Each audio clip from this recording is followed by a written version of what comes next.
Everyone loves a classic. I mean, what's there not to love? And bow down when I come to your town.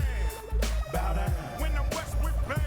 All the characteristics unique in their own special way. Every fine detail showcasing the true beauty of what lies beneath the obvious. Almost perfection. But what happens when you take a classic and give it a modern touch? And it's like a California style, but in the meanwhile in my town you got the vibe. When you come to my town. Something to just spice it up a little bit. The results, something even better than a classic. A masterpiece. When you come to our town. When we westward bound. And we are live on a warm, sunny, beautiful Southern California day in the legendary Los Angeles Memorial Coliseum. They've hosted Olympics and Super Bowls and concerts and, of course, college football. And now NASCAR is here as we welcome you and all the fans on their way in to Race Day on Fox, presented by Coca-Cola Zero Sugar. This quarter-mile track ready to put on a show like you and we and race fans have never seen before.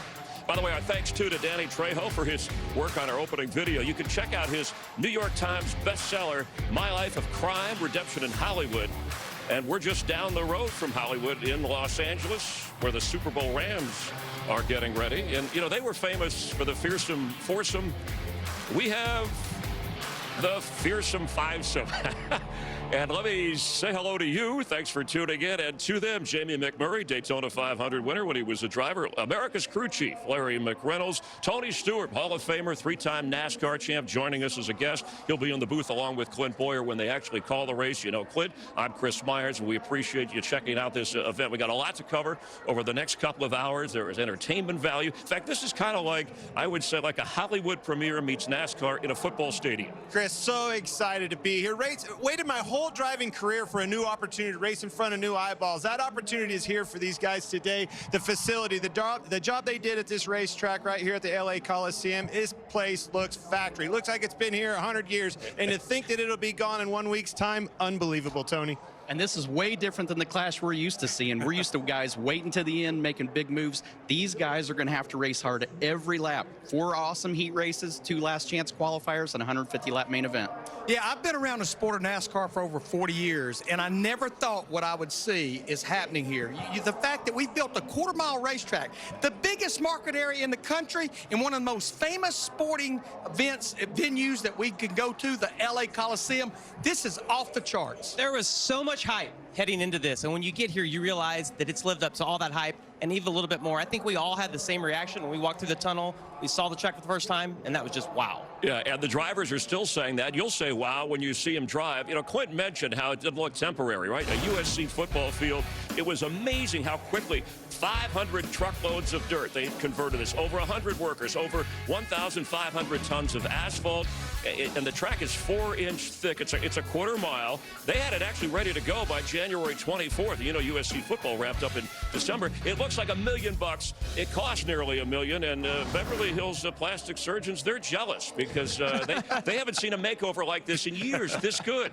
Anyway, we all wanted to learn more about the racing surface, so Jamie McMurray, he found driver Eric Almirola, but they both said, hey, we want to run a lap around here. We didn't know they were going to take it literally. All right, Eric, we're finally here. It's race day. We're at the LA Coliseum. I got to run a lap a couple of days ago here. You were on the track yesterday. I want to run a lap around here with you, and I want you to explain it to me just a little bit. You know, we walked the track, and I saw it, and I was like, man, it's going to be slick. It's going to be hard to get a hold of. And after the first session, the track really started to come in, and it started to have a lot of grip. So we're entering turn 3 right now. You can see the rumble strips on the bottom. You said you can run across those. Do you think we're going to see guys race down below that white line last lap? How crazy is that going to get? Absolutely. It is, isn't Yeah, it? absolutely. So good. Like, if you're coming down in here for the win or for a transfer spot to make it into the show, you're absolutely going to come down here and use all of this racetrack and use that guy's left rear quarter panel up. To move him up, yeah. Absolutely. So what position do you want to be in on the last lap? Do you think you want to be the leader? The only way you want to be the leader is if you got at least about a 4 or 5 car lead. Yeah. If you're the leader, he's right on your bumper, you better be sure he's going to move you over there. We're approaching the start-finish line right now. What would it mean to you to be able to win the What's he doing out out there? Why does Jamie keep thinking he can run laps around the racetrack? I don't know, but I hope the 10 car runs better than Eric is out there. Well, you're looking pretty good so far, buddy. Go, boys! All right, so you can see the different kind of conditioning that our guys have as they get ready for a broadcast. Jamie ran around there in 60 seconds, though. You actually did, and now these guys are going to be in cars. In fact, Tony, I'll start with you on this because as we get a good look at the track, they talk about how slippery and how slick it's going to be. I mean, you as professionals, they haven't driven on a track this short, quarter mile, in some 50 years in the sport. It's going to be crowded. Yeah, it's going to be very crowded, and the thing that's going to be a common topic is bumpers. Front bumpers, rear bumpers. We're going to talk about it all day long. Yeah, if my driver is leading with 1 to go on the white flag, I am a nervous crew chief because he's probably not going to come back around leading this race.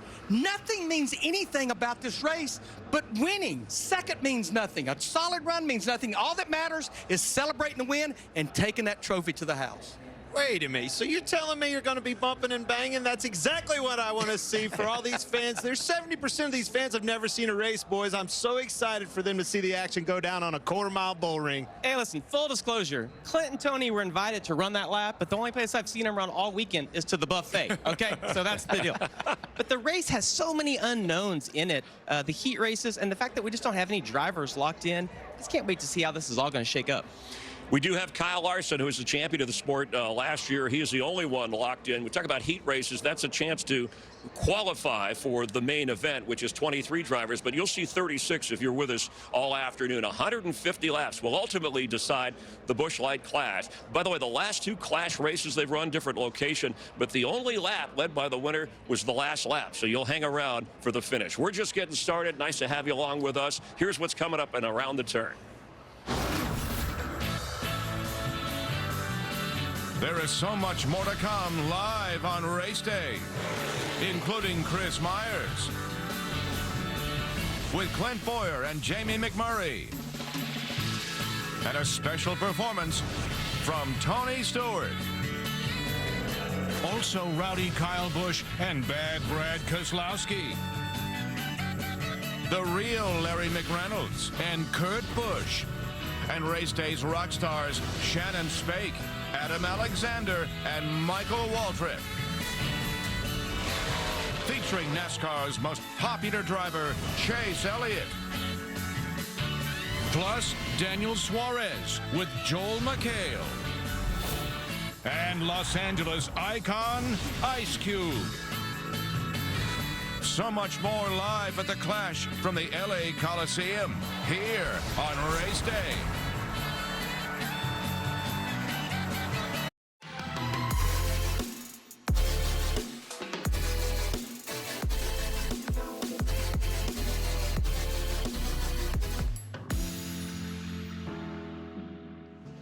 What's up? What's up? How you guys doing? Hey, how you doing? Welcome to Los Angeles. I know this place like the back of my hand, but today I'm gonna give you guys the keys to victory. So here we go. First thing you wanna do, you're gonna start right here. You're gonna make your first left, speed up, cross that first one, make another left right here. Just go around this guy right here, make a quick juke, all the way back here, make another left. Truck the guy right here in front of you. Another left right here. Watch the target. There's a guy in front of you. Keep going, keep going. Another left, bang. Final turn, your last left. You're gonna make sure you finish right through the end zone, and there's your touchdown. All right, it's time to get active. I need you guys ready and locked in for this game. They can't stop you, I promise. Let's go. Team Penske on 3. 1, 2, 3, Team Penske.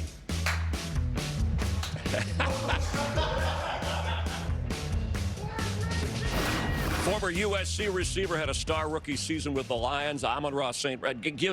Brown giving advice to the drivers about going left. I don't know about that advice, Chris. Well, hey, you got to do that here. What drivers should we look for? Well, I'm looking at 3 guys that didn't qualify well. We have 3 champions, Brad Keselowski, Martin Truex Jr., and Kurt Busch. The best that any of those guys qualified was 30th, so they're at the back of these heats, 25 laps. They're going to have to be so aggressive to get up to the front. Yeah, we could sit here to the end of the show and give you the favorites, but this is 150 green flag laps on a quarter-mile racetrack. There's 23 drivers going to take the green flag. I don't care if you're driving a Toyota, a Chevrolet, or Ford. I can make a case for any of them to win this thing today. Well, I may have 4 guys in this race, but the guy that I'm going to be watching is our defending series champion, Kyle Larson. Short tracks is his background, his roots, and this place is going to be exceptional for him. Guys, I don't think his driving line that he drew on that board is too far off from reality. I mean, you're going to have to bob and weave. You're going to have to dive bomb people. You're going to have to get aggressive like these guys are talking about. But you're going to have to go because only 25 laps in them heat races, not a lot of time. Yeah, 8 champions of the sport. And you'll see the Ford Mustang. You'll also see the Toyota Camry. And we also have the Chevy Camaro. That's your blend of cars like you'll drive out on the highway, the crowded freeway and highway as people are trying to get in here. Let's head down to our team reporters. They have the track covered. Regan Smith is standing by. Regan? Well, some very unique challenges to today's racing. We've got heat races today, Brad, and you've got to get through the heat races to make it to the main event. Heat race number 2, you're rolling off 8th. What is the aggressiveness going to be to get yourself to that top 4? You're going to have to make something happen, right? But, you know, one of the things I'm seeing here, Regan, with the track, and I give a lot of credit to them, the guys that built it, is you can pass. You know, you get underneath somebody, you can make a move, and it's really easy for that car in front of you to make mistakes. So what I think you're going to see, Regan, is a lot of guys make mistakes. Somebody get underneath them. Maybe they, you know, slam the door and create contact and spin out. But I think you can pass if you can run stable laps and if you can just, you know, do your thing. What's the magnitude of this event in terms of how big it has become due to adjust that also? Does it maybe get you just a little more pumped up for what's going to take place? Well, you know, there's something about having, you know, 50,000+ fans. I mean, literally right there is just super cool, Regan. And so I think with our Violent Defense Ford Mustang, we want to make those fans proud. I got a lot of fans up in the stands I saw in our Fan Fest yesterday. We want to make them proud, and, you know, might not be starting where we want. I'm going to fight like hell to get up front. All right, good luck today, Brad. Well, after practice yesterday, Kyle Busch said we have some work to do, and work they did. He got the pole last night. Kyle, for new people watching, how important is it to start up front, to start first in your heat race today? Well, it's important just because this is such a short track, and 25 laps is going to go by really fast. And so the opportunity to be out front, set the tone for your race, and just kind of get away from the chaos that's going to happen behind you would certainly be beneficial to your results of the day. So just looking forward to the M&M's Camry and getting back out there for our heat race today. Feel like our car's good in the long run. So, you know, that 20-25 lap run, hopefully we can stretch a little bit of distance there and not be in the mess of that transfer spot with that 4th and 5th position. I know a lot of people in the garage now suddenly thinking you are the guy to beat. Kyle, it doesn't matter if it's a new car, if it's a new track, a quarter-mile track. You seem to excel. How? I don't know. You know, sometimes I feel like I can jump into things and be pretty good at it right away, but other guys will science it out and then they'll overcome me later on. But I'm hoping that we can get through this weekend where I'm the guy who scienced it out before anybody else gets a chance to figure it out. So all in all, though, good weekend. You know, our Toyota Camry TRD has been really fast, and so we say that with a relative term because we're at a quarter mile. So it's not very fast, but it's really fast compared to the competition. So looking forward to today. All right, the West Coaster, Kyle Busch, has a lot of fans cheering him on today, Chris.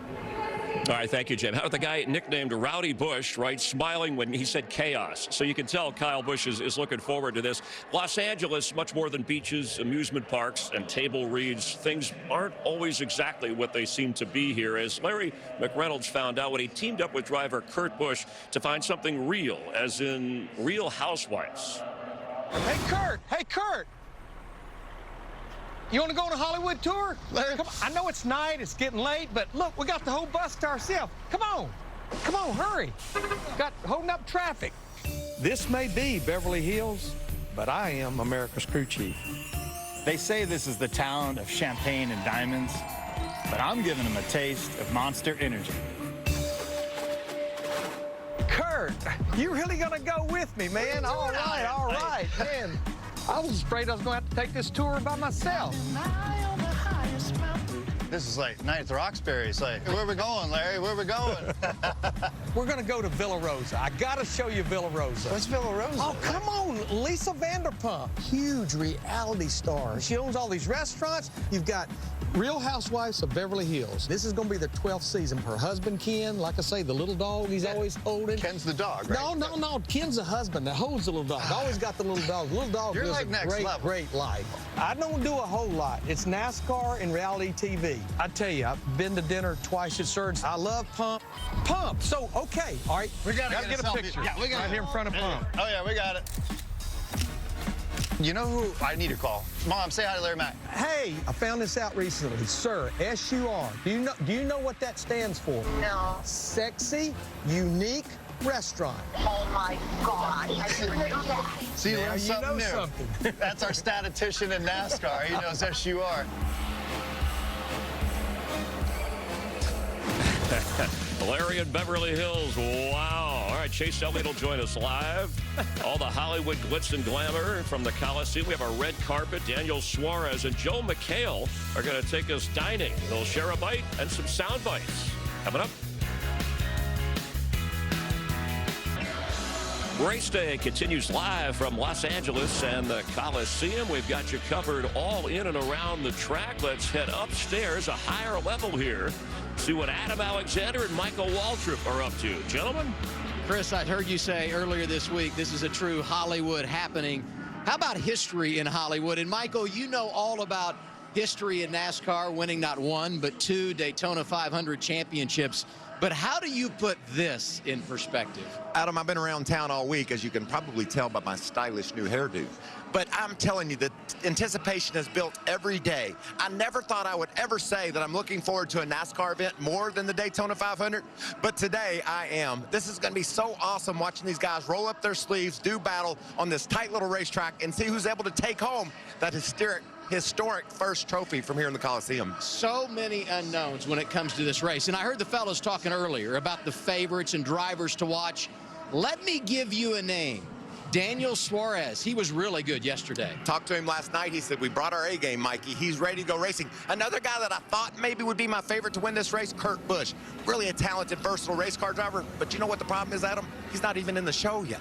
I mean, that's crazy. He's got work to do. In fact, there's only one driver locked in, as the guys pointed out, and that's Kyle Larson. The drama is on the way. So we talked Daniel Suarez. He's a bit of a foodie. At least he was earlier this week when he spent some time here in Los Angeles with Joel McHale.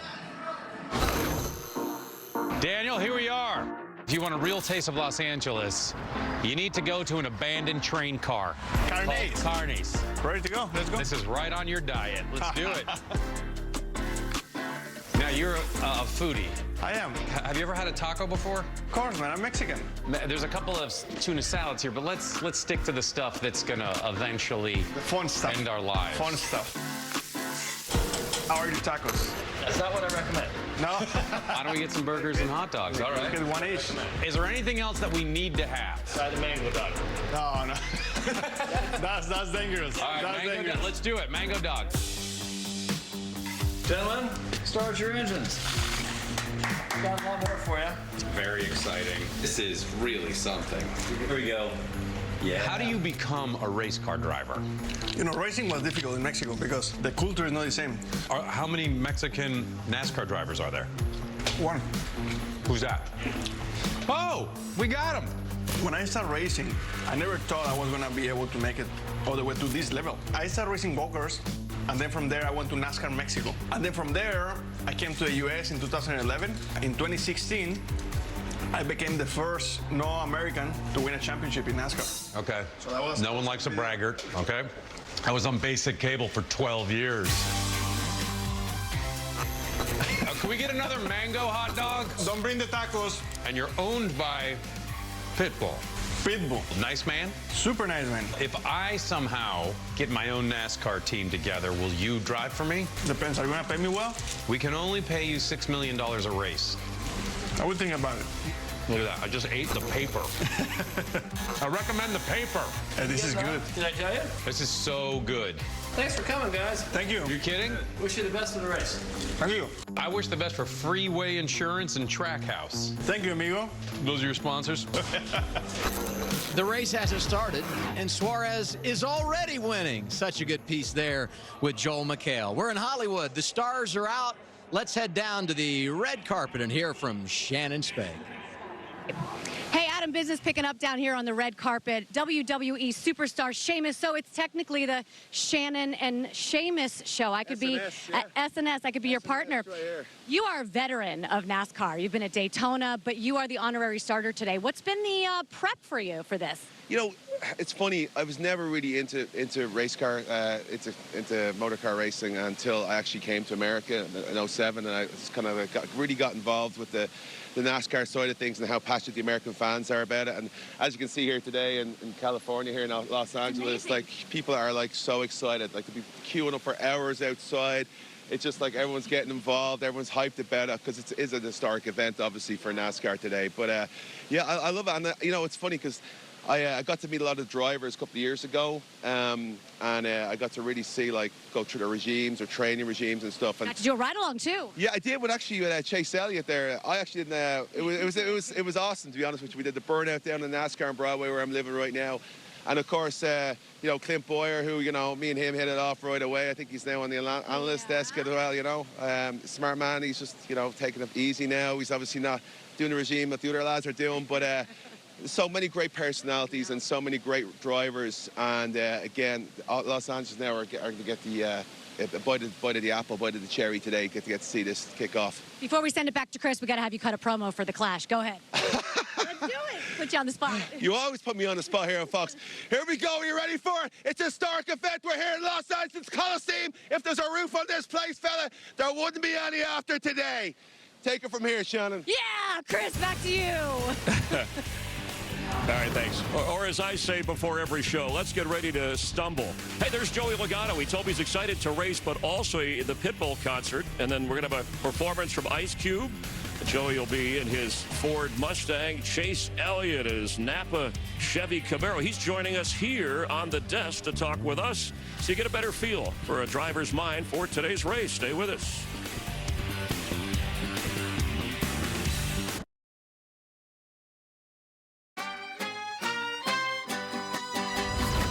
There is Chase Elliott, and he is the winner.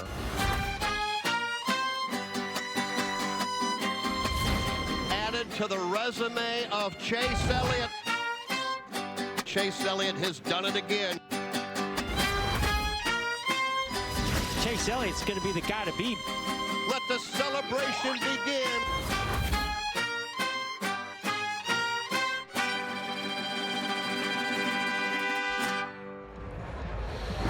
That's the Rams mariachi band getting a little bit of vibe here going as fans are filing in. Expected more than 50,000 in attendance here. Again, a large percentage of those have never seen a NASCAR race before. We've certainly never seen one before at the Coliseum. You saw a moment ago Chase Elliott, driver of that Chevy Camaro number 9, the 2020 champ. And Chase, it's appropriately named. Chase, thanks for being with us. It's good to see you. Yeah, glad to be here. Appreciate y'all having me. I mentioned some fans that have never seen this before. Obviously, you've never raced here before other than some practice. So how would you describe to a fan who comes here who hasn't watched NASCAR on a regular basis but watches this race today?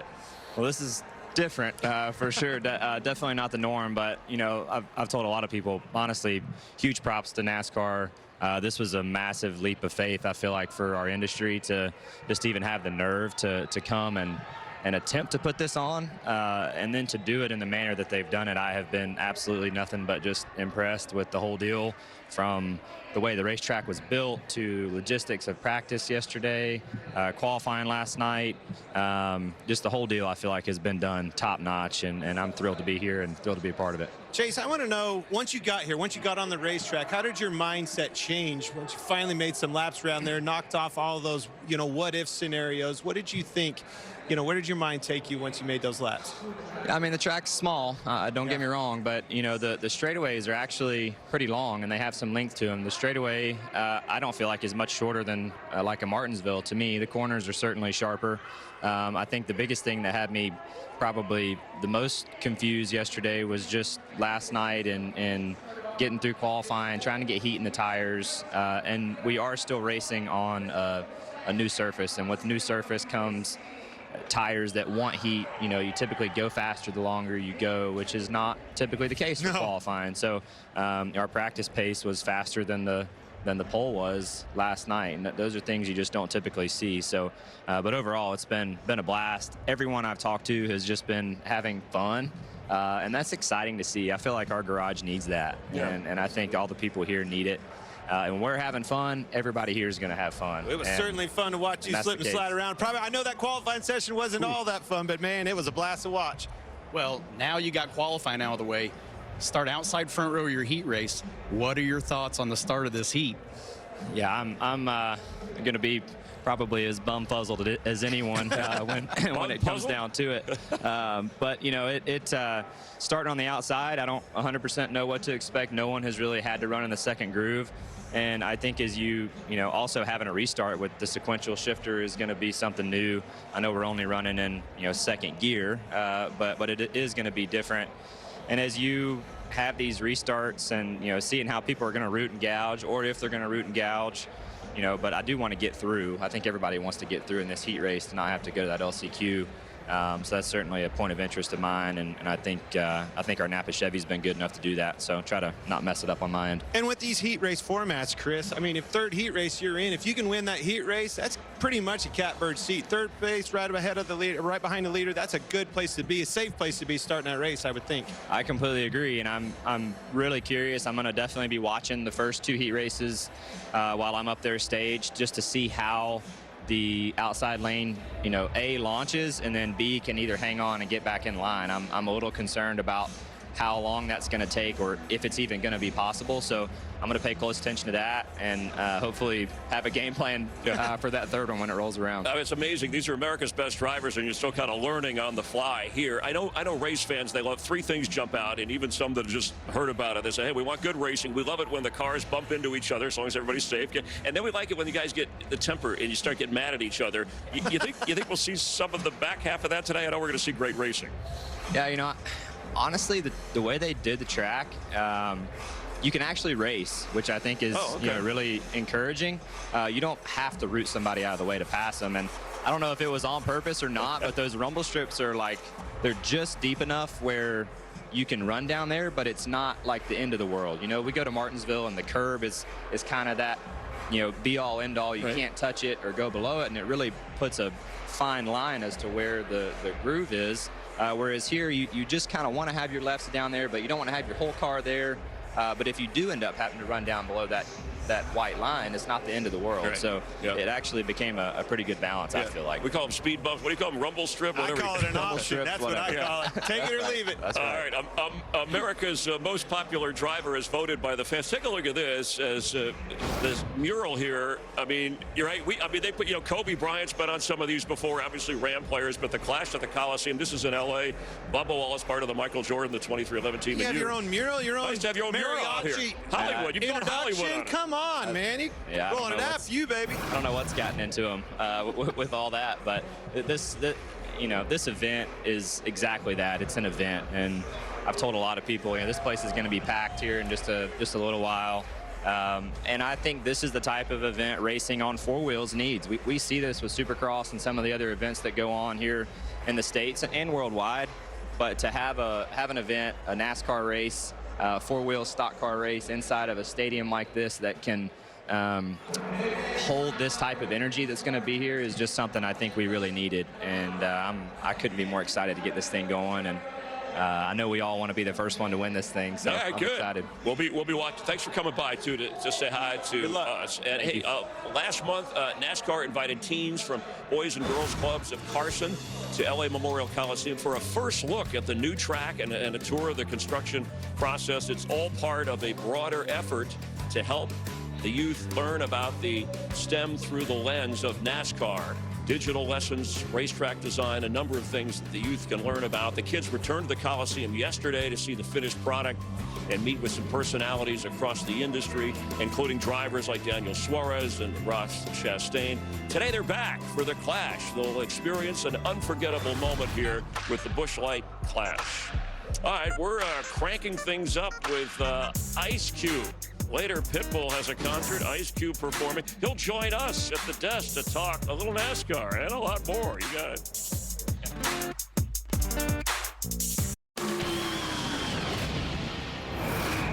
Southern California, where the sun shines just a little bit different. The perfect temperature for rolling your windows down and turning your radio all the way up. Out here, we're the descendants of dreamers, determined to be individuals. But when you have a few million neighbors, necessity turns into opportunity. And all that time in the car becomes a new chance to show the world who you are. Well, she got her daddy's car, easy cruise, the hamburger stand down. Los Angeles, personality hangs from the mirror. Swagger spins, shines, and bounces. And the bright lights of the city are reflected in the pit schemes.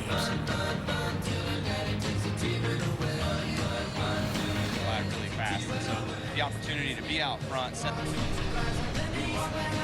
Thanks for staying with us. We're live from LA on race day here on Fox, presented by Coca-Cola Zero Sugar. Counting it down to the Busch Light Clash at our great perch, just above the third and fourth turns of the track. We have our guest analyst for today, Tony Stewart, the Hall of Famer, Clint Boyer, I'm Chris Myers. Hey, look who dropped by. Ice Cube, rapper, performer, creator of basketball leagues, and a diehard Raider fan. Yay. We know that. Nice to see you. Thanks for coming by. How cool is it to kind of be a part of this NASCAR event here in the Coliseum? Oh, man, this is amazing. You know, just seeing the track, you know, getting a chance, you know, I'm hearing the cars in the back revving up.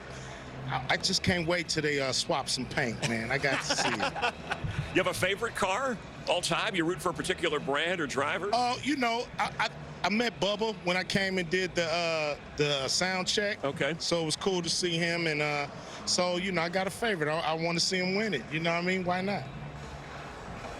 You know, guys, I was involved in a few meetings leading into this event. You know, the first time ever we have a mid-race break, right? We need a performer. We need a performance now. And they said, they brought up the name Ice Cube. I'm like, yes, that's exactly what we need. Cannot wait to watch you do your thing up there on the peristyles. You look good rolling in on that 6'4". Oh, man, that's sweet. You know, I was like, yo, do y'all want to do a cruise race? You know what I'm saying? We could bring some 6'4s out here and cruise around. But no, we're going to try to get a top speed out here on this, you know, donut track we got.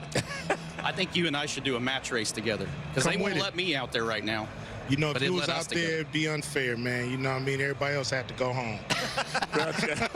Well, I was going to do whether it's Boys in the Hood or straight out of Compton, which is what, only 10 miles from here. You're right. You're an LA guy, and so it's cool to have this LA event and for you to be able to perform in here. But we know you love football. We know what you've done with the basketball league. How does NASCAR and auto racing compare to some of your other sports passions? Oh, man, you know, you just have the best athletes in the world, you know what I mean, showing their talents.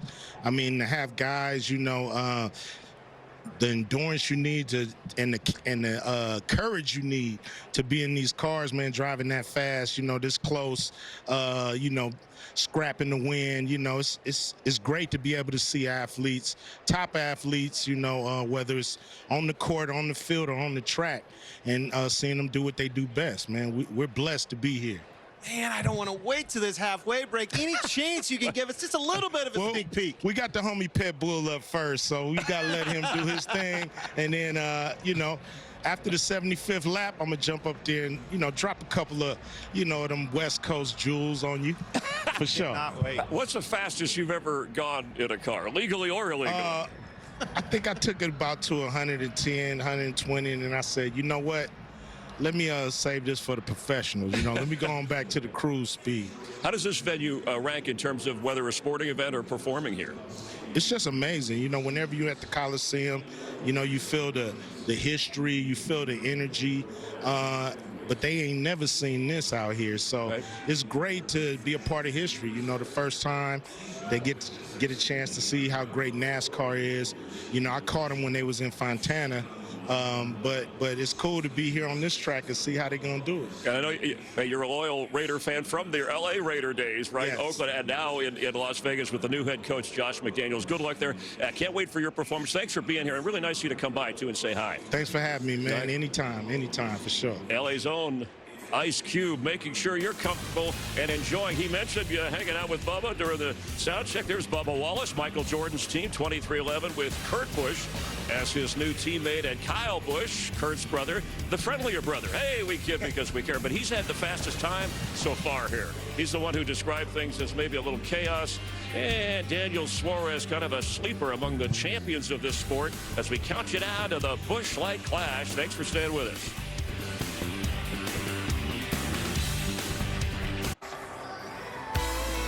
Had everything here, from Super Bowls to Olympics, but never before, until today, NASCAR Cup Series racing on this quarter-mile track from a football field to a race. 4 heat races, 23 drivers ultimately in the Busch Light Clash. It's a beautiful day here in Southern California. Actually warming up. It's going to make things a little bit more slick near Hollywood. You know, the car culture in LA is like no other for a number of reasons. To get anywhere, excuse me, sir, we're working here. You never know Hollywood. Everybody wants to be a star. If there's a camera, they're on.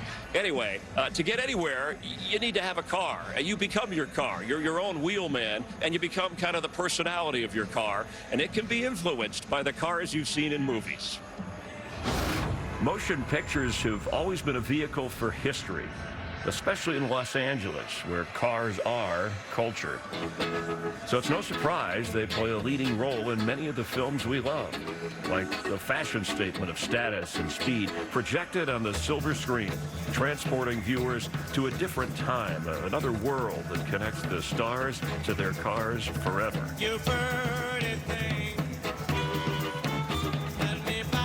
For me, it was Steve McQueen's muscle-bound Mustang and Bullet. These rides reflect an actor's personality as much as the era they portray.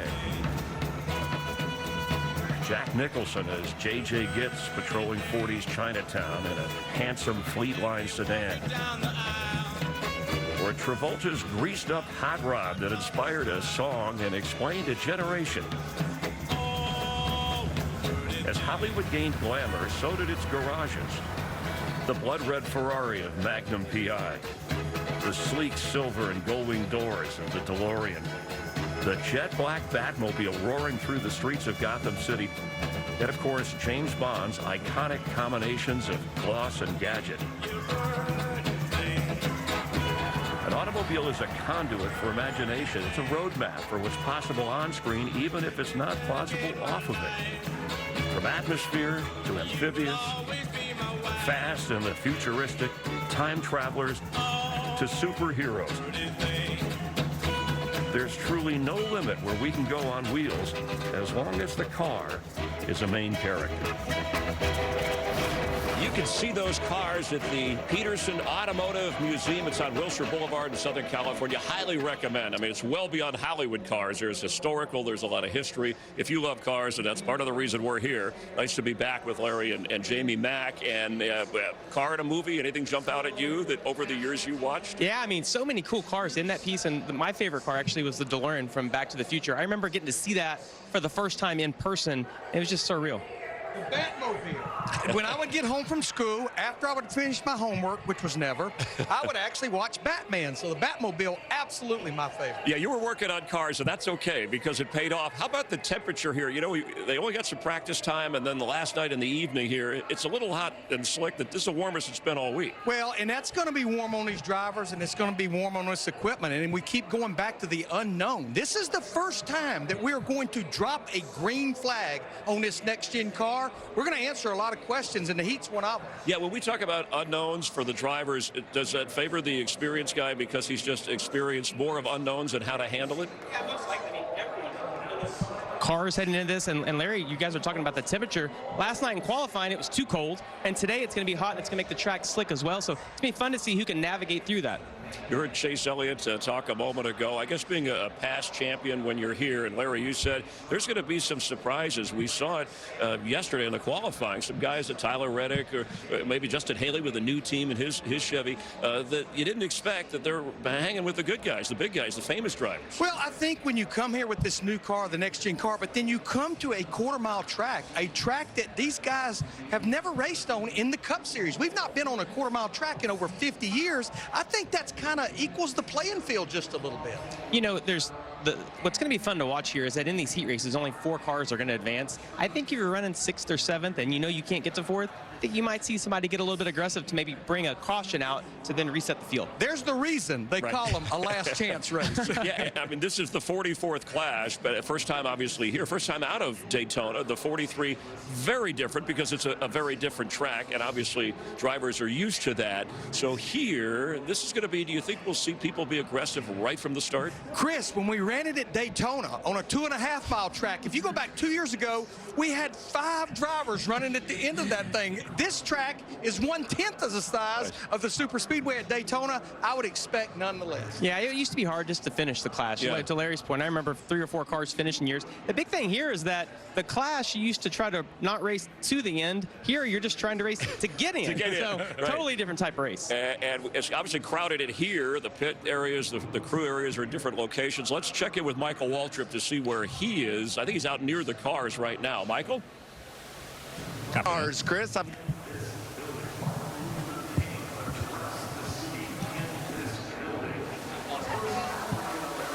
Okay. Different in our sport than it is today. Race inside a football stadium with brand new race cars that have never raced against each other.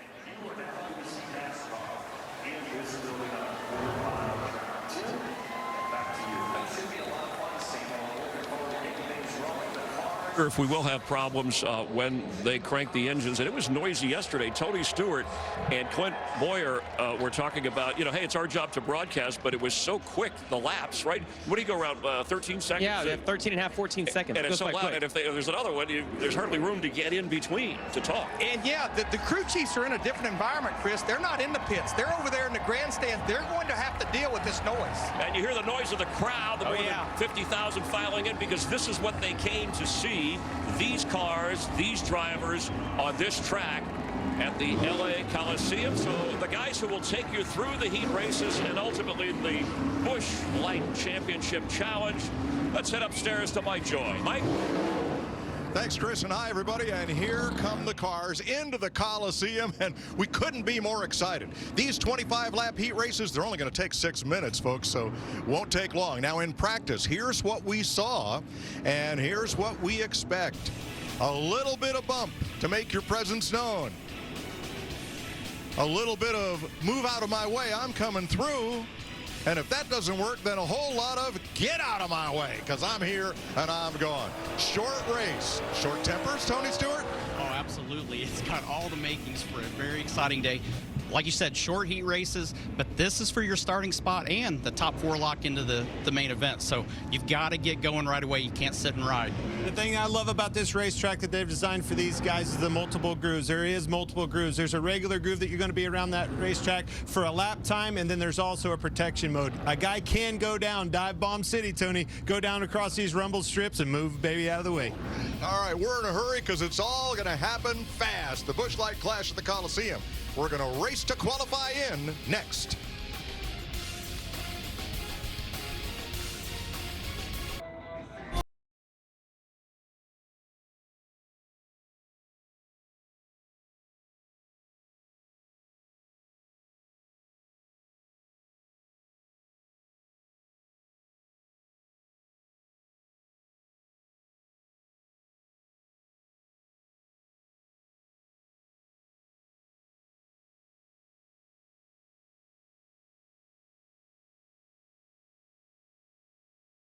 They only have 2 seasons, racing season and waiting for racing season.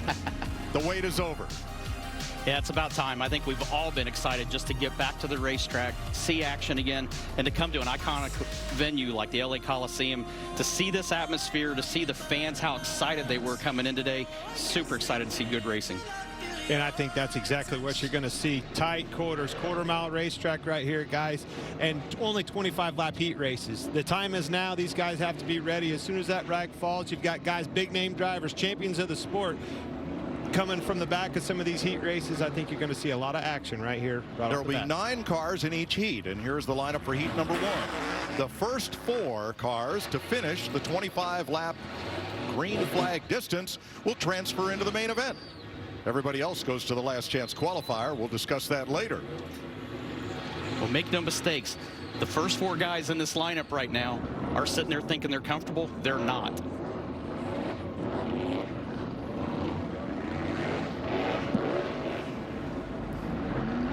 You know the deal. Super pumped up. Everybody's on edge with these new cars, but they'll take a beating. We'll be aggressive and we do. With baseball bats in hand. Like what I heard right there, and that's a great point. New composite bodies on these race cars. All new race car, but nonetheless, new composite bodies. These things will take a beating, and I think that's exactly what they're going to get. 25 laps, 4 drivers to transfer into the main event. Perfect Southern California day. 75 degrees and sunny. The asphalt 101 degrees. Brand new surface laid down here over the last 3 months. First time anybody's been on it was yesterday. Pace car pulls in. Kyle Busch, Daniel Suarez on the front row. Preferred lane to the inside? Absolutely, and it's going to be very interesting how Daniel Suarez does on that outside front row. 4 cars to qualify, 25 green flag laps. Green flag, we're underway. Clear, all clear.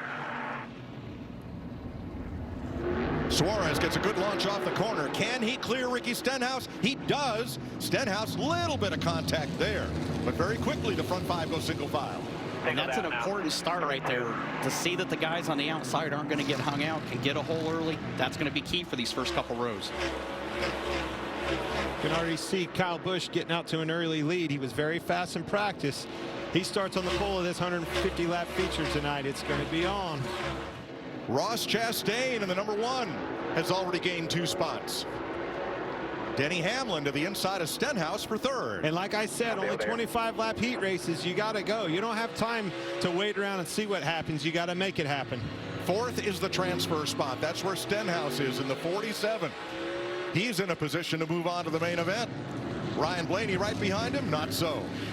These front and rear bumpers are already getting beat on. I love this. This is going to be what we're going to see all day. You've got a lot of the first 2 guys got a nice comfortable spot, but the guys 3rd, 4th, 5th, 6th, 7th, they're all fighting for that number 4 spot.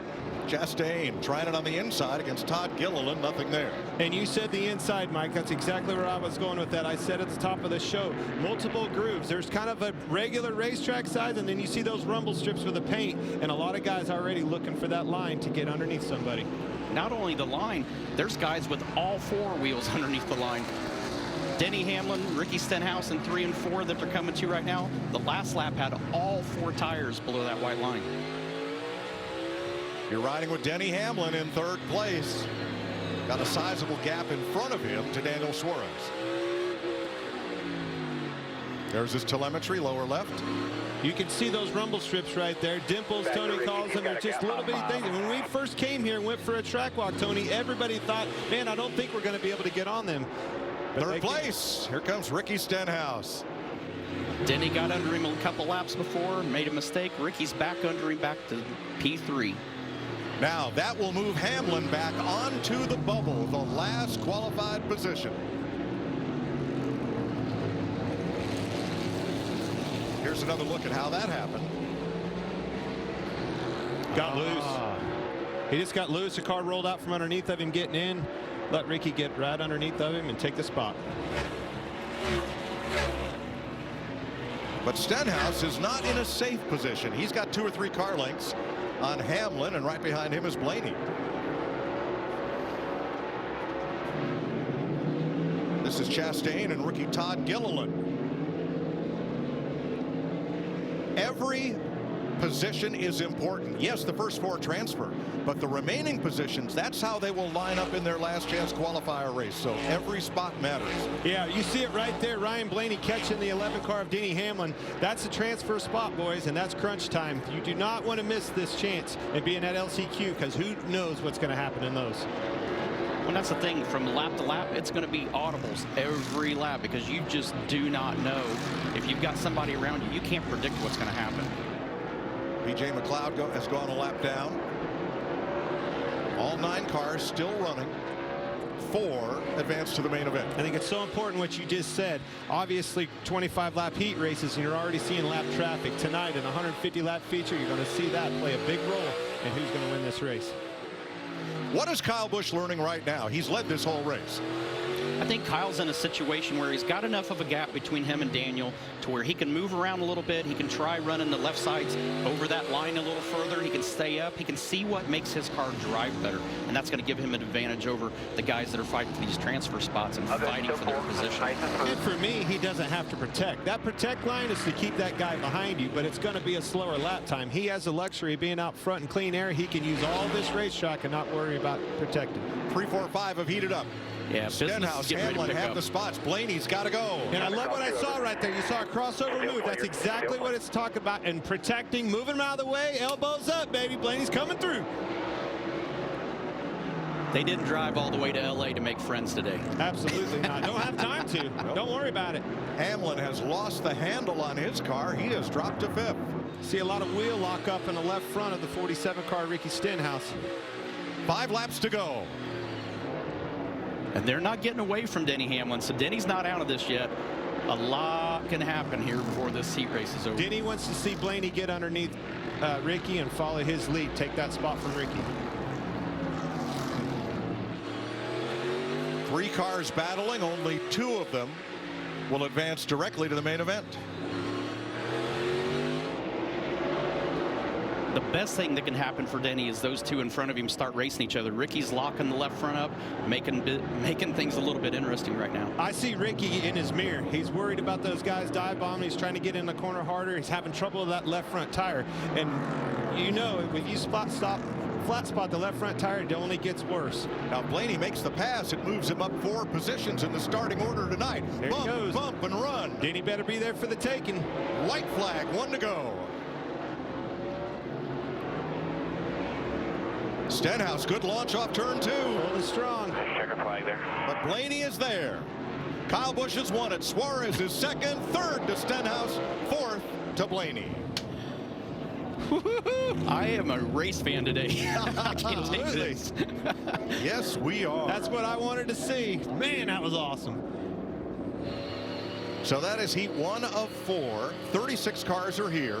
4 advance from each heat. Then the last chance qualifier races, but 13 drivers will go home. And everybody wants to be in the Busch Light class.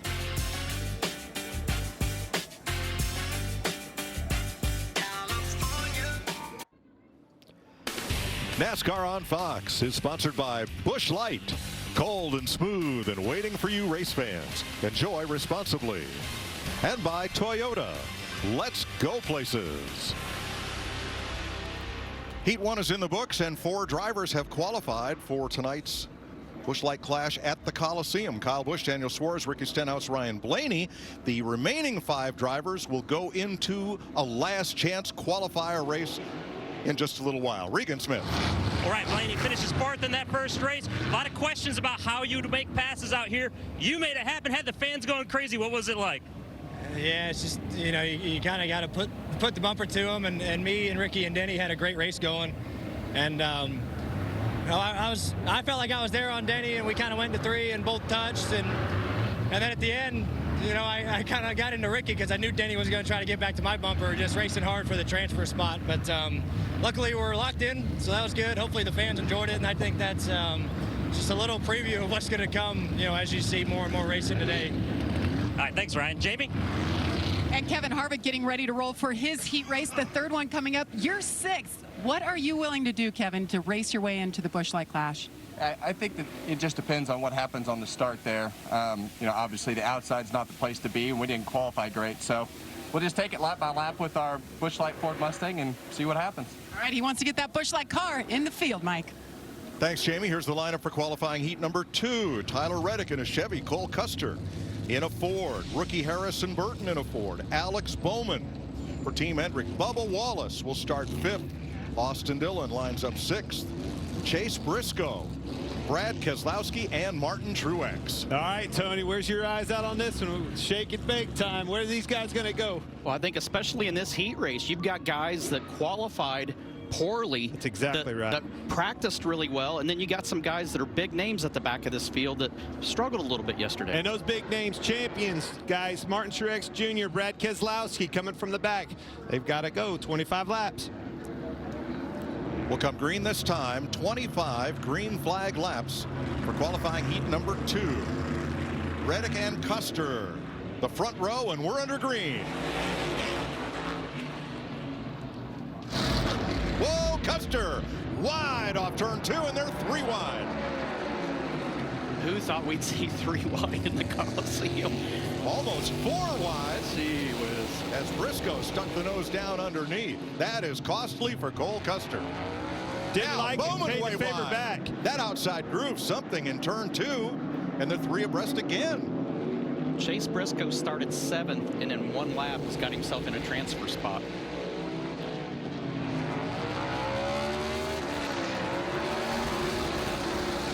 Here's what 3 wide into the corner looks like. Bubba Wallace, Alex Bowman, and way to the outside, Cole Custer. That's what we would expect to see in the clash at Daytona, not the LA Coliseum. Yeah, on a 2.5-mile track. But in defense of Cole Custer, that's where you don't want to be. That outside front row, we knew it was going to be trouble for some of these guys. He got in a little bit hard, slid up the racetrack, opened the door for those guys to get into him. Bubba Wallace did the bump and run on rookie Harrison Burton in the 21, so Bubba's up to 2nd.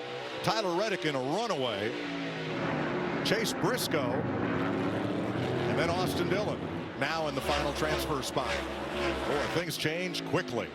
Well, I think we've answered already in less than 2 full heat races whether you're going to be able to pass here. This is going to be great racing all day long. And I think you take advantage of somebody's bobble. You know, make a mistake, slip up in the corner, you've got to be there for the taking. Absolutely. And the biggest thing is be aware of what's going on in front of you. If you see 2 guys racing, make sure you put yourself in a position to take advantage if somebody gets shuffled to the outside. Still at the back, past champions Martin Truex and Brad Keselowski in a new ride. As we look at the 2nd and 3rd place battle, Briscoe trying to get to the front. Here he comes. And let me tell you something I saw earlier in practice. Chase Briscoe, one of the only guys that's actually shifting on this racetrack. He squirted off that corner, got a huge run on Bubba Wallace going down the back straightaway. I think that's what you saw right there. And he drives away. You can see him shift right there. Now a downshift. That's pretty incredible. Hard to do at a tight quarter racetrack like this. Not only tight corners, short straightaways. You don't have a lot of time for the upshift and downshift all in the same straightaway.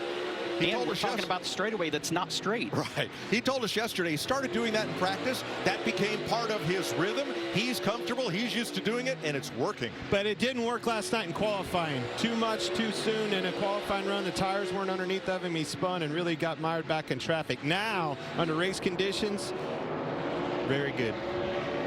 Austin Dillon closing to the back bumper of Bubba Wallace. Wallace a little high in 2, but it gives him a good launch off the corner. And Bubba was a guy we saw in practice yesterday that did not have speed. He was last on the speed chart, but he's nice and solid in the show so far. One of the things that I see with Bubba Wallace, though, car really took off on a short run. With only 25 laps, you can do some things with air pressure. Bump them tires up. They'll take off, but they might fall off at the back of a run. That's might be what you see with Bubba. Austin Dillon. You get to your bumper in the center, pulled by a car up off. Austin Dillon drives for his grandfather, Hall of Famer Richard Childress, who began his racing career selling peanuts in the grandstand at a quarter-mile racetrack like this. So barely, still there. Dillon makes the pass, and that puts Bubba Wallace on the hot seat. 9 laps to go. And Cole Custer, who started this race on the outside pole, closes in on Wallace with a chance to make the show. Just looks like he needed to get some laps to get some heat in the tires and get himself off that top lane to get to the bottom. Fell back quite a ways and is making ground up in a hurry. And on the flip side of that, I see Bubba already having to protect. Can't get in the corner, washing up in the middle, and here comes Cole Custer. The hard thing is you really can't protect him. We talked about it yesterday in practice, and we knew this was going to be the scenario today. You can guard the entry, but you can't guard the exit. That's exactly right. Wallace in the 23 drops in and now has another look at the outside. Looking low with 6 to go. What he means by that is if you opt to use that line, shoot down in the bottom to protect that line, it shoots you way high on the outside and opens the door up for Alex Bowman to get underneath of you. Exactly what you see right there. How do you play offense and defense at the same time? Well, watch Bubba Wallace. And that's exactly what we're seeing with Cole Custer, too. He made the pass, ran Bubba down, got by, but now is in defense mode. And the line he's running is actually costing him time. So it's a balancing act of sitting there knowing that the preferred line that you need to run will make time and you'll get away, but you have to get enough of a gap to leave that door open on the entry. Laps winding down, Cole Custer creating some distance between himself and Bubba Wallace for that last transfer spot. Tyler Reddick has led every lap. He just ran away and hid, and good for him. He's got a straightaway lead. And sitting pretty for the feature. White flag, 1 to go.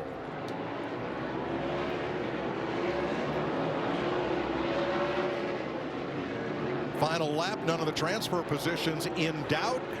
Checkered flag for the California kid, Tyler Reddick. Nice work, man. Good job on your line. Stuff got a lot better through 3 and 4.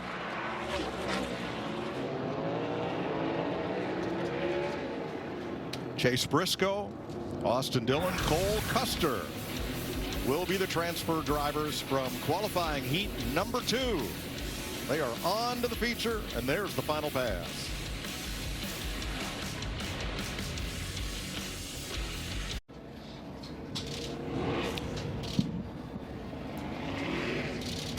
The Los Angeles Memorial Coliseum has twice hosted the Summer Olympics. It has twice been the home of the Los Angeles Rams. Sandy Koufax, Don Drysdale pitched here when the White Sox faced the Dodgers in the '59 series. Host of Super Bowls 1 and 7, and for 13 seasons, home of the Raiders. So qualifying heat number 2 is in the books. Reddick, Briscoe, Dillon, Custer advance, and look at all the talent that's headed for the last chance qualifier, including past champs Mark Truex and Brad Keselowski. Larry McReynolds. Yeah, Mike, I'm here with Johnny Klossmeyer, Chase Briscoe's crew chief. Johnny started 7th, went to 2nd. Looked like things worked out pretty good for old Shifty Briscoe. Yeah, he did a great job. You know, this is his element, you know, dirt racing, heat races, last year's qualifiers and having to go. But he took him for a ride there in the start. So it was a good first showing for Mahindra Tractors and everyone on board our 14 car. Well, Regan, this old track's getting slick. There's a lot of talk about that going on right now. Larry, it certainly does look slick out there. Denny Hamlin finished 5th in your heat race. That should put you on the front row of your last chance qualifier. Did you learn what you need to about your race car? How much fun did you have? I had fun. I'll be honest with you, definitely had fun. We were just too loose there to fire off. Can't get the car to get the rear tires to come in. So we're going to make some adjustments. But obviously starting up front here, we hope to get out there, set a pace. Heat 3 rolling onto the racetrack.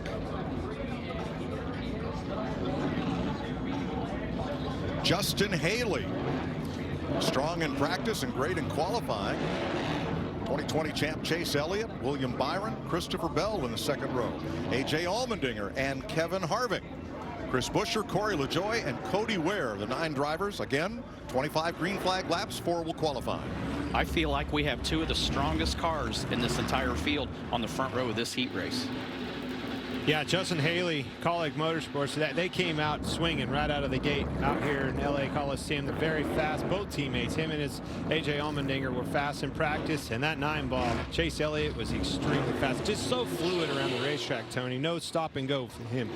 And I don't want to leave my guy out here. Kevin Harvick was 2nd on the board at the end of practice when practice finished yesterday. Just didn't have a qualifying effort. So I feel like he's somebody we're going to watch try to get in that those top 4 transfer spots for the heat race here. But I feel like this front row is going to be strong, and you're going to see some guys in the back here that may have an opportunity to make some ground here. Now, Elliott's teammate, William Byron, is inside the 2nd row. Will he leave a gap for Elliott to get down to the inside on the start? No. No, definitely not. No shortage of opinions up here. Well, it's more than just letting the guy in. So on a normal track that you got a lot of laps, it's all right to let your teammate in. Right. But this is for starting spots for the main event as well. So you can't risk getting run into from the back trying to leave the door open for your teammate. And the flip side of that, in all seriousness, exactly what happened to Cole Custer. You go in there and slip up trying to get in position or whatever else, let your teammate in, that could happen to you and you'd be mired back in traffic. Well, A.J. Allmendinger's behind him too, and he's not exactly the most patient guy, so he's not going to give him the opportunity to rest. Justin Haley in the 31, Chase Elliott in the 9, bring them to the green. And you're right, no gap.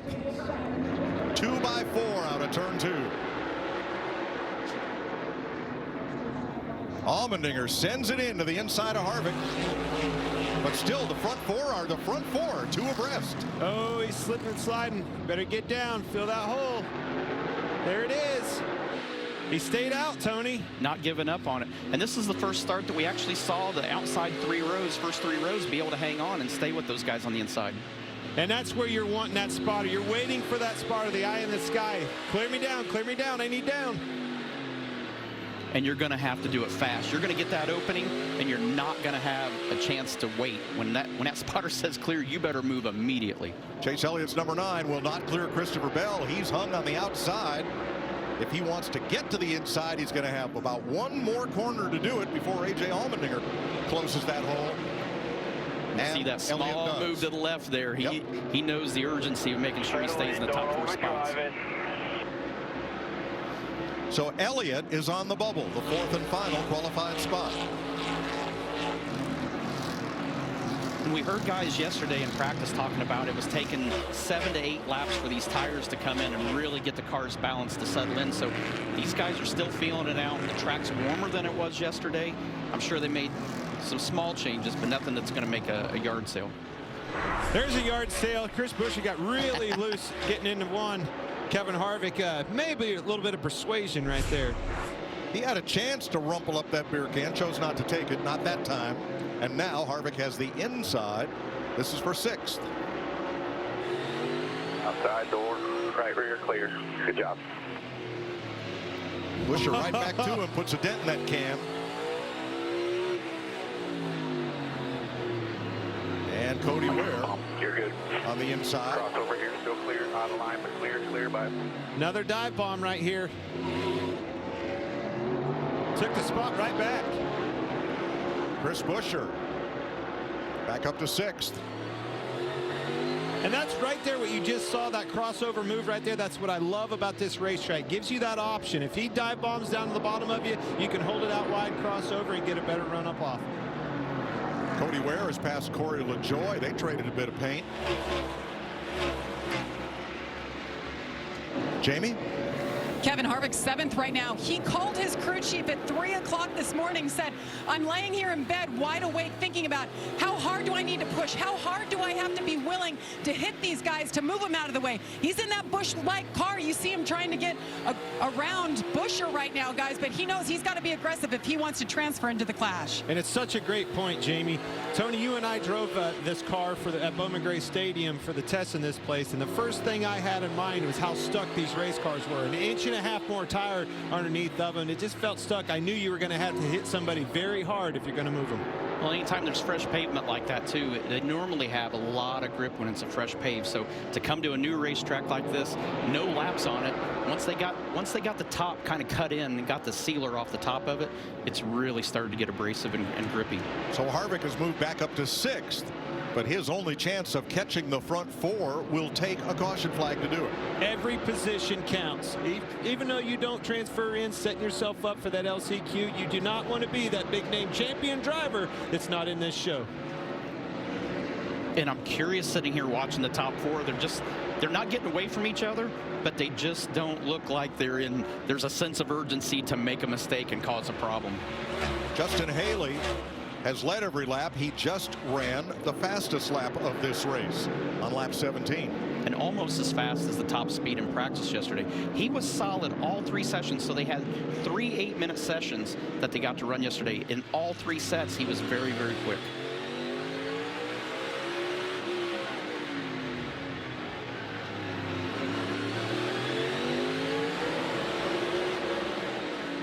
Just really evenly matched what I can see. The 24, the 20 of Christopher Bell, Chase Elliott, and the 9. You know, that cat and mouse game has to happen if you're right on their bumper. The sense of urgency, like you said, Tony, just doesn't seem to be here quite yet. But you're in a safe spot right there. Why use up all your stuff? You've got to race 150 Because I want to win this later. race tonight. Well, that's right. I want to be on the pole. I'm going to start up front as far as I can to give myself a chance for this big show tonight. Exactly. I think the biggest thing that I want in that scenario, if I'm second, third, or fourth right now, is especially third and fourth, I want to be able to move around and see if I can find something that my car likes that gives me an advantage that I can make ground either on the entry or exit that makes more lap time right now. I am just blown away by the job that Justin Haley's doing in this 31 car. Fast race car right off the bat. Hats off to those guys. Great race team, great driver. 2 to go. And he just hasn't made any mistakes. I mean, literally from the drop of the green, this kid has not put a wheel wrong. Look at here. See Chase Elliott looking to the outside of Christopher Bell. Wants that position. Looking for the old crossover, the outside in. Little bumper action. Kaulig Racing, new team to the Cup Series, and Justin Haley is going to bring them a checkered flag here in qualifying heat number 3 over William Byron, Christopher Bell, and Chase Elliott. That's good job. Way to go.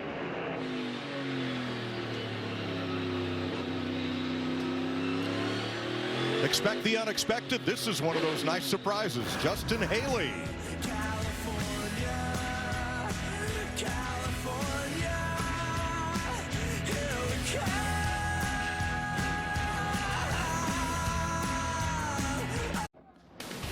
NASCAR on Fox is sponsored by Liberty Mutual Insurance. Only pay for what you need.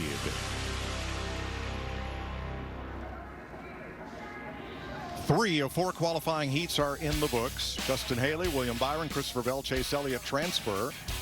And the 5 remaining drivers, including past champ Kevin Harvick, go into a last chance qualifier race of 50 laps in just a little while. Regan Smith. Well, Justin Haley started first, finished first, been very strong all weekend long. Have your expectations changed since you got out here from just having a good day to winning this whole thing? I just wanted to make the show on the flight out here, but the Kaulig Racing League Filter Gut Protection 31 crew gave me a rocket ship, and it made my job easy right there in that. So awesome heat race win. This track, this event gives us lower teams, and me, myself, no one really knows who I am, a chance to come out here and compete with the big dogs. So super thankful. Hopefully we have a good night. I'm jumping on a plane and going dirt racing tomorrow night in Volusia. So busy week for me, but couldn't be more thankful to be here. All right, good job, Justin. Larry. Regan, you've got the driver. I've got the crew chief, Trent Owens. Trent led every lap. In fact, Mike Joy pointed out your fastest lap was on lap 17. Yeah, that's kind of where our car was in practice, so we were a little concerned with the heat races that we had enough, but Justin's done an excellent job since we got here, and what a cool event. It was really excited to win something there, so great way to start my year at Kaulig Racing, and hope we can do more of this. Yeah, Mike, not a bad way to start a new season with a brand new race team. That's right. Part-time team last season. They won on the Indy Road Course with Allmendinger. Full-time this year. Aerial coverage is provided by Goodyear, with you for every mile on the road to greatness. Goodyear, more driven. A couple of champions will lead them to green in the 4th and final qualifying heat. Joey Logano in a Ford, and defending series champ Kyle Larson in a Chevrolet. Jamie. Well, Daniel Suarez has been one of the fastest cars here all weekend. Could you have scripted this weekend any better to this point, finishing second in your heat race? It's been a lot of fun. Second is good, but it's been very good. I'm very proud of everyone at Trackhouse Racing, my entire team, Chevrolet, the Freeway Insurance, everyone that helps this team out, because they've been working very hard. You know, the off season, but they've been working very hard to try to build fast race cars and show up here and perform, and we have done just that. So very happy for that. We're in the big show, but. Behind Logano and Larson, Daytona 500 winner Michael McDowell, Landon Castle back in the Cup Series, rookie Austin Cindric, Eric Jones, Ryan Preece, former champ Kurt Busch, and Ty Dillon. 25 laps, green flag.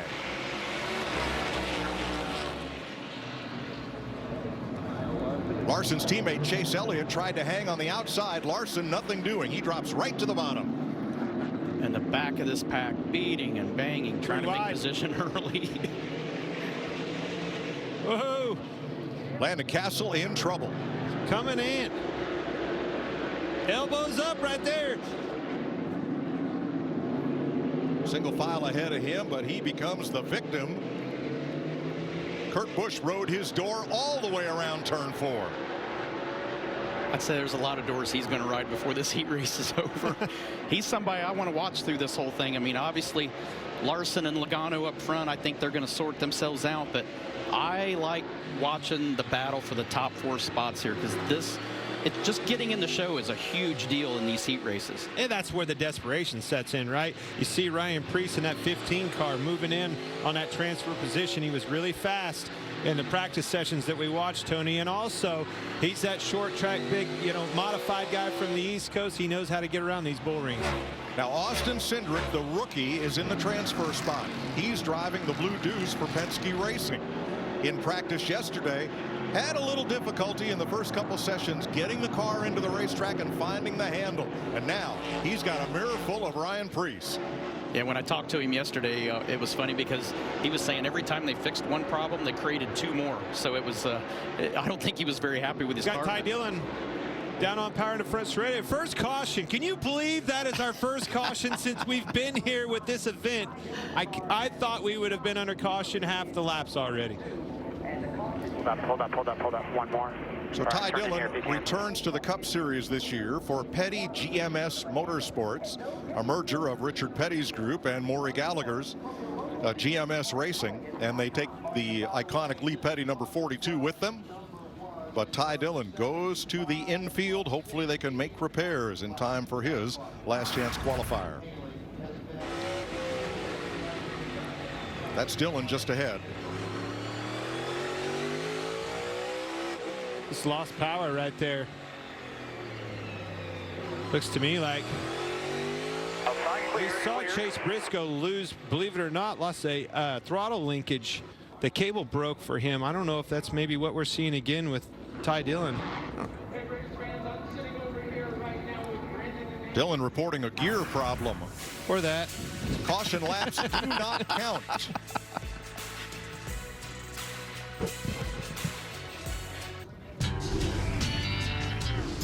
NASCAR history, Chicago, Soldier Field. In 1956, the Cup Series raced on a 3rd-mile track, 200 laps. Hall of Famer Fireball Roberts, the winner. Lee Petty, Fred Lorenzen, and Buck Baker, other Hall of Famers in that race. They also ran the convertible division there 3 times. Glenn Wood, Curtis Turner, Tiger Tom Pistone were the winners. Your mind's like a steel trap. You know all this stuff off the top of your head, which is super impressive. I can't remember what I had for dinner last night. If I forgot Tiger Tom, he would call me every week to remind me. One of the things that I love the most that just happened, caution came out. They don't count under, laps don't count under caution. Nobody missed a thing. And for some of these guys, Ryan Preece, just like we were talking, Austin Cindric, those guys needed this caution to re-rack these boys. Another opportunity. So we're working lap 7, 19 to go. And the caution laps, of course, do not count. 4 drivers go to the main event. Everyone else into one of 2 last chance qualifying races. The thing we didn't see during the break is the choose cones. So the guys did have the opportunity during the caution to pick whether they wanted to restart on the inside lane or outside lane.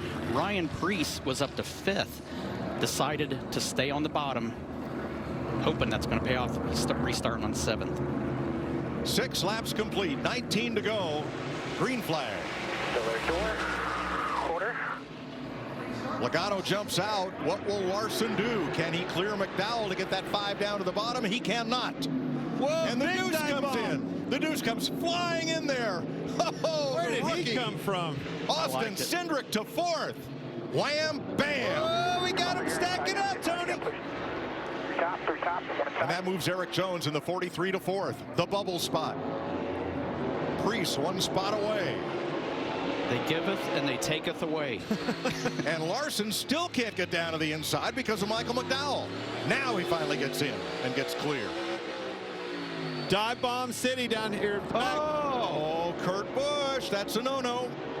And caution waves. Kurt Busch in the 45 got into the back of the 77 Landon Castle, and just like croquet, you hit the mallet, you hold that ball with a foot, and the other car goes around. That's right. Not a bad move by Kurt Busch right there. He's thinking, Cindric, if you're Austin Cindric, man, Lanny Castle wrecked me all along. It was Kurt Busch. Not a bad move. I dig it. So here's the first contact.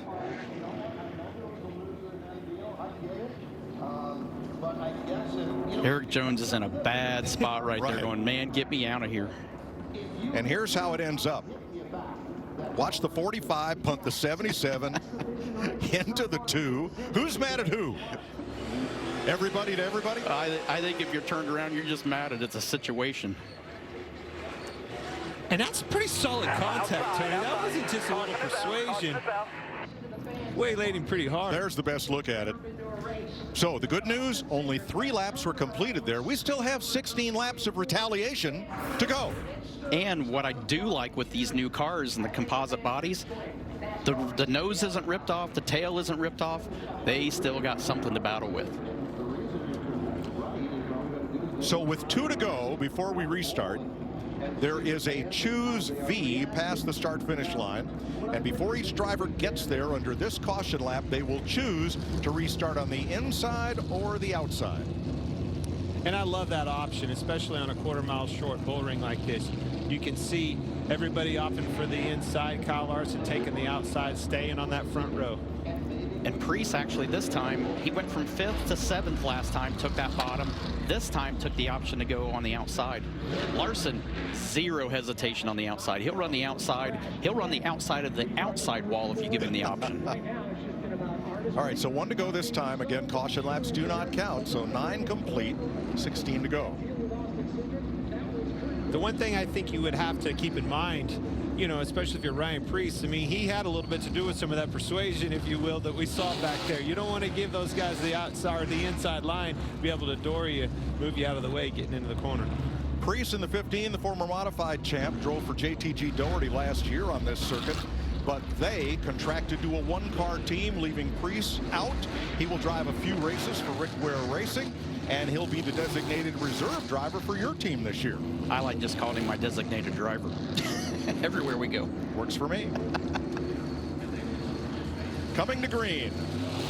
16 to go. Oh, Preece did not get a great start. Makes up for it into turn 1. Larson could not stay even with Logano.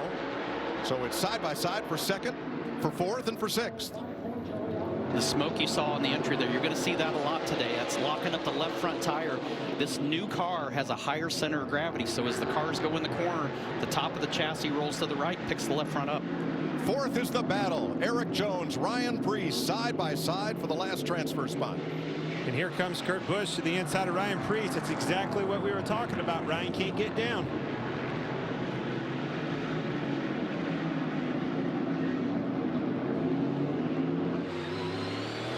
No crossover right there. Great move by Ryan Preece. Gave up the spot. Now we got a pass for the 2nd place. Boy, Michael McDowell has pace. He has pace, but he had an eye full of Kyle Larson in his rearview mirror. And they are still side by side for 2nd. With Jones 4th. Preece has won the battle for 5th, and Austin Cindric coming back after Ryan Preece, mid-corner.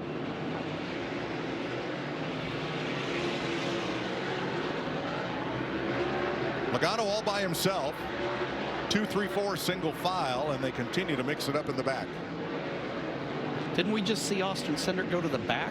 Yes. Now he's 1 spot out of a transfer already. It took advantage of Kurt Busch and Ryan Preece battling. Those guys got door to door, started beating on one another, opened the door up for him, and he passed both of them.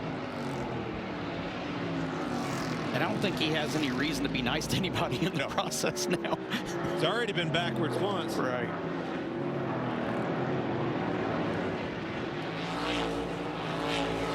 Eight laps to go.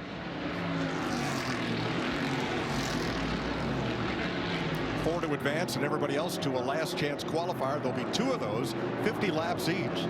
And then there's 1 provisional starting spot at the end of the day for the top driver in last year's points, not yet qualified.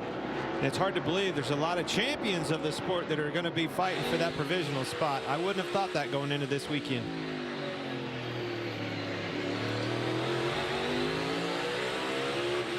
Joey Logano on a Sunday drive. That won't be the case in the feature here when we put 23 cars on this bull ring for 150 laps. And you can see how smooth he's holding that wheel. No slipping and sliding, no wheel lock. Very, very good handling race car right there for Joey Logano. It looked like he took his right hand and made a brake adjustment, probably changing the bias from front to rear. Whether if the car is getting loose, the longer the run is, he might dial some front brake in to try to calm the back of the car down. And probably can't do that because he's afforded all that clean real estate. These guys back here, they're adjusting those brakes for a totally different reason. They got to get off in the corner to keep that guy from behind them from running into him. 3 to go this time, 3.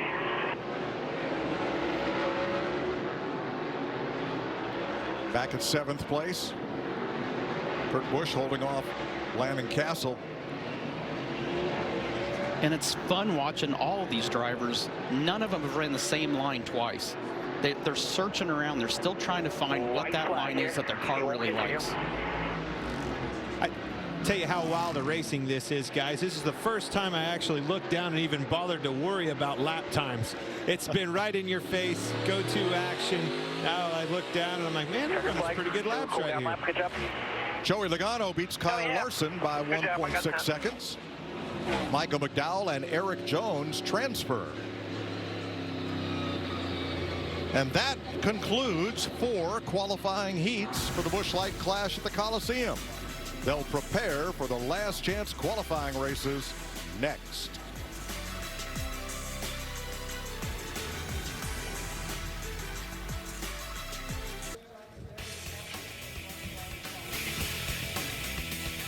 Welcome back to the Los Angeles Coliseum as NASCAR prepares for the Busch Light Clash. The qualifying heat races are done. There are your qualifying heat winners.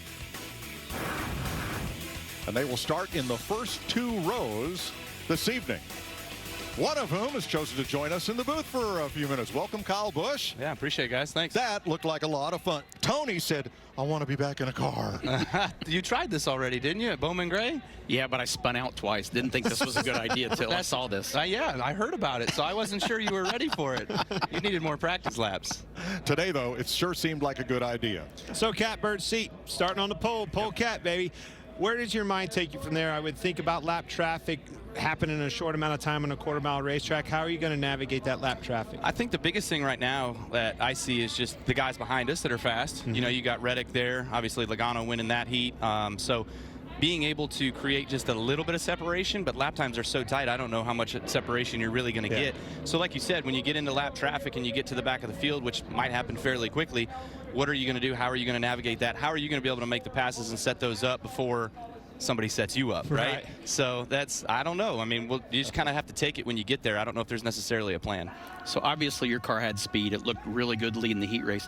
Did you have the opportunity in those 25 laps to try different lines or to try things, anticipating what it was going to be like when you catch lap traffic? Yeah, I mean, when I was out there and was kind of getting away a little bit from Suarez, I was playing around, just kind of being easier and not running it too hard. And then the last 5 laps, I tried to run it harder again to see what I could do and what I could get the stick to feel like.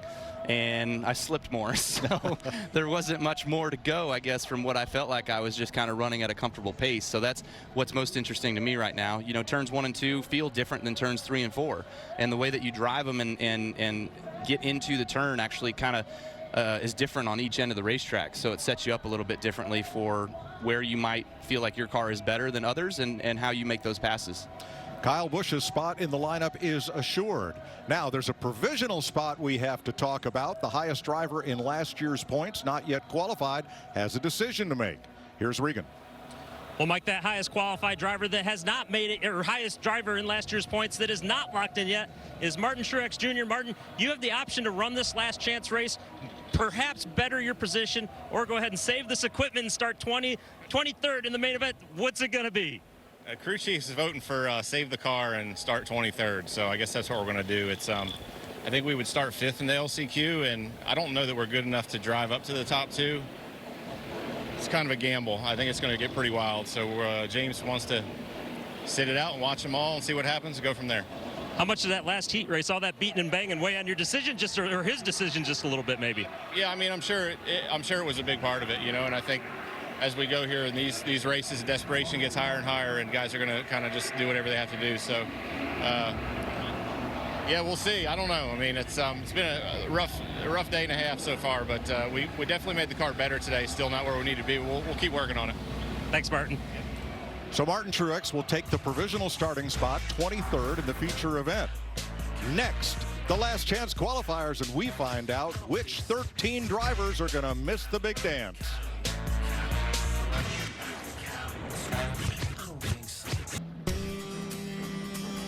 What a beautiful venue. The Los Angeles Memorial Coliseum. USC plays football here, where 3 and out has a very different meaning than it will today. Here it's 3 drivers advance from the last chance qualifier, and everybody else loads up and goes home. Let's check with former Daytona 500 winner Michael Waltrip. Yeah, I'm up on the roof with 3 of the guys that have raced their way into the big show. I want to know about your nerves before you started those qualifying races. What was that like? I was super nervous. I was shaking, and then I got in a good rhythm. I felt good, and then all of a sudden I made a mistake. Blaney got underneath me, and then I was really shaking, knowing that I only had like 2 or 3 laps left, and Denny was on his bumper, and it was all that everybody thinks it was. I mean, it was nerve-wracking. We had a lot of fun, but I think it's gonna be a good show. It's awesome. Congratulations. You drove off. You didn't have any nerves at all, did you? Yeah, I don't know why all these guys were nervous. It was pretty simple out there, honestly. But that's why you put a lot of effort in qualifying. Yeah, it's like good for you. We'll get back to the booth, guys. They're having a big time up here. Lots of smiles. As there should be. They are in the show. Meanwhile, a lot of concern on pit road and out on the racetrack, where 10 drivers will compete for 50 laps. And only 3 will advance to the main event. Denny Hamlin, A.J. Allmendinger up front, Ross Chastain, Kevin Harvick, Todd Gilliland with Chris Buescher, Eric Almirola, Cody Ware, B.J. McLeod, and Corey LaJoie are the 10 contenders. 3 advance, 7 go home. Now Denny Hamlin will start this one from the pole.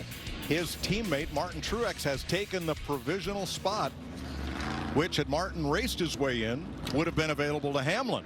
Not now. Can you explain like why they wouldn't want to have a practice? I mean, they're 2 spots away from transferring. Yeah, the 19 would. I don't know why they wouldn't race. Are they not? They're choosing not to race. I guess they don't want to tear their car up. I would certainly practice for sure. So they call it practice because if Truex starts his LCQ, he still has that provisional in his pocket. For him, it would be a practice session should he not advance. He'd still be in the main event. But if he could race his way into the race from the LCQ, that would have gave the 11 the provisional. That's why he was complaining about it. Where's the team orders at, Kyle? Joe, let's call Joe. We'll call him. We'll put him on the air. Here we go, boys. Green flag, 50 green flag laps. And Hamlin jumps out early. Ross Chastain in the 1 on the inside. A.J. Allmendinger outside. 50 laps is a long time to get this sorted out. You're going to have that in the back of your mind, I would think, Kyle, for air pressure reasons and things like that. You got to take off, hold these guys off, but you got to last 50 laps. Yeah, absolutely. When I saw the 50 laps on the last chance races, I was like, man, they could probably put on a hell of a better show with 20, but Harvick and Gilliland sure don't know that it's 50. Going for it. They're baiting and banging. There's another hit.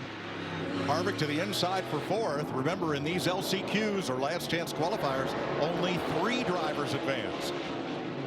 Yeah, the 3 out front are liking it right now. Yeah, and Harvick went clear from the outside all the way under to get back to that 4th spot. The thing that's the trickiest with these cars is the brakes. You know, obviously everybody kind of accordions getting into the corner, and whether you're sliding a tire, now you slide in there too far, you hit the guy in front of you. They're all just trying to make it into the corner so then they can wrap the turn and get back out of the corner, you know. Whoa, around just goes like Almirola off the bumper of rookie Todd Gilliland, and that will bring out the caution. That was pretty dirty there, boys. Hooked him in the right rear. Well, somehow that went from bump him to dump him. I'm surprised it's taken this long, though, to be honest. That car is hurt. Yes, it is. I was just Who gonna. did that? He's a 38, Todd Gilliland. I'm gonna say the 10 did that to himself. I mean, you can't run the left sides of your race car on that hash mark right there and leave enough room for the guy on the outside. There's not enough room. He did run him into the wall. I wouldn't say he did it to himself, but he did run him into the wall and got wrecked because of that. That was right there, right reaction. there. Yeah. That was All clear. All That was a payback. Yeah, that's right. Which paybacks are always bigger.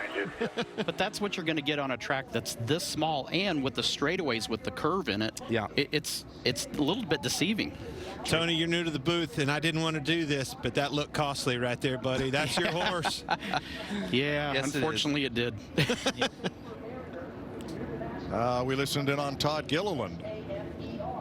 Sorry, I tried to just get a line behind him. It's so tight. You just got to be quick. Yeah, 10-4.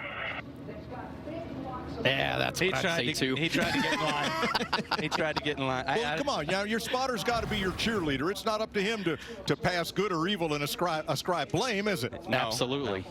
I've been in that position before. I tried to get in line too. I think Truex ended up off my nose at Bristol once.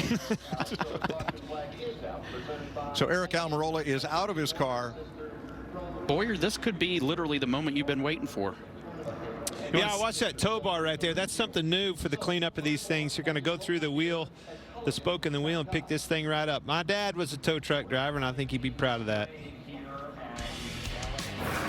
Stoppage of play for Eric Almirola, who finds his way up and into the safer barrier, courtesy Todd Gilliland.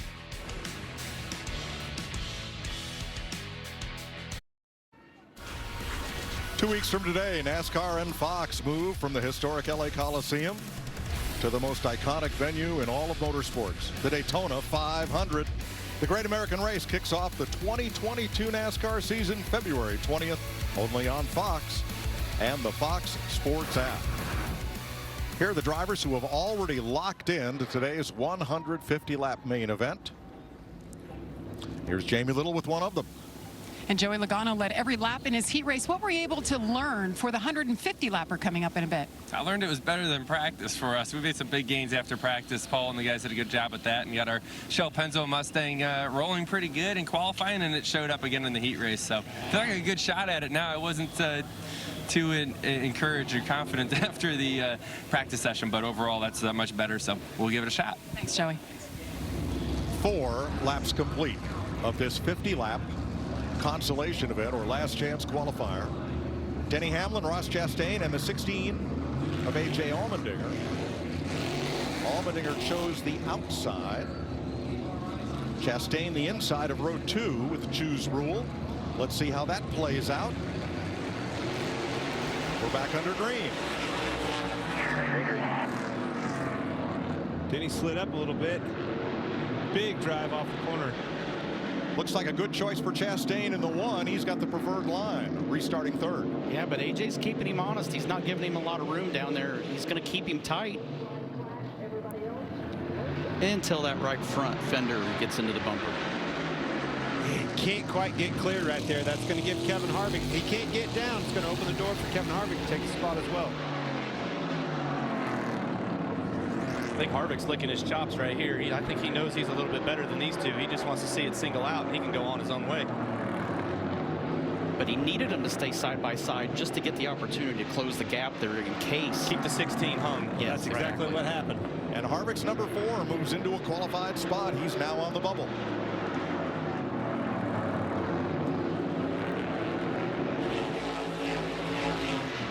Now here comes Chris Buescher to the inside. AJ's rethinking his decision to pick that outside. That's exactly what we're all watching right now, trying to figure out exactly where you want to be on these restarts. We obviously know the bottom's good, but how far back do you want to be in line before you take that chance choosing that outside? But it's kind of like Martinsville, in my opinion. It seems like you can hang on there for a lap or two, but if you go any longer than that, you're going to wish you didn't. You better get down. That's right. Big shot right there. And that battle side by side, they are losing touch with the 3 qualified positions. Hamlin, Harvick, and Chastain right now in the qualified spots. How about Cody Ware coming there in the 51 car?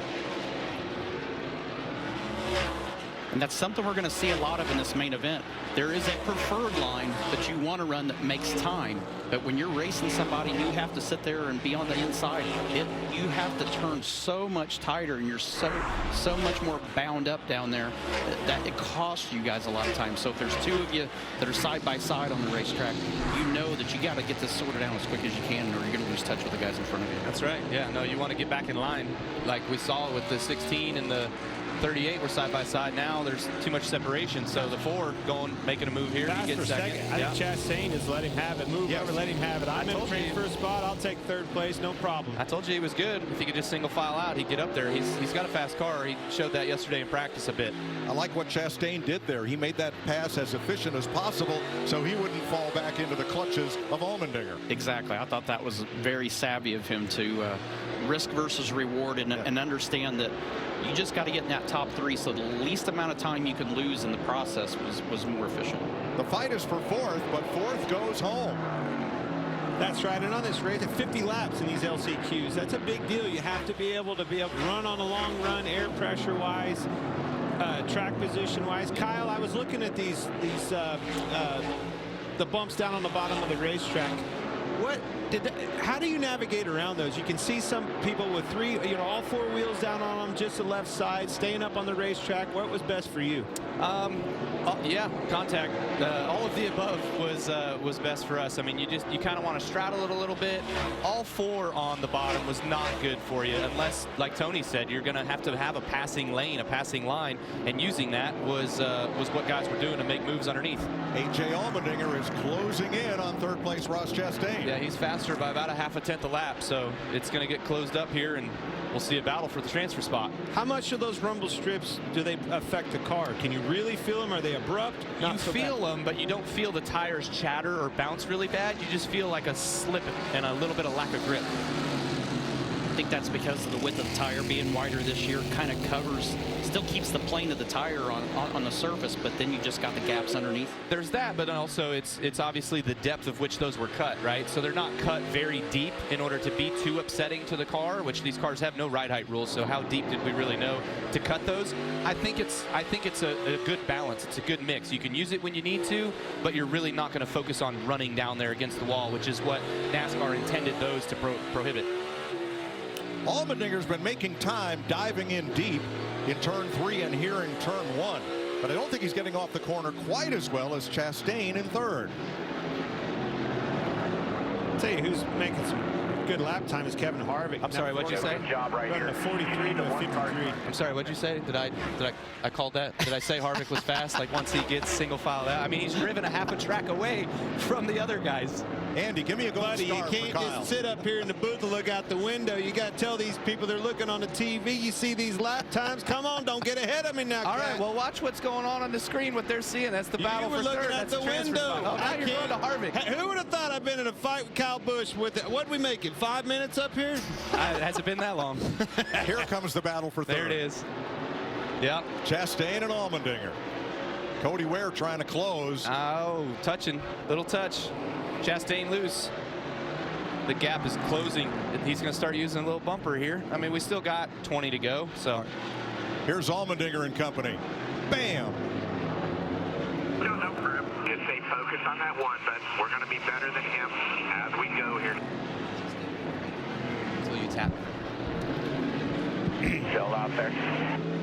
I'm telling you, if you want to blink, you better do it now because of the rest of this. Look at Cody Ware looking at the inside, 3 wide. Protect the bottom. 2 for 1. This is what we want to see. We got 3-car battle, transfer spot.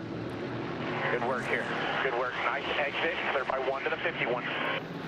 Telling you, this 51, Cody Ware has a really fast race car. He was good in practice, good on long runs. I look for him to be all over this 16 in no time. I don't think Allmendinger's set here. I think he's going to have to make sure he hits his marks here.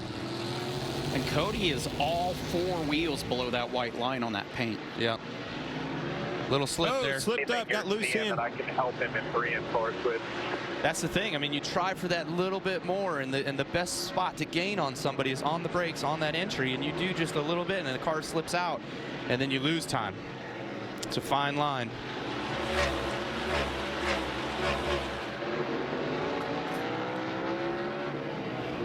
Jamie?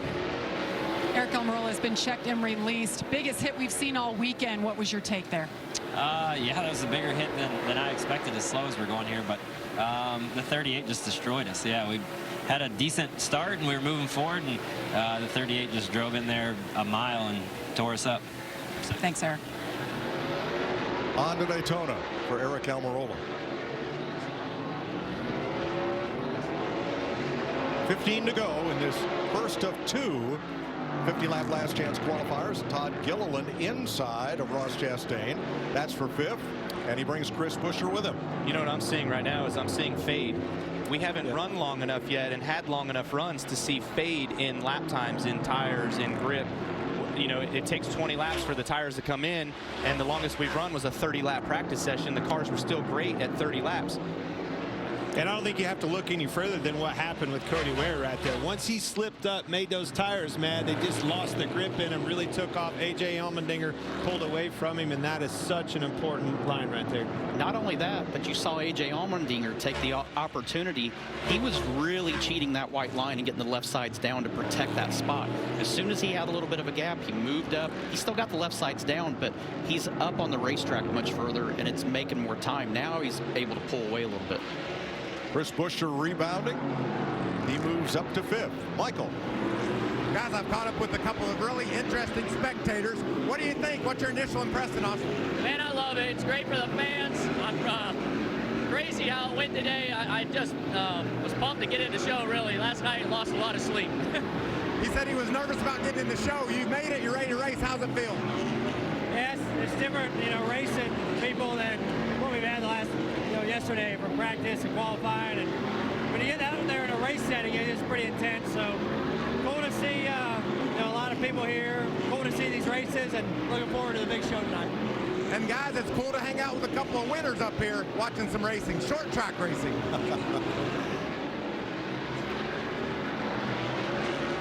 Dylan and Blaney ready to go for 150 laps.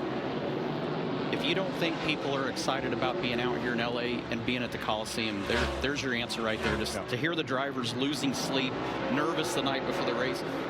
I don't think I was ever nervous before the Clash before. Because they've never been in a situation where it's do or die. You either make this race or you go to the house. Right. That is a nerve-wracking situation. I was nervous just coming out here for his preseason testing when I was like, man, I don't know if we're going to make the show. And then practice went okay, and I'm like, okay, I'll set a little easier now. Whole nother conversation when it means I'm just not going to start good. Heck, I'm going to the house. I'm going to watch this on the couch. So that's Kyle Busch, who qualified first, won his heat race, and will start up front in the Clash. Ross Chastain has made it back up to sixth spot, seventh side by side, as Corey LaJoie gains some ground on Todd Gilliland. I'm just watching the leaders here and just kind of seeing and picking what they're doing with their lines and seeing the lap times and all that sort of stuff. And Harvick was pushing. He was getting closer to the 11. I think he saw a chance where he could win this thing, and he just slipped up the last corner that I saw him. So, lap times are pretty even between those guys. The other thing I was looking forward to seeing is them catching lap traffic here with a white flag. It's not going to matter, but that was something that, when you're out there here later on in a 150-lap race, you're going to have to navigate. Call it home, Mike. So Denny Hamlin comes off turn number 4. He will win his 50-lap last chance qualifier from Kevin Harvick, and A.J. Allmendinger holds off Cody Ware by a second and a half to claim the final spot.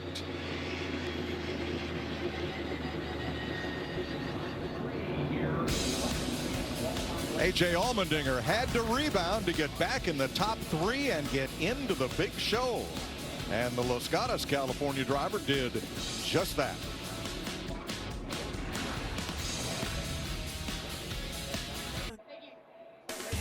NASCAR on Fox is sponsored by Geico. Switch today and see all the ways you could save. One last chance qualifier is in the books. Denny Hamlin won it, and now he turns to car owner mode, and he's talking to his protege Bubba Wallace about what to do in LCQ2. That's the great thing about having heat races and having LCQs like this, is you have the opportunity, if you have a teammate, to be able to relay some of that information back and forth and help out. Absolutely. I'm sure he's just talking about what his car felt like, maybe when it came in, how the grip level was on entry, exit, all that sorts of stuff, just to give Bubba the best chance of success right off the bat, get him in a position, hopefully like we kind of saw with Denny, where he was able to cruise that race. Bubba can get in the same position to have that opportunity to get himself in the big dance. All right, Kyle, you just said it. Big dance. Yep. What's your chances, man? How are you going to take this thing away? I don't know. I'm ready to go out there and get rowdy, so let's go, baby. That, so, man. What you're going to need, elbows up. I might need one, man. Quick lap I don't time. think you need one. It's hard to even get anything said before you guys make another lap around here. Well, I'm looking forward to making 150 of them out front in the lead, so that would certainly be nice. But there it is. It's going to be a show, folks. It's going to be a show, so make sure y'all tune in. Keep tuning in, and we got a halftime performance as well, so there's a lot going on today. You're all over it. Thanks for joining us. Absolutely. Call me anytime. Regan. Well, all smiles in the booth with Kyle Busch up there. Smiles down here with Denny Hamlin, too. Right, Race your way into the main event. Saw you run over to your car. Bubba Wallace says you're a team owner as well. What did you have to tell him, and how was your car? We've been fighting similar comments with the car, so it's just altering the line just a little bit to kind of manipulate the car to do some different things. But it was a good run for our FedEx Camry. I thought that was quite a bit better. So much different having open track versus being around a transfer spot. But I knew we were pretty solid, which is why we didn't push it as much in the heat race. But overall, we're going to start back there, but there's going to be a lot of laps and a lot of attrition, so we'll see what happens. Nice job, Danny.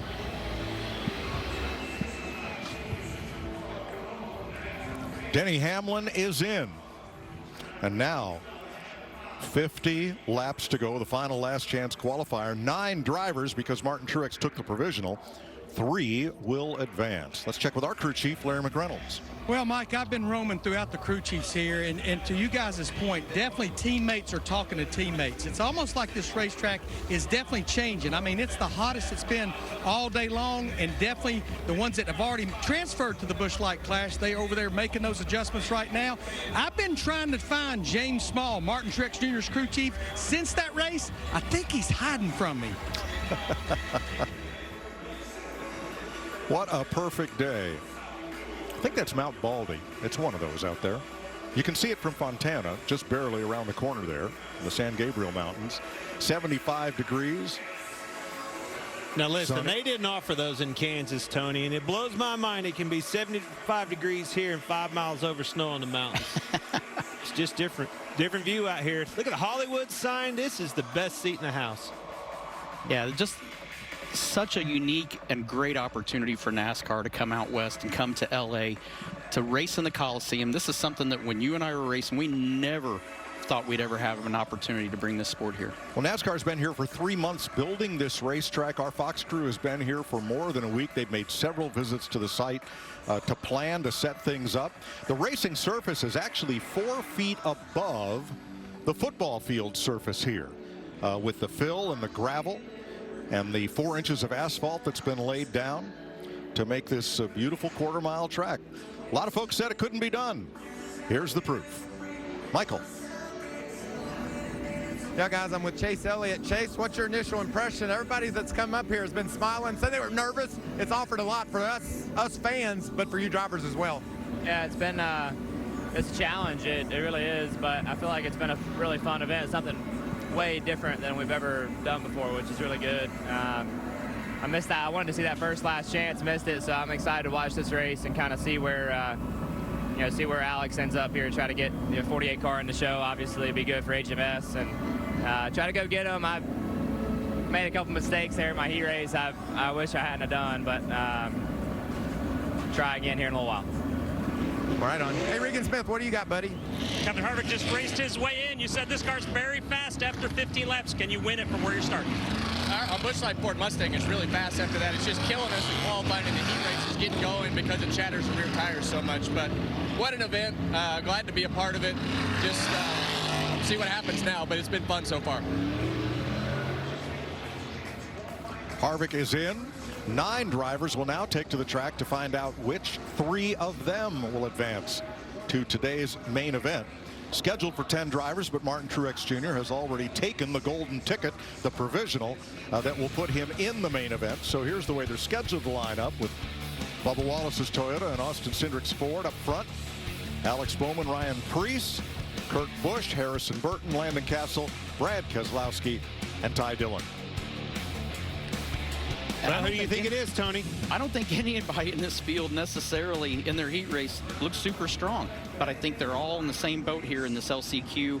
I mean, it's hard not to watch Kurt Busch. He's always going to create some kind of excitement. I agree. I look to this one to be a lot better matchup across the board with these guys, and a lot of new, younger guys in this thing. You're going to be hungry. Don't want to be that guy left out. Austin Cindric in that 2 machine out front on the outside front row. Harrison Burton in the 21 car, another one, and Ryan Preece in that 15 car.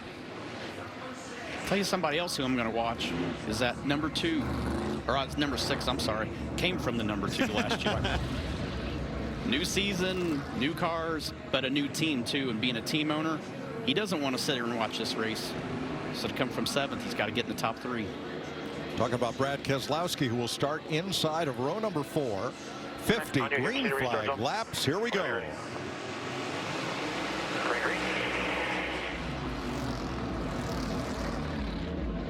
Preece a little shot already to Austin Cindric on the start. Well, Cindric didn't really get going there. Looking for a hole on the bottom, found it. Now what?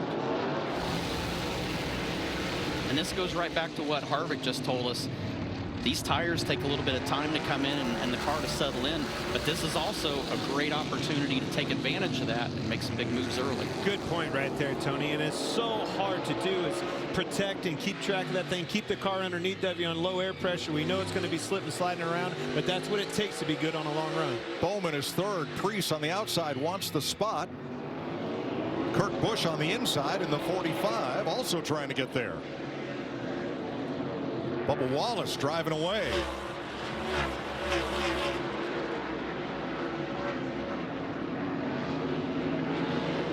It's a perfect example where the 21 car into the 15 pushes the 15 into the 45.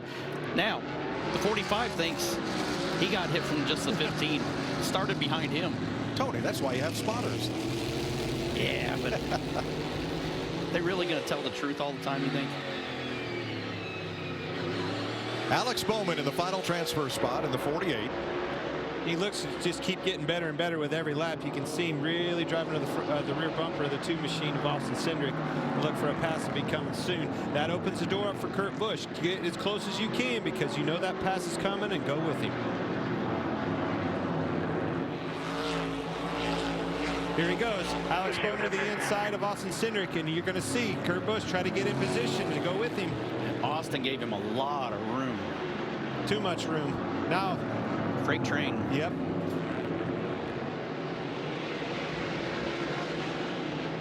Looks like being hung on the outside at Martinsville. Or the old Bristol is what it reminded me of. Before they repaved Bristol, that's exactly what you do. Get hung out, go straight to the back. Brad Keselowski, very methodical. He's now moved up to 6th place. Not making a lot of noise, but a lot of time to go. 41 laps. And literally in a lap and a half, Austin Cindric lost 5 positions before he could get back in line.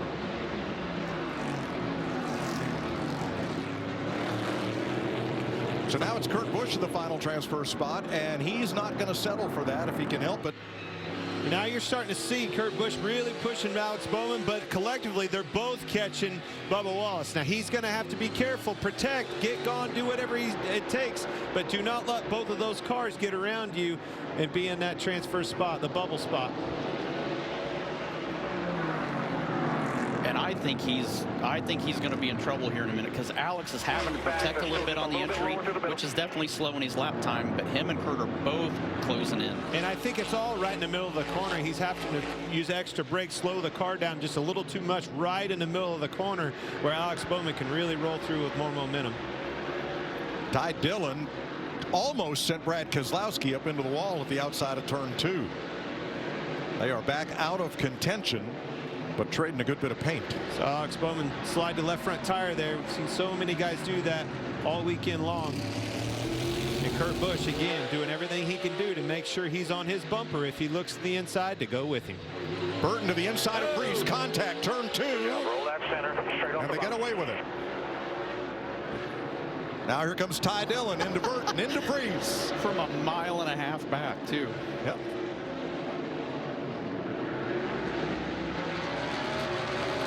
Here's another look at it.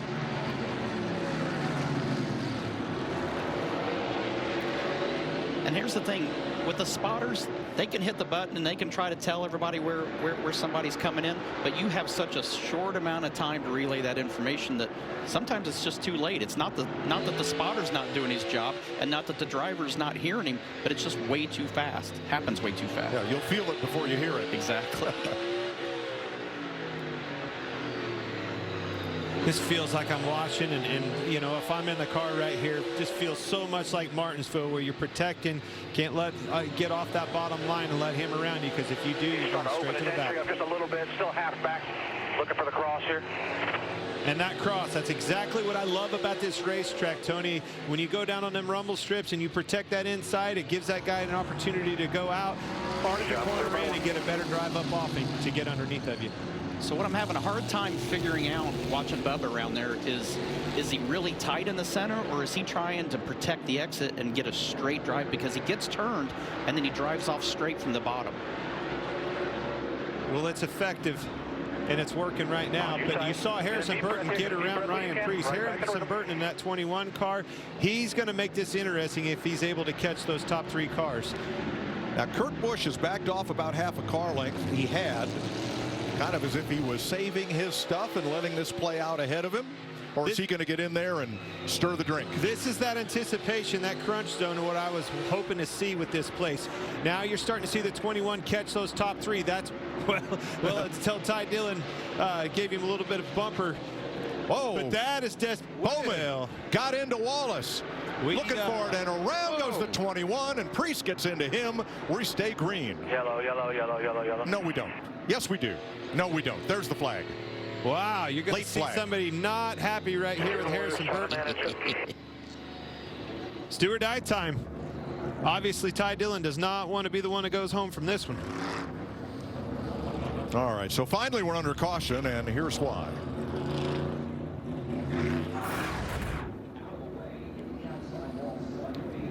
Makes the move low.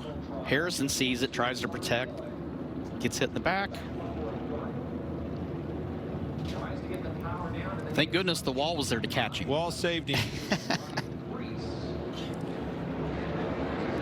There's the first contact. I don't know how to sell it any other than it's just desperation. It's time to go. But I can tell you that's going to put the pressure on Kurt Busch, on Alex Bowman, and definitely on Bubba Wallace. He cannot let these cars get underneath them. If any one of those guys get stuck to the outside, they could be out and headed to the house. Watch for the choose. That's going to be key here. Now here's Harrison Burton. Hold your ears. Well, you know how he wants to race. 15 months. I like it. Larry Mack. Mike, I'm a Greg Ives, crew chief for Alex Bowman. You're running second, 26 laps to go. Where do you choose? Short and simple. Yeah, we got to choose the inside here. Luckily, we got to watch a couple races beforehand, and the inside seemed to win out most of the time, even if you could get the front road. So I saw the 5 fight pretty hard in his heat race, but we're going to choose the inside here. No question. I think that's the way to go, Mike. All right, thanks, Larry. Let's find out. 2 to go before we restart. So they will approach the choose V painted on the racetrack. First 3 go to the inside. Ty Dillon and Harrison Burton to the outside. Going for glory. I'm shocked that Kurt Busch didn't take the opportunity. We're race car drivers. We're greedy. We want to take the free spot. I still think he made the right decision there. Those 3 inside positions are going to be the ones that prevail here. The 42, he's the one that I want to know what's going to happen. How about these beautiful aerial shots provided by Goodyear? Anything can happen as long as you have the drive. Goodyear, more driven. Welcome to downtown Los Angeles. As much as Kurt Busch, you feel like made the right decision, I also feel like Ty Dillon made the right decision where he was at to go ahead and take that front row starting spot. I like that conversation until you put the guy that he just knocked out of the way right on his bumper. Don't you think for a second that 21 isn't going to repay this favor? 26 laps to go.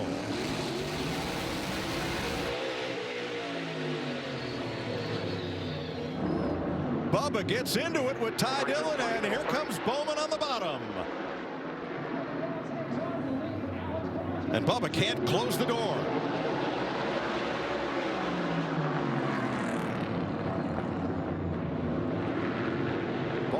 Stifles him up just a bit. Busch looking on. Ty Dillon right in there. that 42 car is holding his own on the outside.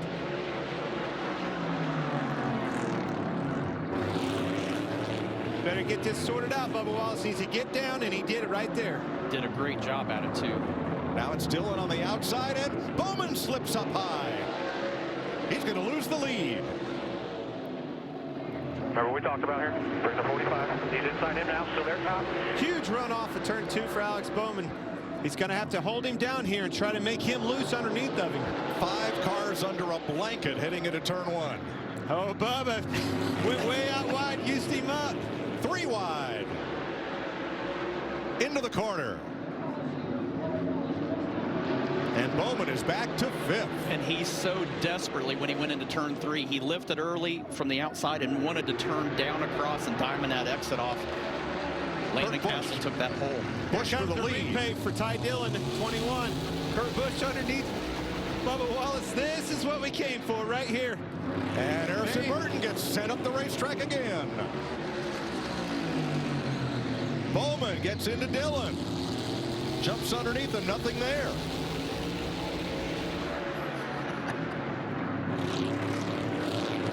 You notice when they get in traffic like this and they're fighting for the transfer spot, how that white line is invisible at that point. Oh, around goes the 15.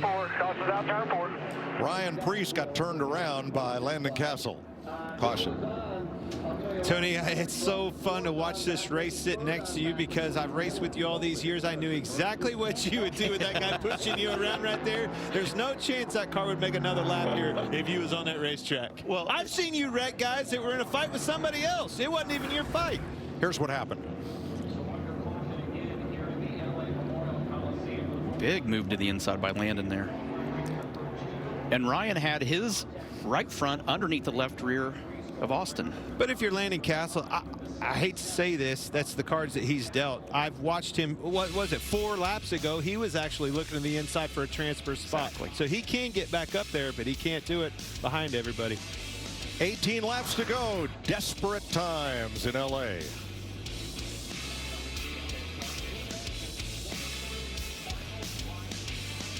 Here they come. Finish of the Daytona 500. The Daytona 500, February 20th on Fox. NASCAR on Fox is sponsored by Coca-Cola Zero Sugar. Is it the best Coke ever? 18 laps to go in last chance qualifier number 2. 2311 is now a 2-car team. Kurt Busch and Bubba Wallace for 2022. They're out front. Regan.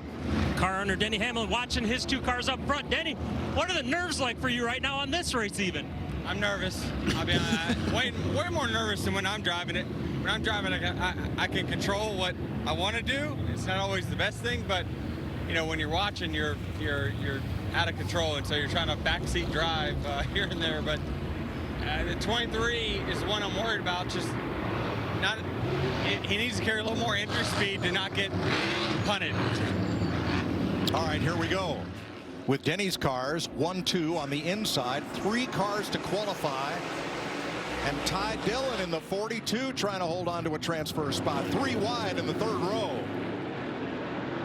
Austin Cindric has probably been one of the best cars I've seen all day on starts, restarts of getting inside of guys on the entry. Probably has the most experience with this sequential shifter as well. But you see Alex Bowman, he's had it. He's been beat around, pushed around, shoved to the back. Ty Dillon. Austin Cindric off the pace here. Dillon had a great restart. A little too great, NASCAR said. He jumped the restart and will have to go to the tail end. Oh, no. Costly air. I saw him jump. I didn't know if they call him for it or not. There is a Geico restart zone, and the car on the inside of the front row must fire off first. Well, that puts the 21 of Harrison Burton back in the transfer position with Alex Bowman catching him. So the black flag will be out for Dillon. Restart violation. How? Stop.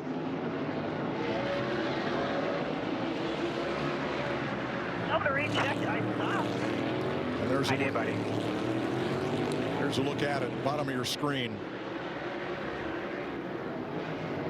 Okay, if you don't drop to the back, they're going to put you in the infield. And you see Dillon was on the gas before the restart zone, jumped out in front of Kurt Busch, so he can resume racing once he gets to the tail end of the line. And Kurt's the control car. Kurt's the control car. He's the one that is in charge of where in that restart zone they get on the gas. So now the fight for third is the 21, Harrison Burton, the rookie, against Alex Bowman in the 48. And the fight is on. You can see them all pushing and shoving. Bubba Wallace has to go. Listening to Denny Hamlin, I see exactly how Denny did. He's got to get it into the corners harder. These guys are overdriving. They're driving deeper into the corner. They're going to be into him and move him out of the way. Bowman just used up the left rear quarter panel on Burton's car. I think Burton's spending more time looking behind him than in front of him. Turn 2, Landon Castles around off the front bumper of Brad Keselowski. And everybody gets a chance to catch their breath. I need it.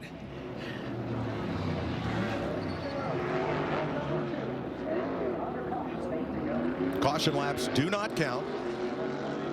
Well, this may be a break for Ty Dillon.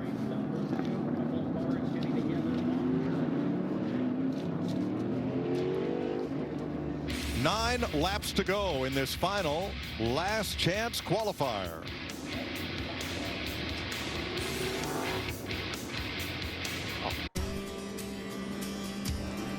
Boy, somebody's VIP suite doesn't have any headroom.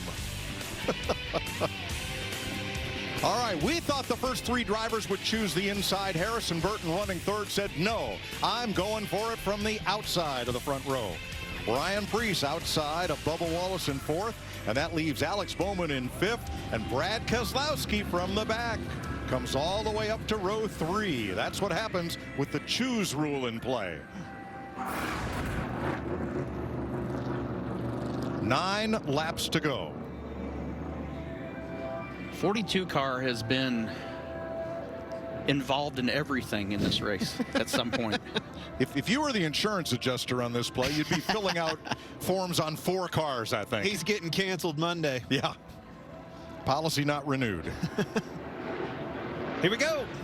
Not necessarily what I thought was going to happen here. Harrison Burton joining the outside front row. Did he make a good move? A good choice? We're fixing to find out. Here we go. Great. Outside door. Alex Bowman really pushed Bubba Wallace into the corner and shoved Harrison Burton up. Wow. Cindric just sent it in there. Good on the brakes. So and good. he comes out 5th in the number 2. And he gets hit by Dillon and turned around. And around. I mean, it just shocks me. I can't believe that happened. You feel like you're on the merry-go-round and the guy with the lever, you know, like went to get a sandwich, wouldn't turn it off. But honestly, this is the LA Coliseum. You're trying to make the big show. You're going to put yourself in positions that you wouldn't normally put yourself in. And well, come on, Ty Dillon has hit everything but the lottery. Yeah, the pace. I'll be honest. If I'm the pace car driver, I'm nervous right now.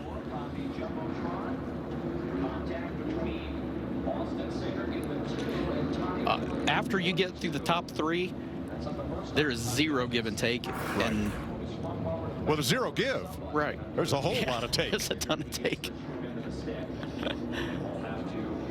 So once this LCQ is finished, the cars will get ready for the main event. Pitbull will perform a concert, and he gets to cheer on his team Trackhouse in the finale. A lot going on for the fans here in Los Angeles, and for you at home watching on Fox.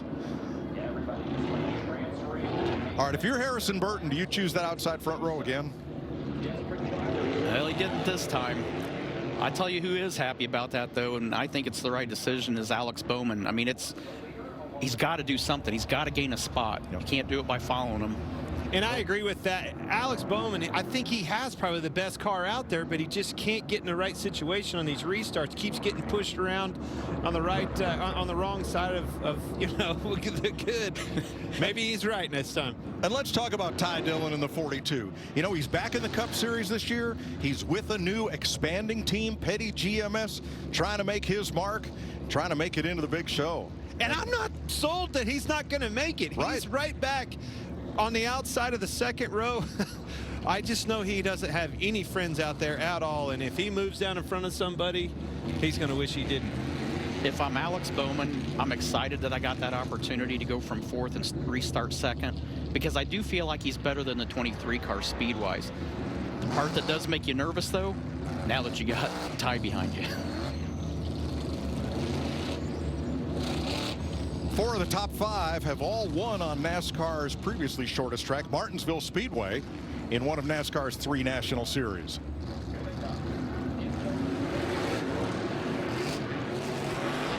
Race day next right here on Fox. And then the Busch Light Clash at the Coliseum. All right, here we go again. 8 laps to go. Green flag. Oh, big shot. That all started with Harrison Burton giving Bubba Wallace a big shot down in the corner, knocked Kurt Busch out of the way. And Cindric dives it in there again, and he's going to come out maybe with 3rd, maybe with 4th. How did that happen? Didn't see it coming for sure. Elbow, gloves are off, boys. All right, 3rd, side by side. The rookie, Austin Cindric, the former champion, Kurt Busch, the 2 in the 45. One of them may make the show. The other goes home. And Harrison Burton at the inside for the lead. Austin Cindric.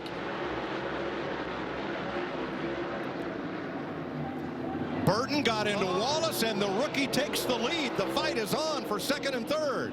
Here comes Cindric on the inside. Wham! And Kurt Busch piles into the outside wall. Yellow's out, yellow's out, yellow's out, yellow's out. Whoa. This has become go or go home on the rollback. Desperation. You knew it was going to.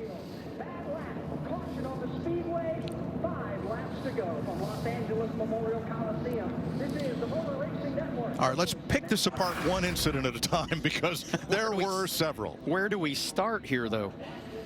Well, the 23 into the 45. But that came from a shot off of the 21. Go ahead. Everybody after 3rd gets roughed up. They pile it on down into the corner. Here comes 42 back in the mix. And he's got to do everything he can. Oh, there just wasn't room for Kurt Busch once they got to 2.5 wide. Wrong place at the wrong time. We don't have enough eyes in our head. Denny Hamlin's reaction.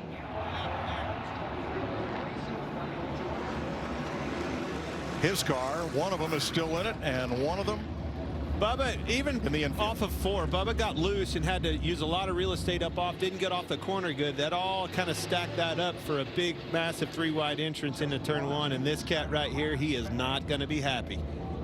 Within a few laps, he went from the lead to out of the race, and watching this on the couch.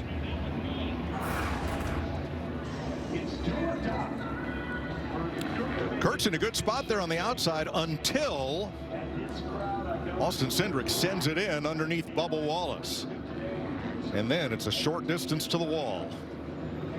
So there you see Bubba Wallace really shoot up and move down to protect. That put Kurt Busch on the outside 3 wide. And that's not Kurt. Kurt's not doing anything bad in that scenario. He's just in the wrong place at the wrong time. Regan? Well, tough break for Kurt Busch. Kurt, things got very physical out there. You ended up on the wrong end of it. Talk me through it from your perspective. I just got put in a bad spot on one of the restarts, and when you're not managing the race and holding the white line, you're in a vulnerable spot. So, I mean, we needed to transfer. We needed to start off strong, and we did not.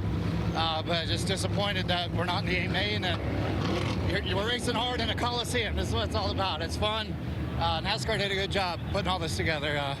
But thanks to Monster Energy, Toyota, Jumpman, everybody that's part of this team, we're supposed to be in the 8 main. We're not. I appreciate that interview right there. Those are hard words to say. Stay positive about it, but I appreciate Kurt Busch in that interview. He was very gracious. But I think it shows how much it means to everybody to be in this finale at the LA Coliseum. 5 laps to go. Rookies on the inside of the front 2 rows. Burton in the 21, Cindric in the Blue Deuce. And Cindric gets into Bowman, and that separates him out a bit. Wallace turns Cindric around and into the inside barrier, which is concrete. I can't believe what I've seen. Yeah, you can. No, I can't. Yeah, now Ty Dillon is somehow going to make the race, and Ryan Preece Wait a minute. We can't even say that yet. There's way too much that can still happen in this race. Well, this was bump 'em, thump 'em, and dump 'em.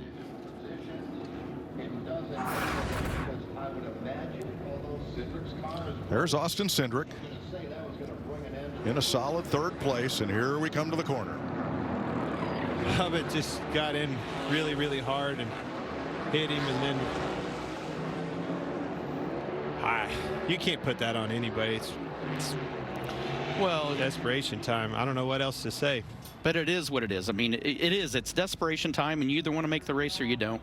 But there's a reason it happened, and riding with Bubba Wallace. And right there, dash cam. But it also took Bubba out of the race, too. That's a decision you have to make. You got into him to move him out of the way, but unfortunately, it just probably took him out of the race. Hey, Bubba's had this happen to him during the race, too. Yeah. Nobody's got a clean slate in this race right now. Everybody's been involved in something at some point. But this is quarter-mile short-track racing. Absolutely. Happens all across the country, Friday, Saturday nights, everywhere. Close quarters, short races.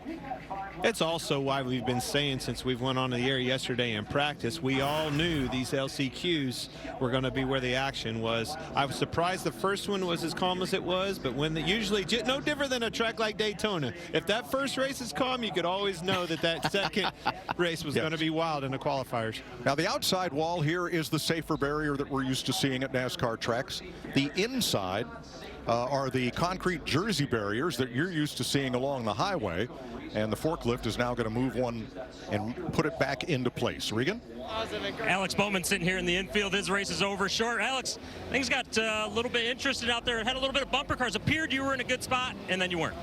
Yeah, I felt like we were one of the best cars. Like, we were definitely better than Bubba, and he was running a really aggressive line, kind of taking my exit away, and finally got underneath him and passed him, and he shipped me back in the next corner. But I mean, short track racing was part of coming to a place like this, and what has ensued in the last 15 minutes, I don't know what you call that, but hopefully everybody at home is excited, and I see a lot of fans excited, which is what matters, and that's why we're here. So I hate it for Ally and Hendrick Motorsports.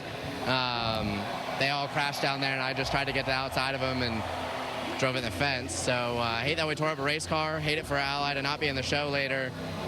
Hope the fans are having fun. That's all I have to say. Michael, things are getting interesting down here at the racetrack. Interesting up here for sure, Regan. I'm with Chase. And Chase, since you walked up, the action has really picked up. Yeah, I don't know why that happened, but yeah, this is, I was eating lunch and watching the first one. It was pretty uneventful, and then came up here, and this obviously has been a different deal. So I don't know. I don't know what to expect later. It can go one of two ways. It can go like the first last chance, or it can go like this. So we'll see. You're all right with rolling your sleeves up if you have to, though, right? Well, whatever's entertaining. This is an event, right? So whatever we need to do to make it a good show. But I think what happened here in this race is people have realized how vulnerable you are, and you know, just rooting people out of the way, how easy it is to do. And you know, the two obviously was running over everybody, and everybody's being aggressive. So I don't know. I guess it depends on how bad you want to win, and it'll be entertaining, that's for sure. Entertaining. The fans are loving it, guys. They're cheering up here. Sounds like the fans more so than the drivers. For most Angelinos, road rage is associated with the drive home. Here at the Coliseum, road rage is associated trying not to have to go home. Exactly. And to think back to the 19, remember when we saw him make the decision, we'll take a provisional, let's stay out of that chaotic mess? Boy, that was a good decision. And then he's going, I can't understand why he wouldn't. I bet he understands now. Exactly right. Because Truex would have been in this race. They would have started 10 instead of 9 cars. And now we have 7 racing for 3 spots. I don't think we're Mr. Yellow Flag. He's not done yet. No, he's just getting his arms and legs stretched out here and getting ready for we still have 5 laps. I don't know if we have enough automobiles out there to handle it, but we still have 5 laps for these 3 spots, and I'm ready for it.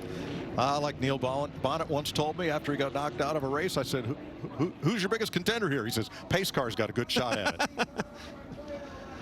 This is not over. Harrison Burton, Ty Dillon on the front row. Ryan Preece, Bubba Wallace. Brad Keselowski hasn't made any noise in this qualifying yet. Landon Castle and Austin Cindric. And I can't help but to think some of these guys that we've been watching beating and banging up there 3 wide, knocking the front wheels off this thing. I can't help but to think that some of those suspension components mean something out here. Maybe Brad's going to be able to catch up to him and capitalize. Brad has not had speed, but he certainly has more experience than anybody else in this field. Can he transfer in with that new number 6 Ford? Let's find out. 5 laps to go. Burton, Dillon, Preece.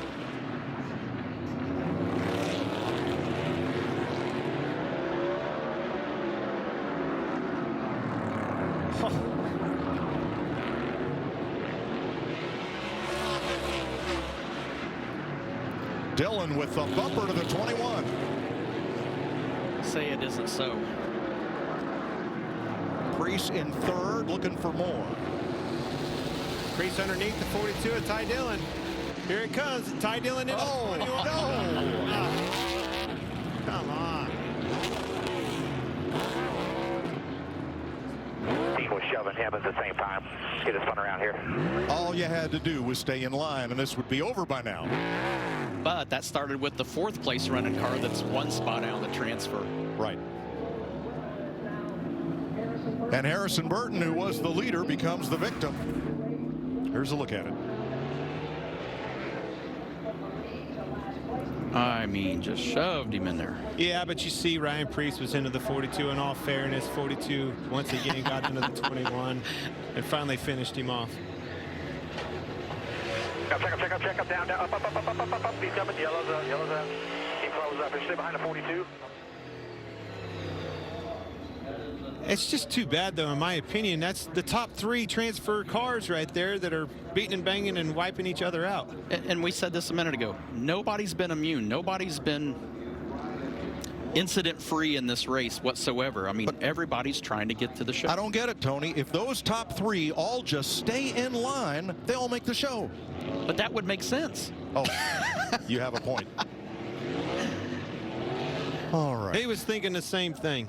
3 laps to go. Well, we've seen the 42 go from the back to the front, back to the back, now back to the front.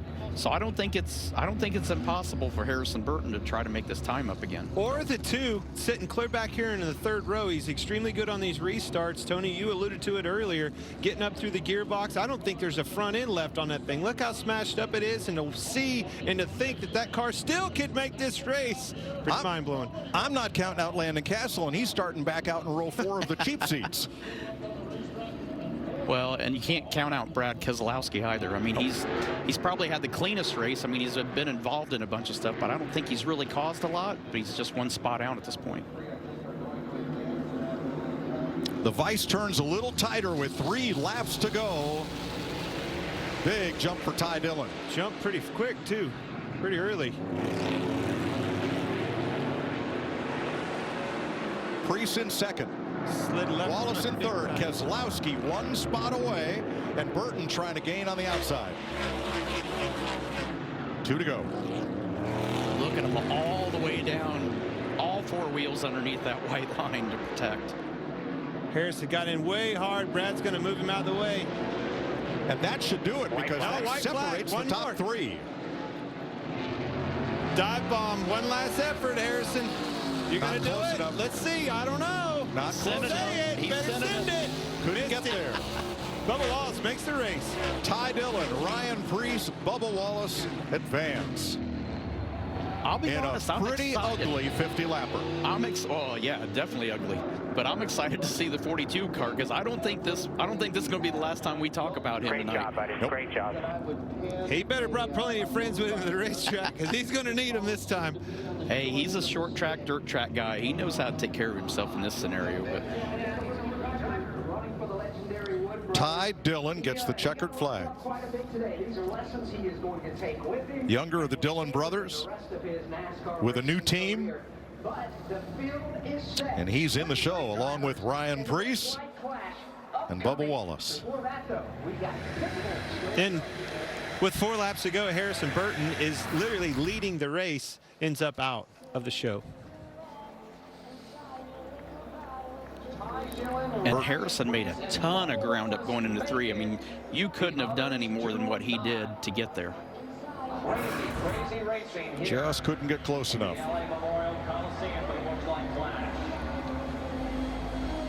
Ty Dillon wins last chance qualifier number 2.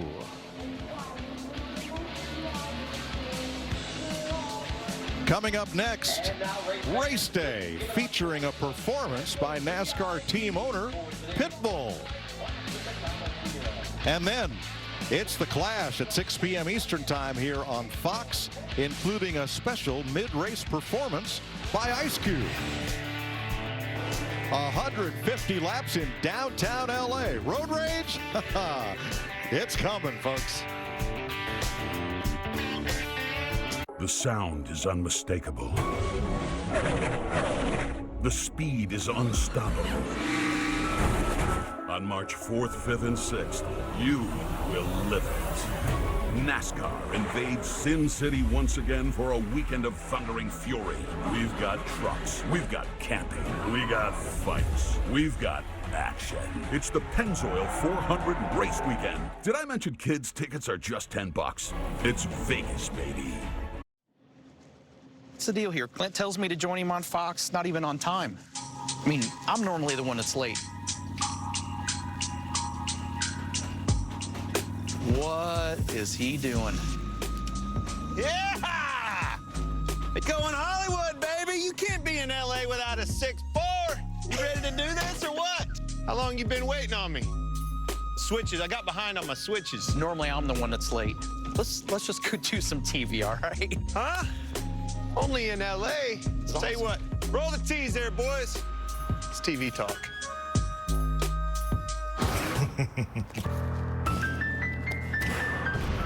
This is too West Coast. There's just something special about a classic. Every fine detail of beauty on display, giving a feeling almost like perfection. And I'll be everywhere on the map, but I rep that West. I rep that West. But sometimes a little something extra pushes the classic feeling just a bit further. Showing qualities you didn't know were there. And resulting in something never seen before. A spectacle of sorts. That's what we have today. Los Angeles, South Scanless, South Central, home of so much potential. When NASCAR's best bring it here to Los Angeles, California.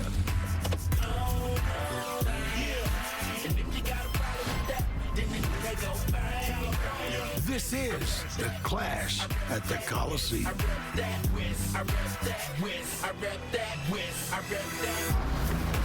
We thank you for being with us, NASCAR on Fox. We're about to turn this into Coachella on wheels. Historic day at the iconic LA Coliseum. It's NASCAR. It's a race. It's a Hollywood happening. And now it's time for a concert. A career spanning over 2 decades. Not only a musical talent, but a car owner as well. Here's your Grammy Award winner, Pitbull. Let's go. Ain't nobody like it. Don't stop the party. Yeah, yeah, yeah. Ain't nobody like it. Don't stop the party. I'm running through the world like a running back. Scarface world's my running back. 30,000 people in here and over. 80,000 people in London. 20,000 people in Morocco, and I'm just getting warmed up.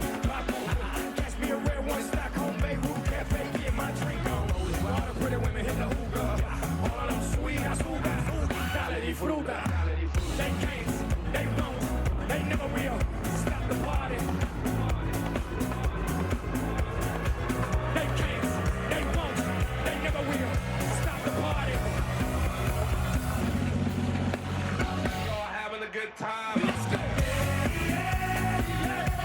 Ain't nobody like it. Don't stop the party. Ain't nobody like it.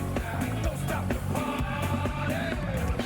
I'm in the city with a stretch, yeah, like Slinky. And now I'm doing shows in Helsinki. I know what y'all thinking that you can outthink me, but you can't, frankly. I'm out for the Benjis, Frankies. Just cause you ain't me, don't hate me. As a matter of fact, you should thank me, even if you don't, you're welcome, Yankees. Zigga, zigga, zigga, zigga, zow. Who got the keys to the world now? Just shoot it. Blah. They can't, they won't, they never will stop the party. They can't, they won't, they never will stop the party. Y'all having a good time. Let's go. Ain't nobody like it. Don't stop the party. Ain't nobody like it. Don't stop the party. I'ma kiss me now. Now kiss me now. I'ma kiss me now. Now kiss me now. I'ma kiss me now. Now kiss me now. Keep funky. Keep funky. Now stop. Keep funky. Keep funky. Now stop. Keep funky. Keep funky. Now stop. Y'all having a good time. Let's go. Ain't nobody like it. Don't stop the party. Ain't nobody like it. Don't stop the party.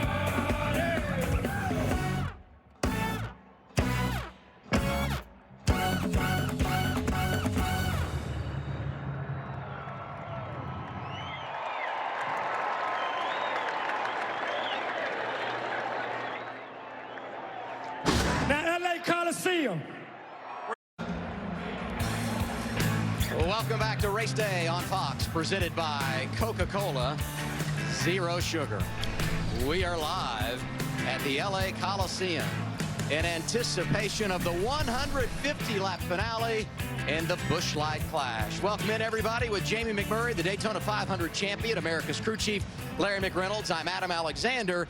And when last we left you, we thought we knew the 23 drivers going for the win tonight in the Clash. But some breaking news. Ty Dillon has been removed from the field, a violation on the final restart of that second last chance qualifier. Yeah, and Adam, it's marked on both the inside and the outside of the track. You see Ty Dillon jumps just before they get to that restart zone. He did it actually twice in the race. Heartbreaking for him. He fought back all day long to try to get in the right position. If you guys look, Ty Dillon's going to accelerate right there.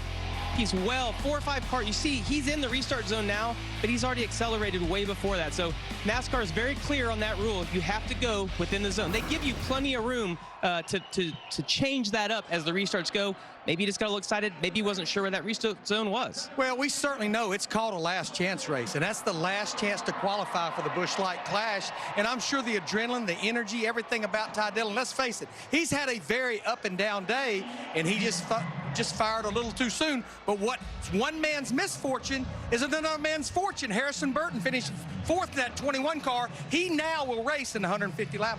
Ty Dillon eliminated, but he's not the biggest name going home. 2 champions taken out in that second last chance qualifier. Kurt Busch will not race this evening. Neither will Brad Keselowski. Alex Bowman, a driver who made the playoffs last year, also not going to make it into the main tonight.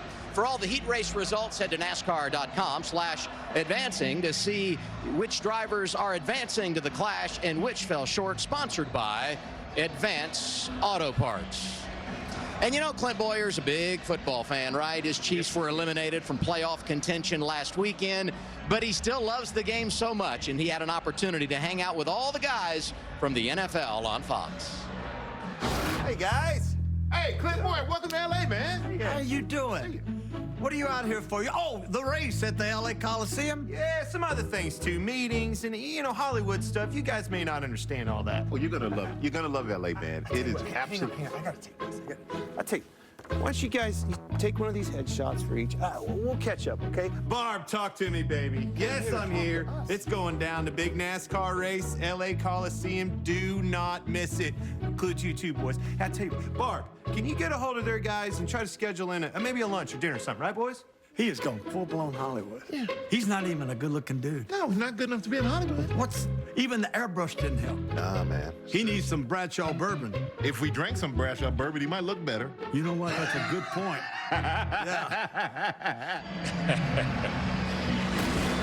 Great to see familiar faces from the NFL on Fox, NASCAR on Fox. We're at the upper level of the Coliseum. I mean, what a backdrop. The LA skyline, the San Gabriel Mountains with a little snow, a little sun. Tony Stewart, the Hall of Famer, three-time NASCAR champ, also part of Stewart-Haas Racing, and, of course, Clint Boyer, who we can't get enough of today. Really kind of annoying. Right after a while, he just shows up everywhere. I'm Chris Myers. We kid because we care. You know that. By the way, that was fun. Before we get to the main event here, that was like bumper cars at 90 miles an hour. Not fun for others. All right, but we have, so the headliners are, and you said at the beginning of the day, Kyle Busch. It seemed like each of the pole sitters in the heat races, they all came through. Are those still the guys to beat? I think so. I mean, but we saw there, even on the front row, you are vulnerable on these restarts. So even the pole guy has been vulnerable at times. But now you're going to have the field's a lot more even now. It's not staggered heats from qualifying. You're going to have all the cars that are basically the same pace altogether. So now the business is going to pick up. It's a great point, Tony. We had Kyle Busch up there, Chase, in the booth with us watching that first LCQ.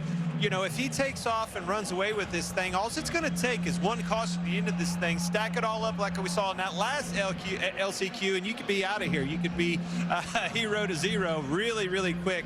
So anybody's game, even Stilton right now. Yeah, Tyler Reddick said the average speed is about 65 miles per hour. They hit 90, but then at other times they slow down like they're in LA traffic. As one driver said, we're here for a party, and a NASCAR race has broken out. That's what we're about to see. All right, coming up, we have a lot more, 150 laps to decide the Busch Light Clash. Here's what's around the turn if you stay with us on NASCAR on Fox, live from the LA Coliseum. So much more live from the Coliseum here on race day. Starting with the USC Marching Band. We'll hit the red carpet with Shannon Spake and Michael Waltrip. With stunning stars, Blake Shelton and Gwen Stefani. Four-time Cup Series champion, Jeff Gordon. And a musical performance from Pitbull. And the drivers are ready to go racing as we are live from the LA Coliseum on race day. 1, 2.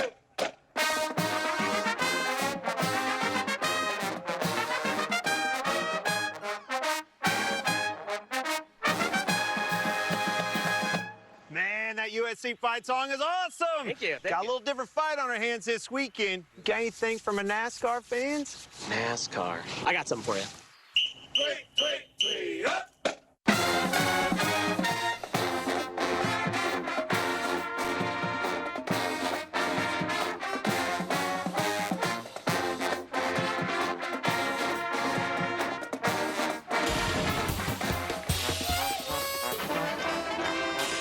Yes.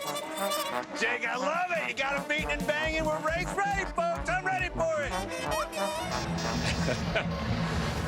The USC Marching Band, it looked like the last heat that we just saw with guys exactly turning right. into the corner, bumping into each other. More with the guys on the racing in just a moment. All afternoon, we've talked about the Los Angeles Memorial Coliseum. Of course, USC, home for their football team, turned into a quarter-mile racetrack. But there's been Super Bowls, Olympics, World Series, concerts held here. A lot of memories, a lot of iconic moments in the Coliseum. Good afternoon, everybody. This is Ben Scully speaking to you from the Los Angeles Coliseum. Do you ever get that feeling you've been here before? This place is electric. Yeah, you can feel the tension the moment you walk in. Now look around, this is what they call greatness. That's 100 years of stories, victories, heartbreaks, and legends. A stage that's hosted unbelievable moments and unforgettable teams. You want to talk teams? Dodgers, Rams, Raiders, Chargers. Bitter rivals have each called this place home. UCLA and USC meet for the 91st time. If you want to see the future, then take a look at us. Global icons, you say? Try the Pope, 3 presidents, and rock and roll's biggest stars. The home for sports' biggest moments? Yeah, it's got the World Series, Super Bowls, and the Olympics. Generations of fans have cheered on their heroes in this place. It's the Gladiators who win there. I still hear it every time I'm back. And now, the next generation of Gladiators entered this arena. You have no idea what you're in for. Let's go have some fun tonight, man. This is the Clash. All right, and worth repeating, we're waiting for the iconic moment in NASCAR to take place here this afternoon, the Busch Light Clash, the first time ever that America's best drivers are here to race on this quarter-mile track with a couple of racers, drivers who know it well. What have you seen so far? You can make up ground if you're way back in the pack here, right? But 150 laps, there's time here to be a little more strategic and maybe not so aggressive early or reckless. Yeah, I don't think you're going to see a lot of aggression early in the race, but I would say the last 50 laps will not disappoint. I mean, guys are going to take any opportunity they can. And like we saw, a lot of the things that have happened to guys have not necessarily started with the guy directly behind him. It's been the 2 cars behind him that created the carnage. Yeah, for sure. And we saw that time and time again. You can kind of persuade that guy into thinking, man, maybe he thought he took him out when all along it was you, 2 cars, 3 cars back. But honestly, it's opened up the door for so much more. Everybody just watched that, including these drivers. Everybody knows that we have to protect, but if you protect too much, they can shove you right out of the way, and you're not only going to lose one spot, you might lose several. Right. And Tony, you've won everywhere, raced everywhere. You've been in an Indy 500, a Daytona 500. I know this is very unusual, right? This atmosphere. How would you drive this based on what you've seen so far? Well, it is unusual, but still, I still go back even before driving on the racetrack just to be here and to see the atmosphere here, to see the fans, to see just the event. We are not just at a race. We are at a huge event, and we've heard all the drivers talk about how big it is for NASCAR to be here. This is an opportunity of a lifetime for our sport, but I would love to be down on that racetrack right now and be a part of it with these guys just to say I got a chance to race at the LA Coliseum. Well, we're glad to have you as a guest analyst in the booth, and 2 weeks from today we'll be as well for the Daytona 500, the Great American Race on Fox. Right now, let's check in with Shannon Spake is standing by. We've just heard about USC and their football field. Reggie Bush. Shannon, take it away. Well, a guy who has put on plenty of incredible performances right here at this place, Reggie Bush. I would ask you, what was your most memorable moment? Obviously, today's going to be, but tell me about playing here. Man, this is home. For me to come here and to see a racetrack inside the stadium is a little crazy, knowing just all the history that's been on the field. Sorry, this is my little one. It's all right. It's a family affair here. But this is amazing. I think amazing event, and I can't wait to get in there and just see these loud cars. I think my kids are more excited than anybody else here. But just playing here in this stadium was amazing. I feel like this is where I really built a lot for myself here on this field. Friendships, my career. There's so many things, memories that happen inside the stadium. And it's always feels like home when I get a chance to come back. Well, we could not have a party here at the Coliseum without Reggie Bush. Back to you. All right, thank you. Thanks, Shannon and Reggie. Coming up, we'll continue live here. Another song from Pitbull later. Hall of Fame driver Jeff Gordon will join Clint, Tony, and myself if you stay with us, and I hope you do.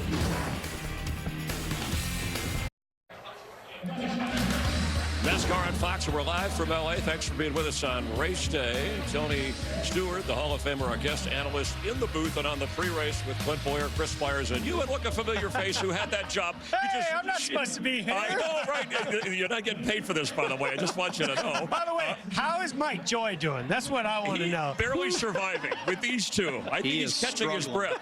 Jeff Gordon, the Hall of Famer, and a big shot at Hendrick Motorsports, Rick Hendrick, the Chevy crew. So I know you have a lot of work to do, but since you were in this role, I want you to get your broadcaster hat for us like these guys up. Based on what you've seen so far, what do you think we're going to see coming up? Well, as a broadcaster and these color analysts here, they need action. They had plenty of it. My gosh, this race is insane. You know, just the atmosphere. I really applaud NASCAR, Fox, everybody in the whole industry to come together to put this event on.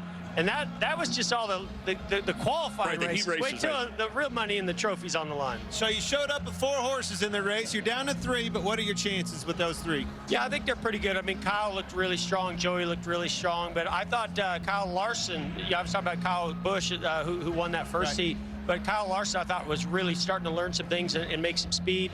And then, you know, Chase is so good saving equipment and tires and brakes. I think 150 laps is going to play in, you know, really good for him. And, you know, hey, the 24 looked pretty sporty, too. So I think we got 3 really good chances. But it's going to be tough, man. Lap traffic, tires, brakes, everything. So you probably felt better until that last LCQ, right? Yeah, that one was a little tough. Seemed like no matter what Alex did, it just wasn't working out for him. They were knocking the heck out of everybody there, but it was wild. It was entertaining. I didn't think anything about wanting to be a part of this race from a driver's standpoint, but after watching like the first heat, I'm like, man, I really have the itch. Do you have any itch to get back in the car here just for this event? You know, no doubt when I walked in here, I was like, man, I'd like to be a driver in this situation. After that last chance race, I was like, I would have been so mad leaving the racetrack if I'd have been in that one. Which Tony Stewart you think we would have had right there, Jeff? The one where he threw his helmet mad at somebody? The one where he just bulldogged everybody out of the way and took off? Well, I think I know. You have raced each other hard before. How far? Now we're going to have 23 cars on this quarter-mile track. You talk about going into a turn. Where is the cutoff as far as, I mean, if you're way back, you're going to have trouble even at 150 laps making up ground. What's the cutoff that you think where it's very difficult, even more difficult? Yeah, I mean, attrition's going to be, you know, tough to get through. And we've already seen you can't really get a lot of damage, you know, and come back from it. But I love all the wheel-to-wheel contact. I thought that part's been really good. I think you just got to stay on the lead lap. You know, if you can stay on the lead lap and then they get some double file restarts, we've seen guys. I thought Austin Cindric had no chance of getting through that last chance. Just the next thing I know, he's about to win it. And, you know, it's flipping and it's flopping all over the place constantly. Right. So I don't think you're ever out of it, honestly, even if it comes down to the end. But, 23 cars, that's going to be pretty wild. I think it's going to put it right back into what we've been talking about and thought that we were going to see. Traffic is going to be the name of the game, and it's some more conversation that you and I will see later on. Yeah, and just something little like just 23 cars being out there is going to be way different by itself because, like we've seen, things that are happening 2 and 3 rows ahead of where it's actually starting. So things that are happening, now you throw about 7, 8, 9 more rows behind that. A lot can happen now. Yeah, no, I can't wait. I mean, I knew the bumper was going to come into play. You know that's just, listen, you guys tested this car at Bowman Gray. You guys should have known exactly. You got some good insight there. But I knew the bumpers were going to come into play. I think you're going to see a lot more of that. All right, thanks for coming by. Good luck. Absolutely. Thank you. That's fun. Just like TV, we welcome you and we rush you off. Good to see you, Chris. All right, he's going to enjoy the race. He's threw Jeff Gordon off the stage. And Tony and we're done with you. Then we'll head up to the play-by-play booth with Mike Joy. We have people all over the place, and we will continue to keep you updated as we count down to 150 laps of the Busch Light Clash. We have our final 23 drivers, 6 champions in that group. It should be a lot of fun. But how about a little more music here? Later, Ice Cube. Let's hear another song from Pitbull. He's got this crowd rocking here at the Coliseum.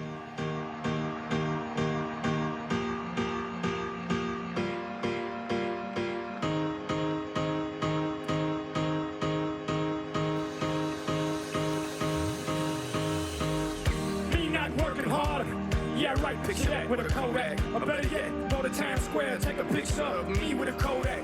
Took my life from negative to positive, I just want y'all to know that. And tonight, let's enjoy life. Pitbull, let's go! That's right. I will love you tonight. Give us a bag. Give me everything tonight. Give us a bag. For all we know, we might not get tomorrow. Let's do break it down. Leo, break it down. Got Lego. Break it down. I want everybody put their hands in the sky. Put them up high. Grab somebody sexy. Let's rap. Let's go. Let's rap. Just go. Take advantage of the night.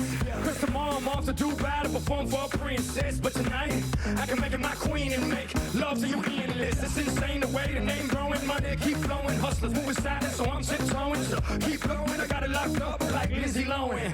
Put it on my life, baby. I make it feel right, baby. Can't promise tomorrow, but I promise tonight.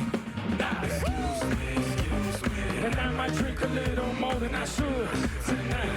And I might take you home with me if I could tonight. 'Cause baby, I'ma make you feel so good tonight. 'Cause we might not get tomorrow. Give me some air. Give me everything tonight. Give me some air. For all we know, we might not get tomorrow. Let's do it. Break it down. Loose and loose. Break it down. Papago.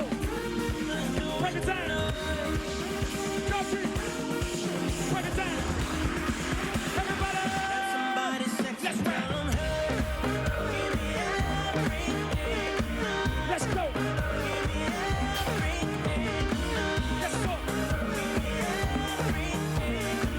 Let's go.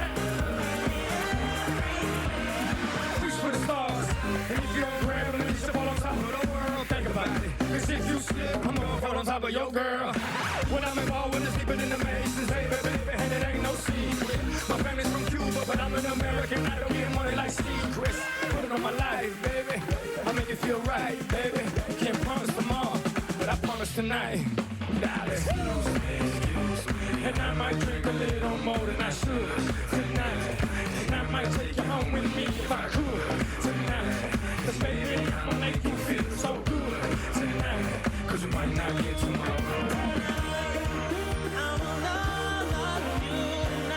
Give me some air. Give me everything tonight. Give me some air.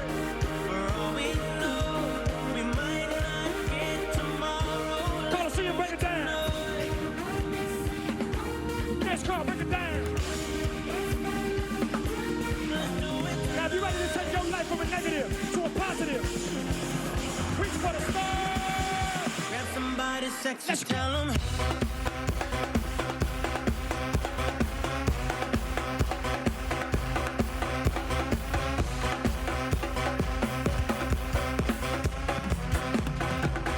Grab somebody sexy, let's tell them.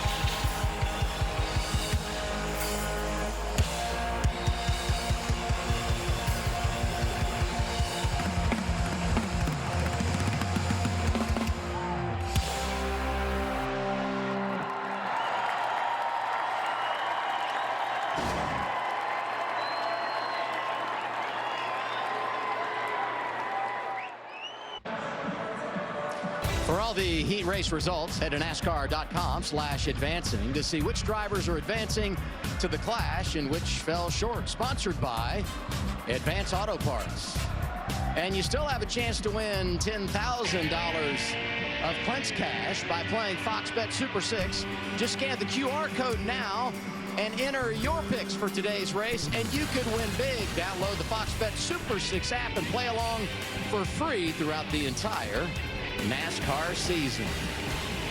The cars are rolling on track here at the LA Coliseum, and it won't be long before the green flag is in the air for the 150-lap Busch Light Clash. The setup has been amazing, and right now you can really feel the buzz in the air. Oh, it's incredible. Pitbull concert in the background was a lot of fun to watch. The crowd getting into it, waving their hands back and forth. And the racing, when they rolled Kyle Busch's car onto the track, I have never heard people light up the way that they did. It's pretty cool. Kyle Busch normally is a guy that gets a lot of boost. But now it's time for the big show. We know what 23 drivers are going to take the green flag for 150 green flag laps. And I said it in the pre-race show earlier today.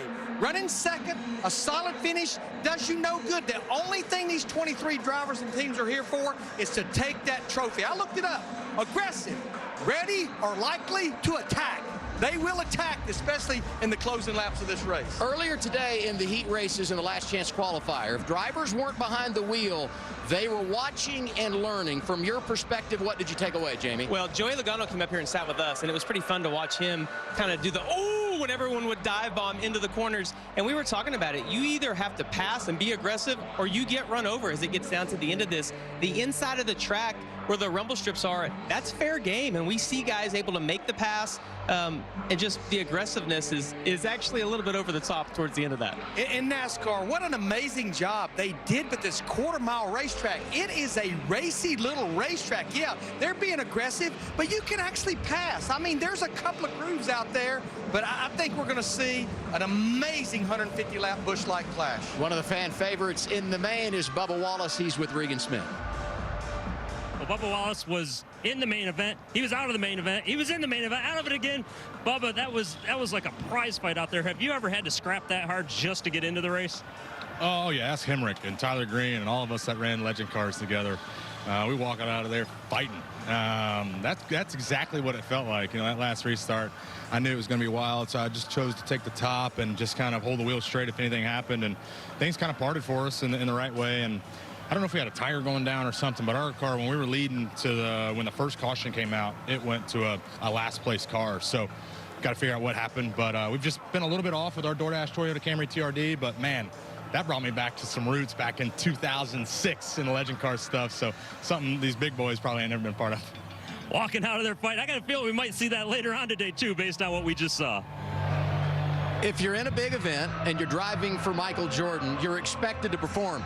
He was not very good in practice here yesterday. They've gotten better and better, and now he's in the big show. Yeah, I mean, Bubba Wallace was the slowest car actually in the first practice that we had yesterday. Got a little help from his teammate Kurt Busch. They actually qualified fairly well, but he went from being in, going to win, to then being out, to then being in. So the reality is you just don't know until this race is over, because no one's out as long as their car's on the track. Yeah, the last thing any of those drivers wanted to do is to have to race that last chance race. But the good thing, especially, Adam, to your point, if Bubba Wallace and the 23 team, if they've been off, they just had another 50-lap race, and they are able to make small adjustments to that car. I'm not saying it was an advantage to run that race, but at least you have another 50 laps of somewhat of a practice session. There are some really good young drivers in this field tonight. We hear from Bubba Wallace.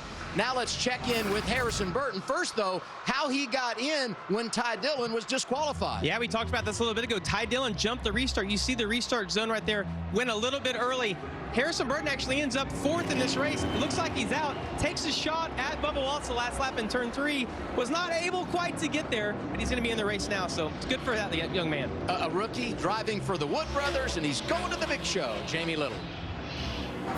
And the rookie Harrison Burton, you had to earn that one. You were forward, you were backwards, you were around. Take me through the emotions of that last chance qualifier. Yeah, I don't know. It's pretty aggressive, that's for sure. I mean, I hope the fans enjoyed it. We're putting on a good show, and a lot of people have watched me race for a long time. I normally don't race like that, but the whole race I got moved around, so I figured, I guess that's how we were doing it. So, you know, it was an aggressive deal, and the whole race was aggressive. And, you know, obviously the end, we kind of got in on some luck there, so we'll take it. But, you know, I appreciate, you know, the competitors out there, and Denny coming up and saying good job after was cool, because I was so upset that we didn't make it after getting spun from the lead. So, I guess welcome to the Cup Series. Welcome to the Cup Series. Harrison Burton, the 21, is in the clash.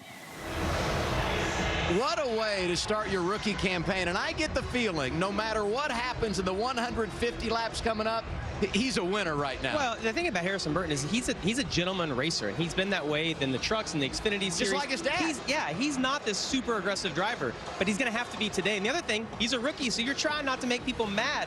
But I think he caught on to that a little bit. He got used up a couple times. What he learned from the last chance qualifier, like you said, Larry, he'll be able to move forward to this main event. Well, the biggest thing, this track got no bigger since the heat races in the last chance qualifier, but the field has doubled in size. And you think about some of these drivers like Harrison Burton that's going to be starting at the rear of the field. You've got to go. That leader is going to be bearing down on you, and bearing down in a hurry. You cannot mess around. Give me a name, each of you, who we need to watch tonight. Well, obviously Kyle Busch, I think, is going to be the driver to beat, because he has the track position. But the guy a little further back, I'm going to say Chase Briscoe, someone to keep your eye on. You know what? Joey Logano seems to adapt, and I think he's going to be awfully good in this Busch Clash Light. I love the energy. The buzz is building. It's just about time for driver intros here at the LA Coliseum. NASCAR is making history. Let's check in with a little cartoon. Oh yeah, amigo. I'm driving. Okay, let's go. Oh man. Nice. What are you doing? The door works. Get in it like a race car, man.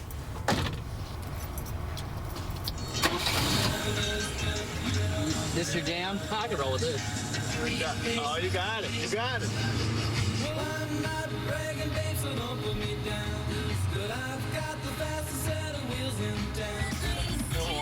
Oh, there you go. Oh, there it is.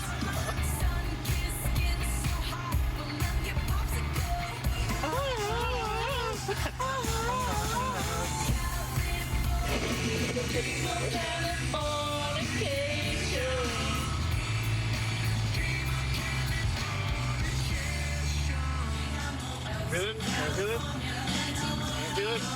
Can I feel it?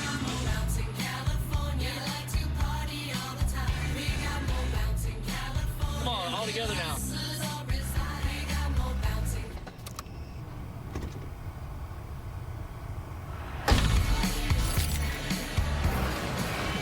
Los Angeles, City of Angels, home to the stars. Miles Teller is in the house. Mark Sanchez, Fox's own, is here, and he's got a special guest with him today. And Chuck Liddell is fired up for the Busch Light Clash on Fox. What's more American than NASCAR?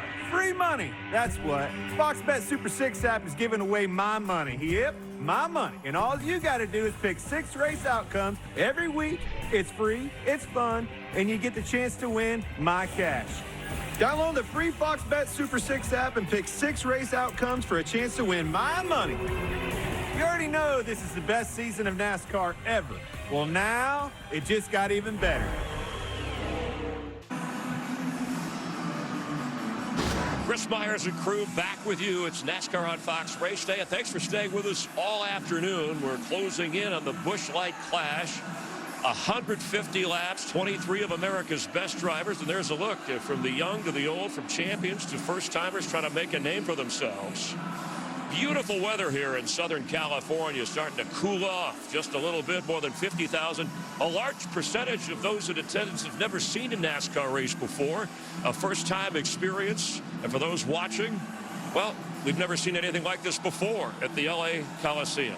NASCAR starts its season a week from the Super Bowl, a month from March Madness. Time for driver introductions. Here's Fox's own Gus Johnson. All right, race fans, no more heats, no more last chance qualifiers. This is it, the main event. Now let's meet the 23 drivers who will be racing for the trophy. This driver has won the championship, and he's been runner-up in championships. Is he ready to win his first clash tonight? How about Martin Truex Jr.?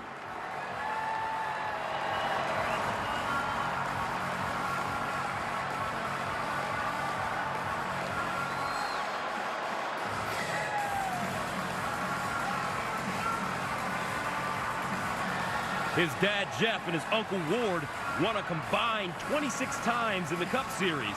Now the 21-year-old driver plans to make a name for himself, driving for the legendary Wood brothers. Harrison Burton.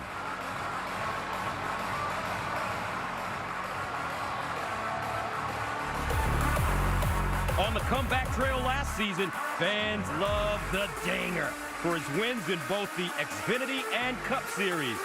Will he be celebrating tonight? A.J. Allmendinger.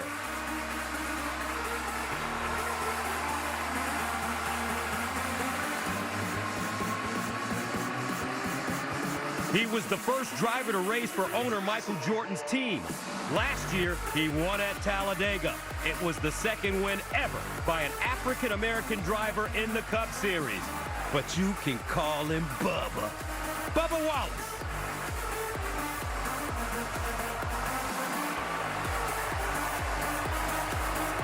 Don't count out this guy.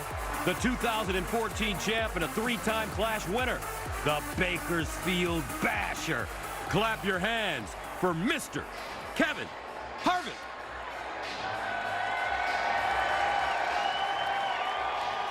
Never count him out in these races. He could be a contender with his experience racing on short tracks.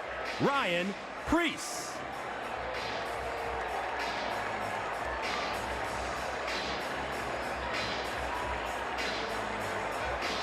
Going for his 4th Clash win, his 4th Daytona 500 win, and his first ever title. Hollywood's Ocean's 11 had an ensemble cast, but in the 11 car, he gets top billing. Let's go, Denny Hamlin.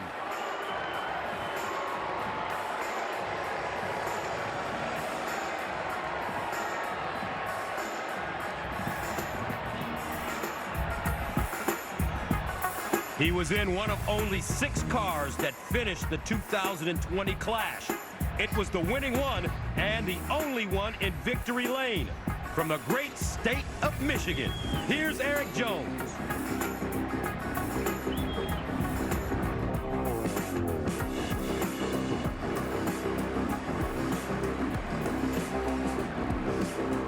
His name sounds like a race car driver's name.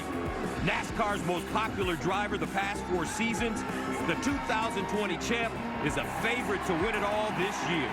Make some noise for Chase Elliott.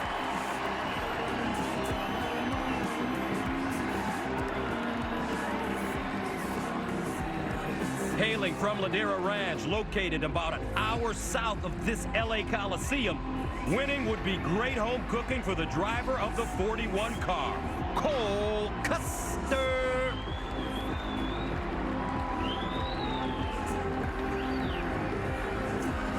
He was leading on the last lap of last year's Clash and then was in a wreck with Chase Elliott. During the final laps of today's race, if they're battling for the checkered flag, you better not change that channel. Here is Ryan Blaney. His story combines Rudy and Hoosiers. Last year, in his 358th series start, this driver won his first ever Cup race, the Daytona 500. Talk about perseverance and talk about talent. Michael McDowell has both. Last year, he became the first driver from the state of Oklahoma to win in the Cup Series. Let's see how he handles this unique California course. Here is Christopher Bell.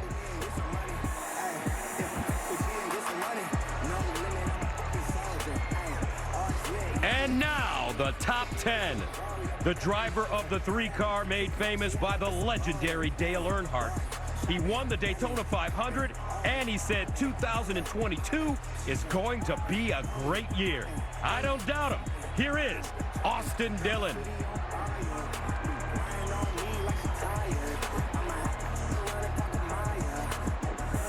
This driver said he expects 2022 to be a crazy season. I believe him. Having won races at Daytona and Talladega, he is ready for LA and showtime. Here comes Ricky Stenhouse Jr.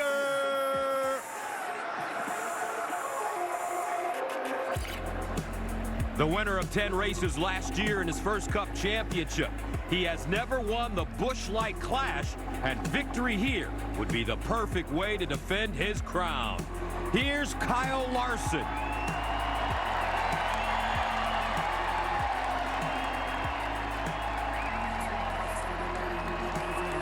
He's an upcoming breakout star. He's won at Daytona and Miami. Let's see if he also loves LA. But we all love William Byron.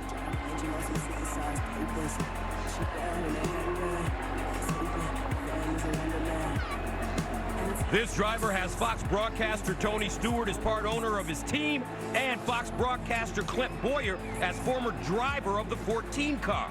Good luck in the race, and good luck with those guys. Here is Chase Briscoe. He just turned 30. His team's co-owner, Pitbull, just finished his concert here at the Busch Light Clash.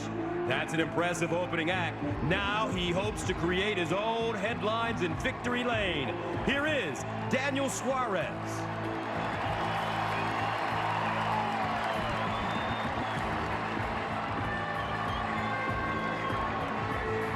Last year, the 2018 champion won NASCAR's first dirt race in 50 years.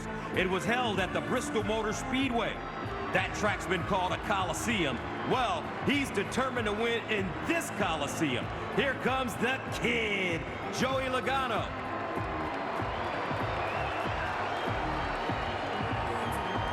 He's won in all 3 of NASCAR's top series. Maybe a flash win tonight for the full-time driver, Justin Haley.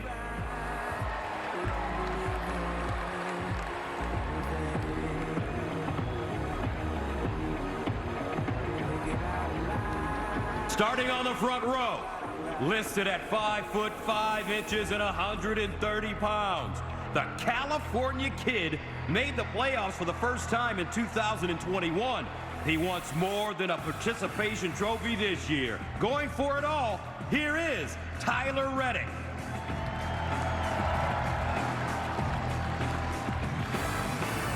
And now the pole sitter. Known as Rowdy, he's cheered by fans, booed by fans, and at times on the same lap. 2-time Clash winner. Rowdy's looking for win number 3. Make way for Kyle Busch.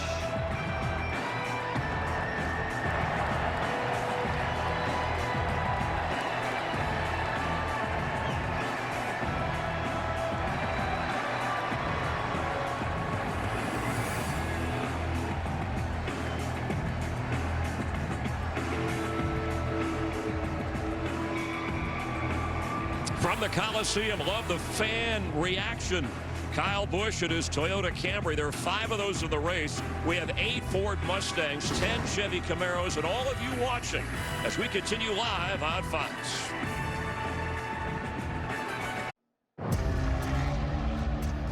We paved it.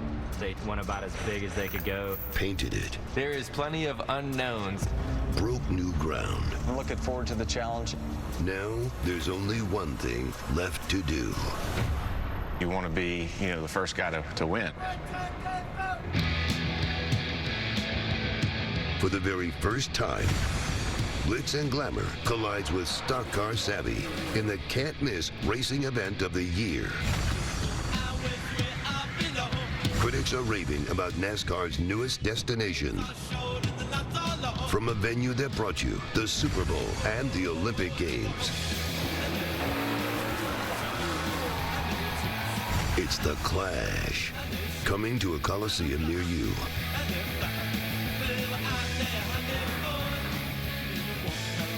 Where Sandy Koufax once pitched in the World Series, where the Olympics have been held. NASCAR comes to downtown Los Angeles and puts a quarter-mile racetrack right inside the LA Coliseum. And here we go. Let's take a ride around this little quarter-mile racetrack, the smallest track NASCAR has raced on since 1971. Tight turns at each end zone, straightaways that aren't quite straight. So far today in the qualifying events, most of them were reasonably calm. The last one was mayhem. And now, 23 cars will line up and compete for 150 green flag laps. Somewhere they've never raced before, in a car they've never raced before. This is the new NASCAR.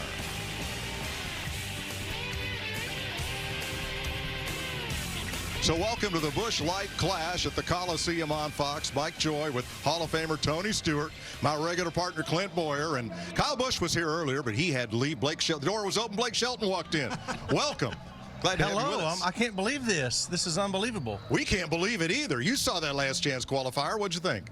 I got here for the last 5 laps that would never end, and I know people at home may not have seen that, but this is the greatest race to ever bring kids to because there's a wreck every lap on that qualifier. Span on that race. Yeah, it was unbelievable. This is already so much fun. Hasn't even started yet. So I think I know this answer, but if you were out there on that racetrack, would you be a calculated driver, kamikaze driver? What kind of driver would old Blake be on there? Well, based on what I saw in the qualifier, I know how to win this race, and that's just hit the gas. Don't check up for anybody. Just keep. I mean, nothing. Run them all over. There is no downside to just blowing through everybody. I just watched it happen. I swear. And side note, I don't know how long you're going to have me on here. It's nice to see that 14 car actually starting towards the front of the pack. You mean the one these two guys used to drive? Well, not so much this guy, but more like this guy. It's exciting to see it towards the front of the pack. Surely you got a drink to chase after. Tony, now we're going to have more than twice as many cars on track as we've had in any of these qualifying events. It's going to look like we've got 60 cars of what we normally would at a normal racetrack that we run with NASCAR, but 23 cars here on this small quarter-mile track is going to be full for sure. You had to bump them to pass in the qualifying races. What about in the feature? I think it's same, principle applies. I think especially when you get down to the end of that thing, just like we saw in the last chance qualifier, if a caution comes out, you could be a half a track ahead. Clean slate. You better be out of the way because the second place guy is going to run you over. All right, you got a favorite? You know what? I got to go with the champ. Why not? Got to go with the champ, number 5. Kyle Larson it is. Yep, Starting deep in the field. He's going to have some passing, get that elbows up, put the bumper to him, just like you said. Yeah. Floor it. That's what you said, right, Cowboy? I mean, why not? Why not? Keep your foot to the floor. I have no words. Jamie Little. Well, one of those drivers who's kept his foot to the floor is Daniel Suarez, the lone driver from Mexico in the field. And Daniel, what a couple of days it's been for you. One of the fastest cars. You're starting 5th. How much fun has this event been for you? You have so many fans that are here to support you in Los Angeles. It's just super cool in every single direction that you look at it. Just very fortunate to be here with a fast race car. Everyone at Trackhouse Racing have done a tremendous job. Chevrolet, Freeway Insurance. But the cherry on the cake is to have such an amazing fans here. A lot of Hispanic fans, a lot of support. They're making me feel like home. So just very, very, very blessed to be here and looking forward to put on a show for all of them. Have a great race. Mike? Well, Blake, we'd love to have you stay with us for the race, but we know you have, people to see and pedals to put There's the floor and people to run over. There's a cold drink waiting for me downstairs, Mike. If my duties are done. Long. All right. Blake Shelton, thanks for joining us. The stars are out in mid-afternoon in Los Angeles as we're ready to race NASCAR style.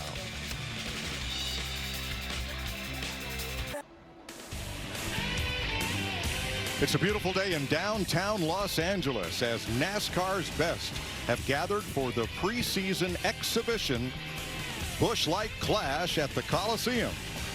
Let's go trackside for opening ceremonies.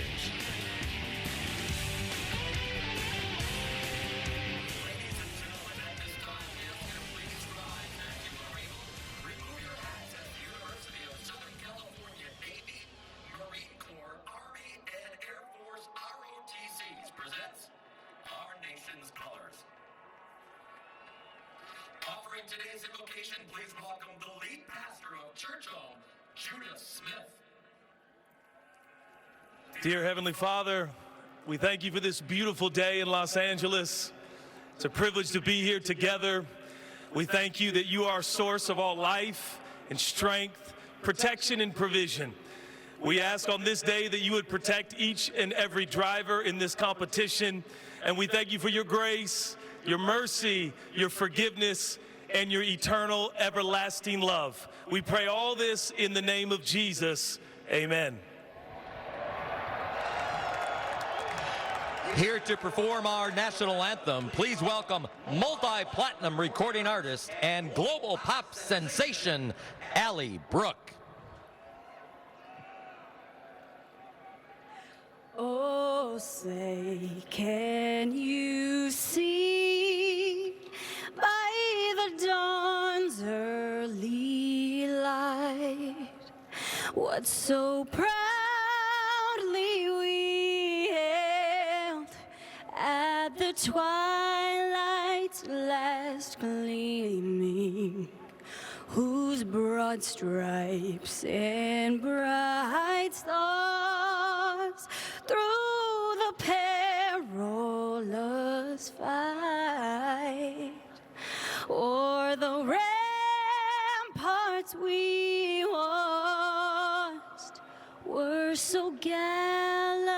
gently streaming. And the rocket's red glare, the bombs bursting in air gave proof through the night that our flag was still there.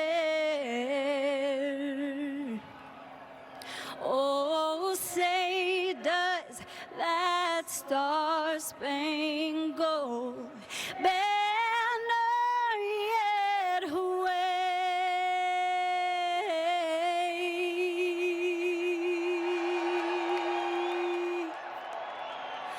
o'er the land of the free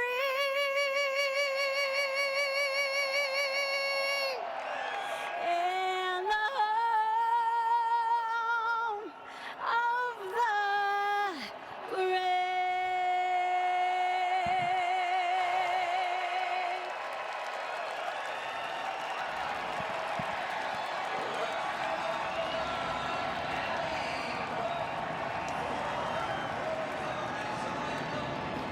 Big crowd filling in as 23 of NASCAR's best will battle LA's torturous traffic on this quarter-mile oval next on Fox.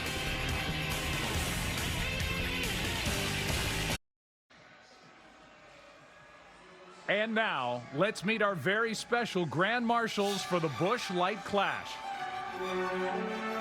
He drove the 24 car into the record books, claiming 4 championships, and his 93 wins are the 3rd most in NASCAR history. Beyond the stats, this Californian's success and popularity helped NASCAR grow from primarily regional interest to a vibrant sport, followed by fans across the country and around the world. Hall of Famer, Grand Marshal Jeff Gordon. With that behind me. As a quarterback, he led USC to 2 national championships, and he won the Heisman Trophy. His number 11 was retired by USC. Considered one of the greatest quarterbacks ever in college football history, Grand Marshal Matt Leinart.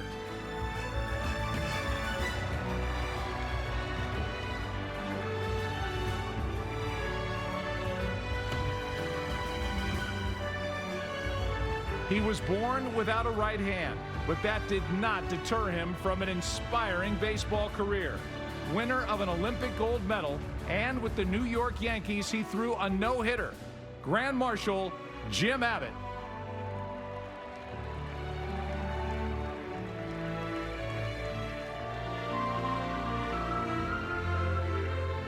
As a rookie running back with the LA Rams, he set records on the way to a brilliant career with over 13,000 yards on the ground. He is still the leader for most rushing yards in one season.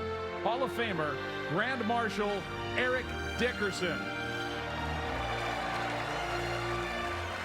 He is the Raiders' all-time leader in sacks, a Super Bowl champion with those same Raiders in 1983. To remain the only NFL team to win the Super Bowl while based in Los Angeles, and played their home games right here in the Coliseum. Please welcome Grand Marshal Greg Townsend. She is one of the greatest volleyball players ever. Along with Kerry Walsh Jennings, they won beach volleyball gold medal in 3 Olympics and had a winning streak of 112 consecutive matches. International Volleyball Hall of Famer, Grand Marshal Misty May Traynor. Now a familiar and famous presence on the Los Angeles sports scene. As a manager, his Dodgers won the 2020 World Series, and they have a very good chance to win it again and again and again. Welcome Grand Marshal Dave Roberts. One of the all-time most exciting and talented running backs is right at home in the LA Coliseum. His Busch push pushed fellow Grand Marshal Matt Leinart into the end zone against Notre Dame and is one of the most famous plays in college football history. Grand Marshal Reggie Bush.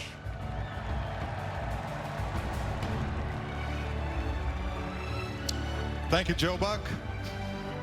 And now Jeff Gordon is holding one of the torches used in the torch relay that started the 1984 Olympic Games right here in the LA Coliseum.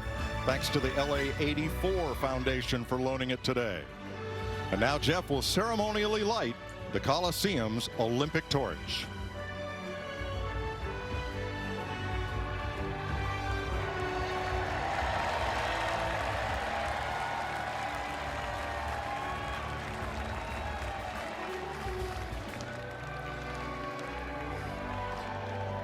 And now we invite our grand marshals to get this party started.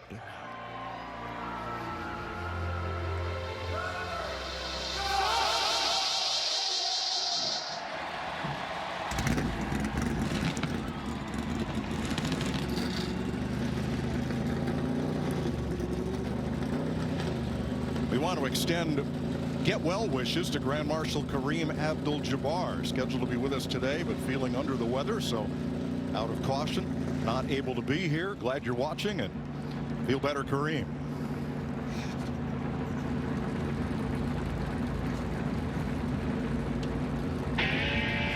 Now you still have a chance to win $10,000 of Clint's cash by playing Fox Bet Super 6. Just scan the QR code now and enter your picks for today's race. You could win big. Download the Fox Bet Super 6 app and play along for free throughout the NASCAR season.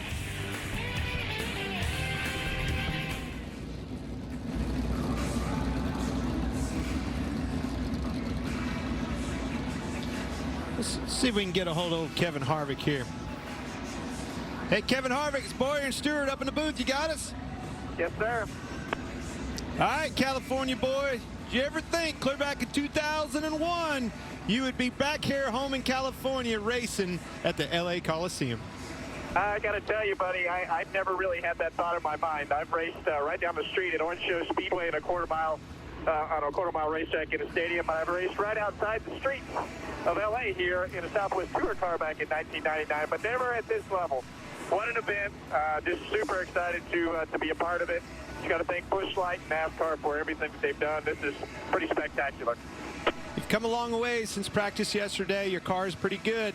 What's the plan for today? 150 laps. Our Busch Light Ford Mustang is really fast after lap 15, which was not very good for qualifying and not very good for the heat races or our last chance race. But once this baby gets rolling, it keeps turning good and has good drive. So hopefully we drive her straight to the front. All right, buddy, good luck. And I'm looking forward. If you were in Victory Lane, let's find one of them Busch Lights. Good luck. Thanks, man. Let's check in with Regan Smith. Well, Mike, we just watched Bubba Wallace race his way in through the last chance qualifier race, and we saw how rough that race got. The good news for him is he had an opportunity to run those 50 laps, understand what his race car was doing. Crew Chief Booty Barker said they made significant changes to that race car. The bare-knuckle approach to winning this race, he knows how to do that, and he can do it from the 20th position. Jamie? And his team owner, Denny Hamlin's had a lot on the line today. He had to race himself into the field through the last chance qualifier, and then he had the stress of worrying about his driver, Bubba Wallace, qualifying. He told me he took a collective deep breath. They made a bunch of changes to the car. He must be aggressive early. He told me to get from the back to the front and then try to find some patience, Larry Mack. Yeah, Jamie, if you think the drivers are out of that element on a quarter-mile racetrack, how about the teams and the crew chiefs? I'm up here in the bleachers, in the peristyle. They're sitting up here in the bleachers, and it's one of those races where they've made their adjustments, but now, Mike, the driver, he's got what he's got. Thanks, Larry. Well, let's have a look at tonight's Busch Light starting grid for the Busch Light Clash at the Coliseum. Heat winners have the first 4 spots. That includes Kyle Busch in a Toyota, Tyler Reddick in a Chevrolet. Row 2, the 31 car newcomer, rookie to the Cup Series this year, Justin Haley, and Cup Series champion, Joey Logano. Row 3, 99, Daniel Suarez. He's been fast all weekend long. And then Chase Briscoe, oh, shifty, been banging gears. Let's see how he does. Now, these 2 rows are the heat runners up. Suarez, Briscoe, along with William Byron and Kyle Larson in a pair of Rick Hendrick Camaros. A couple of buddies of mine in row 5, the 47 of Ricky Stenhouse Jr. and the famous 3 of Austin Dillon.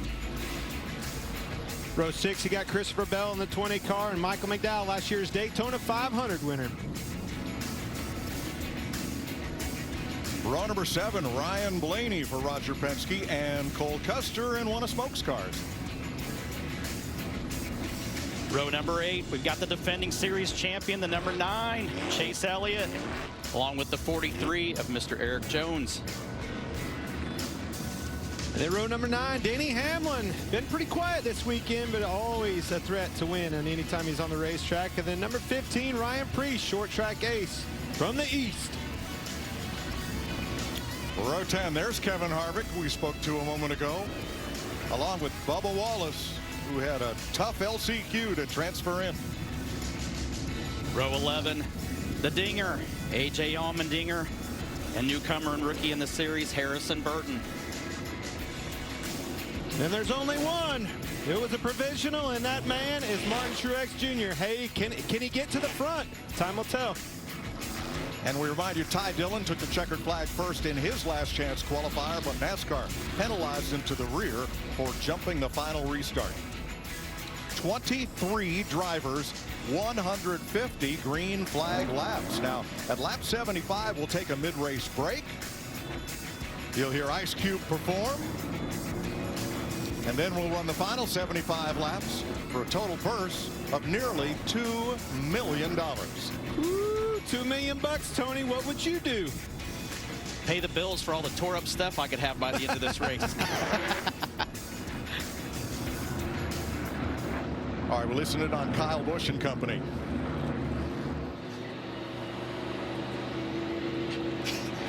We know it's not a points race here, but any race that we're going to be in, we want to win it. Show these guys what we got, and show them that we're going to be contenders all year long. Let's show them what we got. Let's have some fun here. Coming to green to start the Busch Light Clash at the Coliseum. And we are green.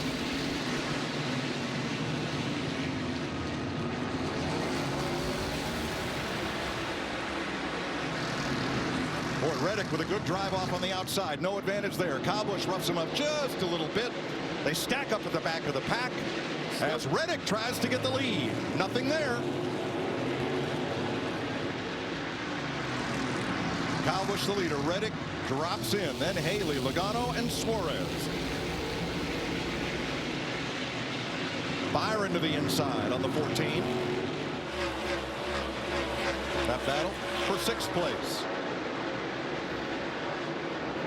Starting to see right here Chase Briscoe on the outside. You need to get down. Everybody's single filing up. If he gets there, you could go to the back. Kyle Busch pushed up in turn 1, and Tyler Reddick got inside. Let's see if he can maximize that inside lane. Kyle Busch isn't a guy that's just going to give it away, but early in this thing, 150 laps on this short track. Got to be patient early in this race. Single file back through 8th. Then Michael McDowell battling Austin Dillon and Cole Custer. We're seeing what we saw earlier in the day. Early in these runs and early in the races, these guys are 3/4 of the car is below the white line, if not all 4 tires below the white line. They're really reluctant to leave the door open on the inside. We're only 7 laps in, and already I look up and I'm like, hey, Martin, a guy like Martin Truex Jr., Harrison Burton, some of the Bubba Wallace back here at the back, it's not going to be long, and those leaders are going to be coming. And with teammates side by side, Larson takes the spot from Byron as Corning, California's Tyler Reddick for Richard Childress Racing has his Camaro out in front of the Camry of Kyle Busch. Busch under pressure. The 31, Haley looking to the inside, where he has room, but not quite the speed to get alongside Kyle Busch. It's our Leaf Home Solutions on board. Looking ahead at the 2nd place car of Kyle Busch. I see him holding on, Tony, the 18 of Kyle Busch, that is. I think he's got low air pressure setting up for a long run and 75 laps right here. Kind of protecting right now, but I think that car will take off on the latter part of this run. 1365, 1364. These are quick. These are quick elapses we've seen all day. And it doesn't take long. I mean, like you said, we're getting to the back of the field already. And so we're starting to see in the very back of the pack here, we're starting to see some desperation from these guys because they realize if they get a lap down early in this, you're not going to have a chance to make it back up. So they're going to have to sort this out.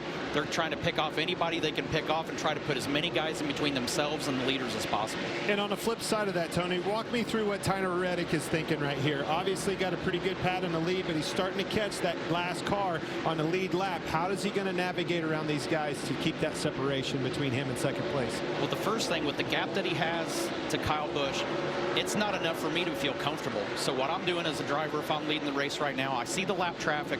I'm also seeing Kyle in my mirror. I'm watching to see where these lap cars are running on the racetrack, trying to figure out how I'm going to get, when I get to them, where am I going to go to try to not break my momentum. So here's Reddick into lap traffic. He was up against the bumper of Bubba Wallace there. He has a pretty good advantage, 4 car lengths, but Bubba doesn't want to give up the bottom. And he shouldn't. No. Make him work for it. That's our DoorDash cam looking back at the race leader, Tyler Reddick. And 3 wide right in front of him. That is not what you want to see. Oh, Denny Hamlin just drilled Ricky Stenhouse to try to make some room, but Hamlin ended up the worse for it. Here's the leader inside of Hamlin and Martin Truex. And I don't think Tyler really intended to send it in quite that deep, but I think the guys checked up in front of him, and he was already committed. So Hamlin a lap down, Reddick underneath the 47 of Stenhouse, and looking over provisional starter Martin Truex. Big gap in front of that group.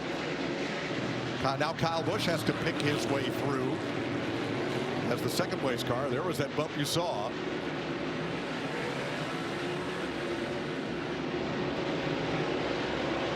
Very impressed with Tyler Reddick and his car that he's brought here this weekend. You know, you knew there was going to be some surprises, and certainly he is one of them. Looks like we got these two having a little squabble with each other with Larson and Suarez. Larson's been just slowly and methodically picking them off one at a time. Kyle Larson to 5th, Suarez to 6th now, as they work a couple of lappers. Truex has picked up his pace. He has been able to stay out in front of Tyler Reddick and not go a lap down. His teammate Hamlin in the 11, 1 lap down behind the race leader, and then a good gap back to Kyle Busch and Justin Haley in the 31. This is a scenario where Truex has to run as hard as he can run to stay on the lead lap. Reddick doesn't have the pressure right now.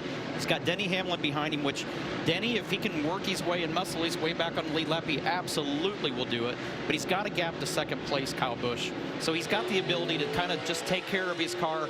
If he can run Truex's pace, great, but he's going to have to watch out for Denny Hamlin, who's trying to get his lap back.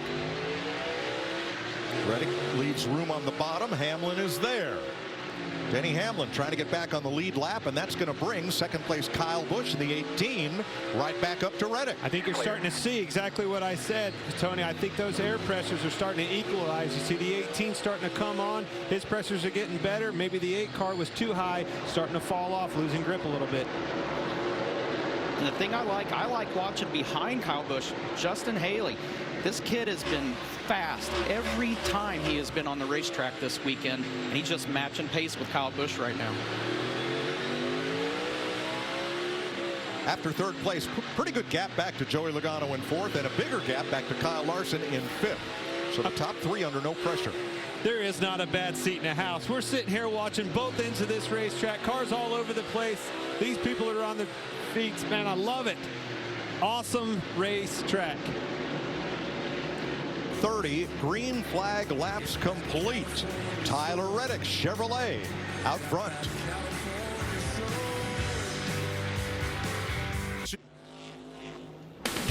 NASCAR on Fox is sponsored by Coca-Cola Zero Sugar. Is it the best Coke ever? 40 green flag laps complete. Here are today's Ford Performance track facts. The Coliseum opened 1923. It's a national and California historic landmark. They've hosted the Olympics, the World Series, and Super Bowls. What a wonderful place to suddenly have a race. This track constructed in a little less than 3 months' time. It'll all be torn down over the next 2 weeks. But what a show today. I want to give props to something that we're seeing too. A brand new race car, next gen race car in NASCAR. Hats off to these guys. Not really any big problems whatsoever. Little bit of left front wheel lockup that we've seen, Tony, but so far so good. Had some concerns about temperature and saw some brake fade early in some tests that we had early on in the season. So far so good here tonight. And I think it's a lot of that's due to the crews too. I think all these race teams have done a great job of finishing the 2021 season with the current car, and at the same time trying to prepare for this season with this new car. But to come to a place like this where the smallest track they've been to in 50 years and have a new product like this, I think the racing's been phenomenal. Joey Logano's moved up to third. There's Daniel Suarez in seventh, who's gotten a lot of coverage here in the LA market this week. He's had a busy week. And there is Giselle Zerur. She is the reporter for Fox Sports Deportes, talking with crew chief there as we're going international. Joey Logano's the man on the move. He got past Justin Haley, so he is now the third place car in the 22. Don't look now, but there's that blue and white 5 car. He just tends to sneak up on you a little at a time. And the 14 of Chase Briscoe's hanging right there with him. That is a cluster right there. Jamie. And Kyle Larson in the 5 you just mentioned has gained 3 spots. His crew chief, Cliff Daniels, said, let's just ride right here. Let's focus on hitting your marks with shifting so you're prepared at the end of this race when it counts most. And you heard me when we were doing the lineups talking about Shifty and Chase Briscoe. He was one of the only ones that we saw yesterday making the shifts. Everybody knew that, and somebody, some of them paid attention and was trying to practice that, as you heard right there with the 5 car of Kyle Larson. Logano catching Kyle Busch for second. Let's check with Larry. Yeah, Mike, I'm here with Tyler Reddick's crew chief, Randall Burnett. Randall Burnett, looks like the car is handling good, but what about the lap traffic? That seems to be the biggest deal. Well, I think Tyler's doing a really good job at being patient right now. Obviously, the cars are all really close, so makes the passing here even that much more difficult because they're so equal. So Tyler's been doing a good job of being patient here. So looks like we're going to have our first restart. We'll see how that goes. All right, I'll let you get back to your driver. Thank you. Ricky Stenhouse has spun at turn 4. Meanwhile, Denny Hamlin was circulating in the high groove off pace. I think he was overheating. I saw water pushing up out of it. There's Hamlin. No apparent damage on the front of that car, but he's going to roll into the infield where teams can service these cars under caution, and the caution laps do not count. So going to the infield, you cannot lose a lap. That's our Coca-Cola Zero Sugar can on Hamlin's car. Let's see what happened to Ricky Stenhouse. Got a little bit of help in that left rear, which I think we'll see a lot of that later on in the race. But when we were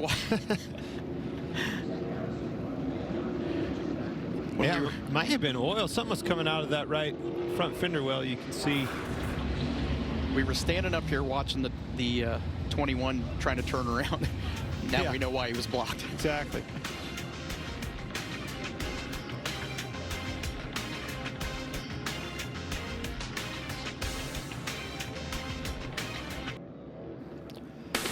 NASCAR on Fox is sponsored by Busch Light. Cold and smooth and waiting for you race fans. Enjoy responsibly. And by Toyota. Let's go places. 53 laps complete. First caution of the feature event. Aerial coverage provided by Goodyear. For those that push the limits of possibility, Goodyear, more driven. Denny Hamlin in the infield pit area. Jamie. First driver that's officially out of the clash. Denny, what exactly happened there? Mechanical. It looks like the power steering belt. We don't have power steering, but the belt evidently came off, then took the hose with it, and so we didn't have any steering ability. So this is something probably you'll see a lot of this year. It's just fixing all the bugs that are going to happen, and We just unfortunately had a power steering issue. Well, you talked about the bugs. Remember, this is the first time we're ever seeing this brand new race car in competition, Mike. Thanks, Jamie. On the choose, third place Joey Logano has gone up to the outside of the front row as the 14 heads for the infield. 14 pulled off.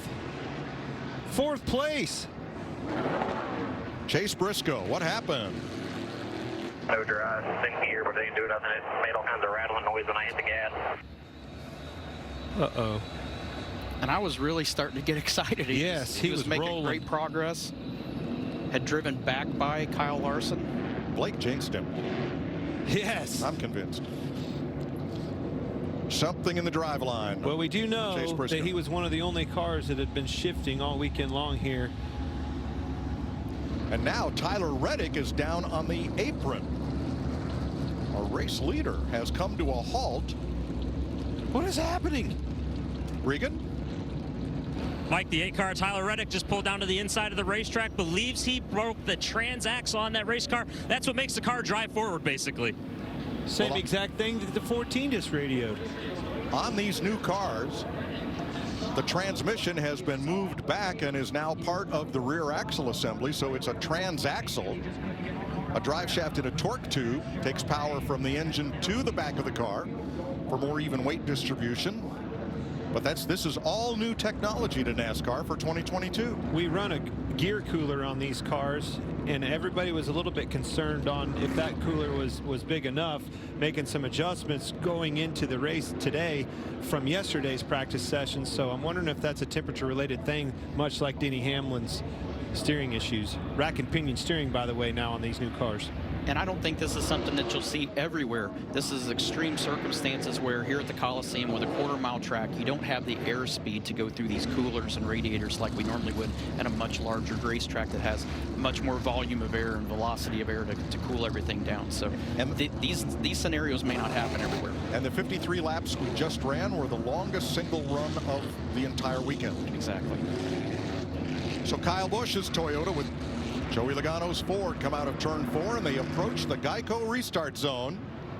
And Busch is on it. We're back to green.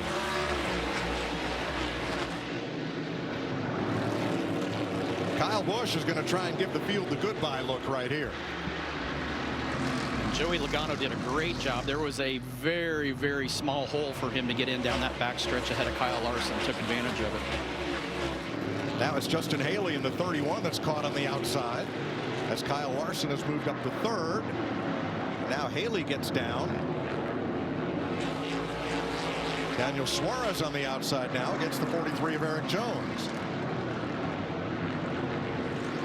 Haley for third. Takes it away from Larson on the inside.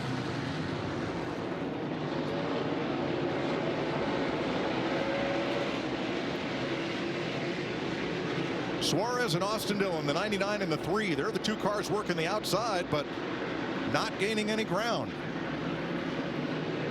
And it's hard, especially with 23 cars on the racetrack. If you get stuck on that outside, it's hard because everybody behind is filling in holes constantly. So if you don't get down early in this, you could easily lose 6-8 spots. Now it's Harvick and Allmendinger for 12th place. They trade a little paint. Cole Custer right behind them, as you ride along with leader Kyle Busch on our Toyota cam. Good all the way through, good finish. Christopher Bell to the inside of Suarez.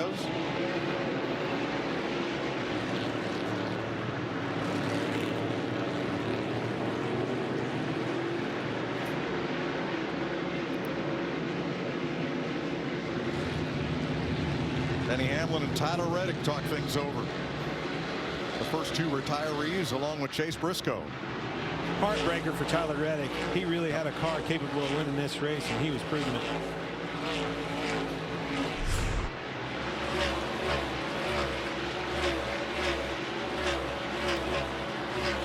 Three out of the race. 20 cars contending, 16 of those on the lead lap. Michael McDowell got the free pass on that first caution to get his lap back. We heard Joey Logano after his heat race today talk about how they made some really big changes and how happy he was and the car responded to it. It's showing here. I mean, he is giving Kyle Busch, he's not giving him the opportunity to relax, to run the line that he probably would love to run. He's just gonna, he's keeping him busy without touching him, basically. Yeah, I see him with the ability to get in. Not only does he get in deeper, he can get off the corner really strong. A lot of forward bite, forward dig. Around in turn 4 goes Chase Elliott. And that's caution flag number 2 after 65 laps. Coming off turn 2, he and Ryan Blaney were battling for 7th place.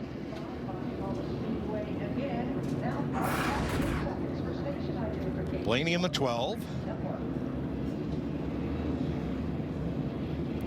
Gives him a little shot there. No, he got loose. Something happened to that car. It jumped out, and the way it went, way before. I thought the 12 maybe got into him, but it was well before that. Almost like a wheel hop, it looked like. Pretty significant contact with the wall with the left front there, but ahead of the front wheel, it appeared. It's weird how right there at the beginning of this replay, you see it as soon as he tugs on the wheel, like it just shears it loose all of a sudden.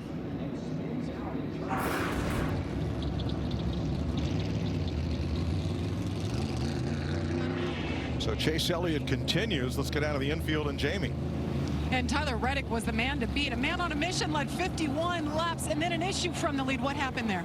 Yeah, I was just trying to get some heat in the tires, Jamie, and I think I must have broke the transaxle. I don't know. That's a little scary, you know, thinking of all the pit stops we're going to be due, dropping the clutch like that. So unfortunate, but I'd rather break it here than in a points-paying race or at the Daytona 500. But I mean, just an incredible job by our guys. This Guaranteed Rate Chevrolet was amazing. We really did a lot of the right things going into this race, and we took off a little better than Kyle did, and our car drove good in traffic. So I mean, it's a bummer. It's not too heartbreaking at the same time, though, because I mean, what I did was directly what caused the break, it seems. We'll learn from it and hope to never let it happen again. We'll turn into a positive and learn from the best we can for the season coming. Thanks, Tyler. Tyler Reddick out of race after leading early here. Ryan Preece gets the free pass on this, the second caution of the race. 65 laps complete. Let's take another look here at Chase Elliott's spin. See Chase coming down the backstretch, and just all at once, it just shears the back of the car loose. And when I see that, Tony, what a difference a day makes in this sport of NASCAR. When we left here yesterday, what car did we both think was going to win this race? I was absolutely convinced the 9 car was the best car on the racetrack yesterday. And then a car like Joey Logano in the 22 was down and out yesterday, made some big changes, and here he is. All right, here's the choose. Logano goes to the outside instead of the safer route on the inside that Haley and Larson take. This will be interesting to see how Joey fares with that, because I think if I had the option to take the first 3 rows on the bottom right now, I would do it. I don't know that from the second option I would have taken that outside front row this early. Well, in just 2 weeks, we move from the historic LA Coliseum to the most iconic day in all of stock car racing. It's the Daytona 500, the great American race, and it kicks off the 2022 NASCAR season February 20th, only on Fox and the Fox Sports app. Getting ready for the restart. We're getting word that the 9 car says he couldn't get the left front to stop locking up, so I'm wondering if he probably started creeping the brake balance to the back and just got too much and wheel hopped it. Kyle Busch on the inside, Joey Logano on the outside. And we're back to green. So their nose at their pole. 10 laps to the mid-race break.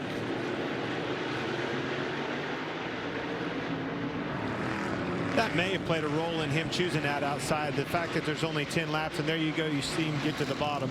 Here comes William Byron on the outside against Haley for third.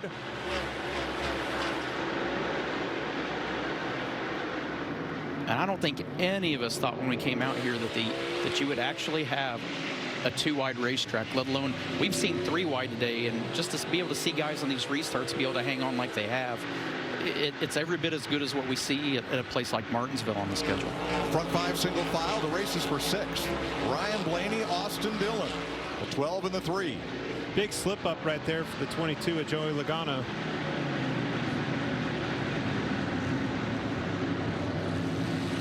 To go, they may go a lap past it though, so keep running.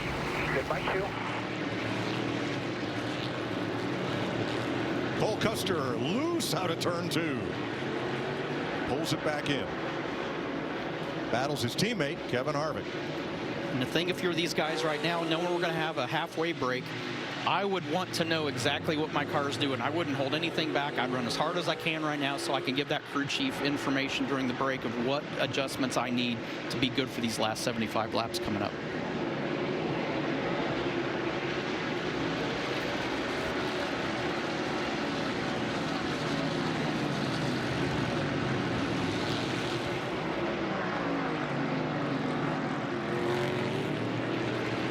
Still charging entry. He's locking left front up now. 2.5 by 3.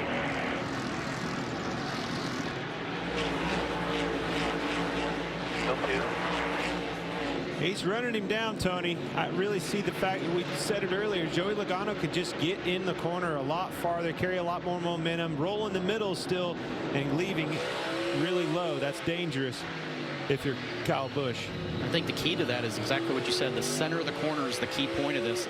He can get in the corner because it turns so good in the center. Oh, he gave him a shot. Big shot. Keep digging here inside. By himself 3. And Logano goes to the front. Kyle Busch to 2nd. Let's see if he gets around back to it. Staying in the front. Kyle's going to let him have it. And the caution is out. Calm. Timing is everything. We are midway in the Busch Light Clash at the Coliseum. Want to see that again? Absolutely. Full car length back on the interior 3. Big shot. I'm coming in. I think that's well played, to be honest. I mean, you get to restart on the pole for the last 75 laps, and if you're able to get the lead early and be able to take care of your tires and brakes, you got a big advantage, I think, on these guys. Riding that 64 Impala lowrider is Ice Cube, and he's going to perform here at the mid-race break next.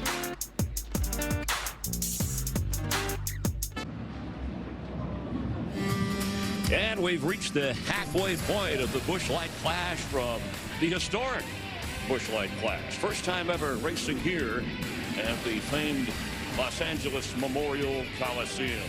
Ice Cube getting ready for his concert. It was a good day, and we're hoping for an even better night with great racing. What a show so far with Kyle Busch and Joey Logano. How about Ice Cube, Los Angeles' own? What's up, LA? How y'all feeling? How y'all feeling out here tonight? Let's do this. You better check yourself or you wreck yourself, cause I'm bad for your health. I come real stealth, dropping bombs on your moms, kill car alarms, doing foul crime. I'm the homie with the Alpine. Soda for a 6 so always there tricks, no, and friends know we got that endo. No, I'm not a sucker, sitting in the house of pain. No, I'm not the butler, I'll cut ya, head butt ya. You say you can't touch this, and I wouldn't touch ya. Boy, you a sucker. Here to let you know, boy. Oh boy, I make dope, but don't call me dope, boy. This ain't no kind of motion picture. Guy, you're a tricker, homie, get with ya. Hit ya, taking that gap to the neck. So you better run the singing, come on. Check yourself before you wreck yourself. You better check yourself before you wreck yourself. Check yourself before you wreck yourself. Cause driving too slow is bad for your health. Say ho! Say ho! Ho! Say Ice Cube! Ice Cube! Quicks wanna step the cube and then they get played. Cause they trick made pulling out a switchblade. That's kinda trifle, cause that's a knife, yo. AK-47, assault rifle. Hold the 50, I'm nifty. Pow! Got a new style. Watch out. I hate little suckers claiming that they folding bank. Steady talking head in the home tank. But you wanna step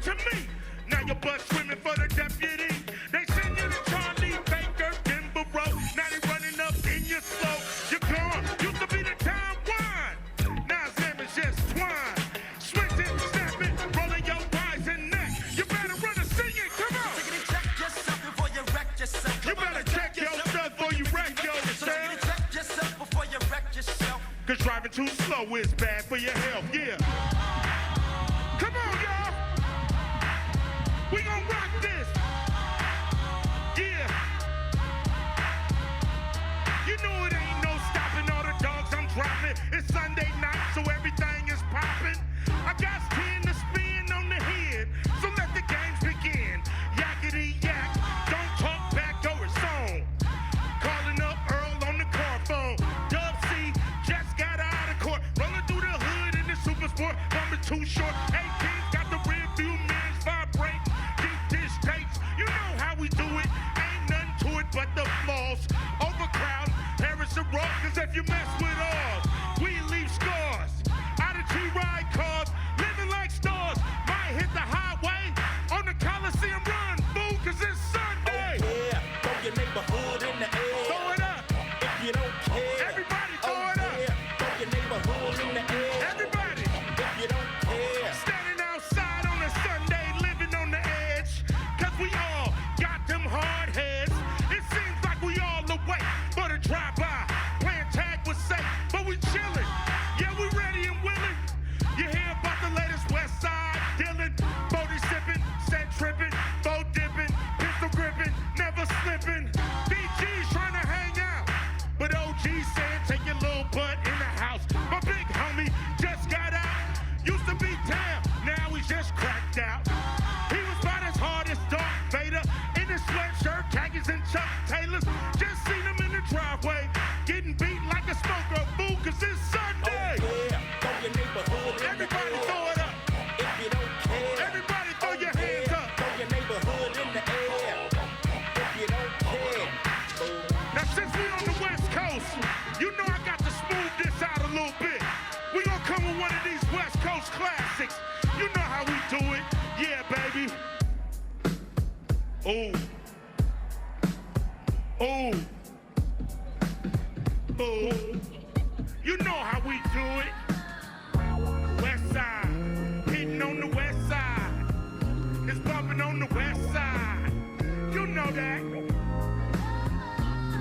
Ain't nothing going on but the bomb little rap song. Hitting all night long. Just like me on the black and white ivory. Getting 6 on the T-Lee. You don't wanna see a G. Break your butt like dishes. Bust little tricks. Sleep with the fishes. Running from Lennox up at Venice. They wanna have me in stripes like Dennis the Menace. But that ain't poppin', ain't no stopping. Bow hopping, dropping, coupe the ville. My troop can kill. Fool, I got skills.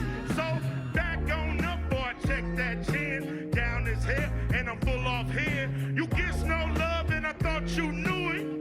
You know how we do it. Yo, coming from the west side. West side, coming from the west side. Yeah. Y'all know. Chillin' with the homies, smelling the bud. Double park, and I'm talking to Dub about who got a plan, who got a plot, who got, and who got. Cause everybody knows that he got the info. Crazy tunes hanging out the window. But we got them bomb little tapes. Lynch mob, Planet of the Apes. I'm down with 8, and what's up? Cam and Solo, they got. When Ice Cube write a sentence, I want the bomb.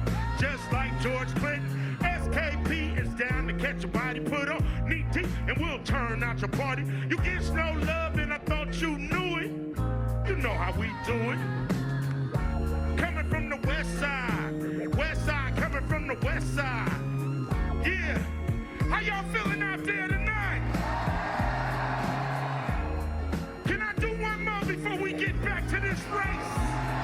Everybody, one nation under a groove. Come on, y'all. Here we go. Yeah. Gotta hit him with the bob gun. Yeah. One more, baby. One more. Yeah. 1993. Much more by ounce. Ice Cube coming with the half out. Not just knee deep, Jeep full of small. Time, big dog, like your behind. Heard it through the grapevine how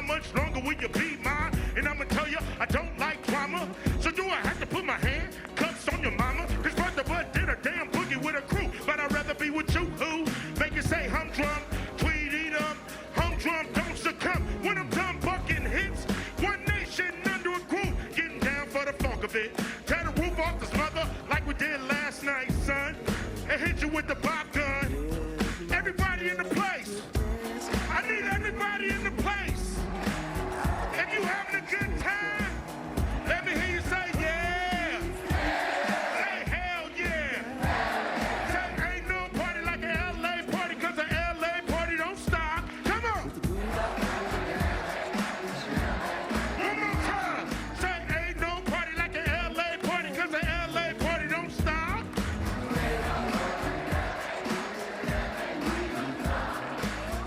Ice Cube, baby. We got the Clash at the Coliseum. One nation, baby. One nation. NASCAR. Fox. It's going down, baby. Much love, much respect. Oh, yay, yay. Let's get back to the race. Yeah. I love you, LA.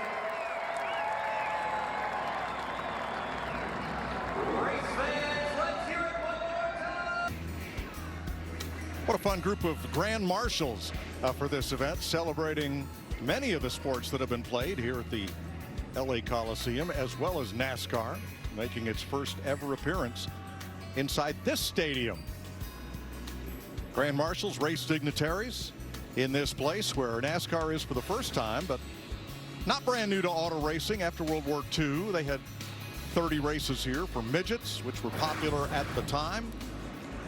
What a lot of fun we've had. I'm still trying to figure out whether it's Kyle Busch or Joey Logano that has to check himself before he wrecks himself in these final 75 laps. You don't want to wreck yourself. You want to wreck somebody else. That's what you need to do if you're going to, but make sure it counts and make sure the timing's right. Tony, what do you think about this deal? Listen, I am telling you, I own a racetrack in Ohio, but I am telling all the racetrack promoters, this is how you promote an event. What NASCAR has done this weekend here in LA, here at the Coliseum, this is how you promote an event. Yeah, it's not just about the cars. This has been a lot of fun. Let's get downstairs. Jamie. Well, Kyle Busch has led 24 laps. When he came in, he said he fires off a little bit loose, so they made an air pressure adjustment to the right rear. They also put on these brand new tires. Also, this track is mostly shaded. This was on his helmet. He took it off. He has clear vision now. Larry Mack. Jamie, I talked to Paul Wolf, Joe Logano's crew chief. Pretty happy with the car, but on a short run until the air pressure builds up, they have trouble getting drive off. They made some slight air pressure adjustment. Hopefully they'll be ready to go here. Regan. Well, crew chief Travis Beck, Daniel Suarez's race car, very loose. They have a quasi relationship with Tyler Reddick's team. They know exactly what he had in his car. They're going to try to get that balance for the finish. The first three drivers took the inside lane on choice for the restart. It was fourth place William Byron who chose the outside lane with Kyle Larson, his teammate, right behind him. The gloves are off now, Tony. It's any man's game. We saw it at LCQ, and I think you're going to see it again here. If they're going to run, they better run and hide. Yeah, and I don't know. We saw this early in the race. You can't run and hide because just about the time you think you've hid, you've caught the back of the pack. 75 laps to go. Here's the restart green.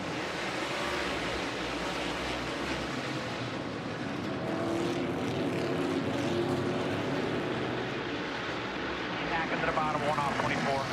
Front four, single file right away. Logano to the bottom, inside William Byron, who pushed up the racetrack. Second place the battle. Might have pushed up because of the 22 car. Exactly how I saw it. But it's time. And like I said, the gloves are off. You've got to go. Look at this. Larson to the inside, 3 wide. And Larson open behind, nose closed up now, still there. The race is on now.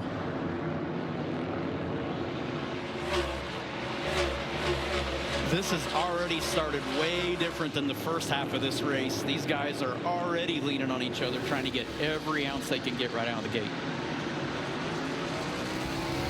Justin Haley on the inside with that new Kaulig Motorsports team. Slots in ahead of William Byron. Let's take a closer look at the Kaulig team with the eBay Motors team analysis. There are their two drivers beginning their first full-time season in the Cup Series for Matt Collin. And so far, so good for both teams. Colleague organization, hats off to you guys. Brought some fast hot rods out here to the Coliseum. And they did a great job in the Xfinity Series last year, and they got two great drivers, lots of energy, lots of enthusiasm, great attitudes. I think we're going to see a lot of them this season.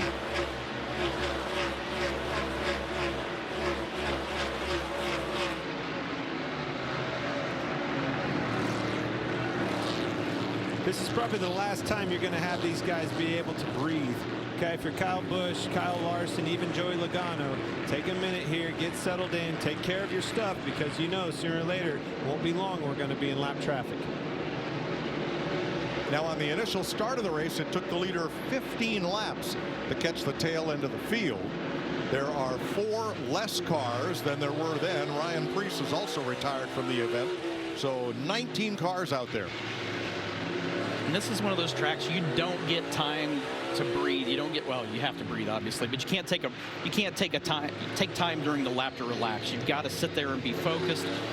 And this is going to sound odd, but this is a track that's easy to overdrive. Sometimes you have to slow down to go faster. But I agree with your first comment there, Tony. When I used to go to Bristol, especially earlier in my career, I would go there and in practice early on, make 4 or 5 laps and almost come in. The guys would be like, what's wrong? It's like, honestly, I just need to get reset. I need to take a breath and get, you know, my breathing under the control, because you do. You hold your breath, the next thing you know, you're out of wind and you can't focus. Ryan Preece's issue was no brakes, so he's in the infield along with Tyler Reddick, Chase Briscoe, and Denny Hamlin. And if I'm Kyle Busch right now, I'll be honest, I'm not in a hurry to catch the back of the pack. I don't want to be in the middle of that mess. And if I don't have pressure from behind, I can take care of my car right now. It's just smart to keep that gap that he's got to Kyle Larson right now. And Joey Logano is not going to let that stay calm and quiet for very long. 90 laps complete this time, but you won't miss one as we go side by side on Fox.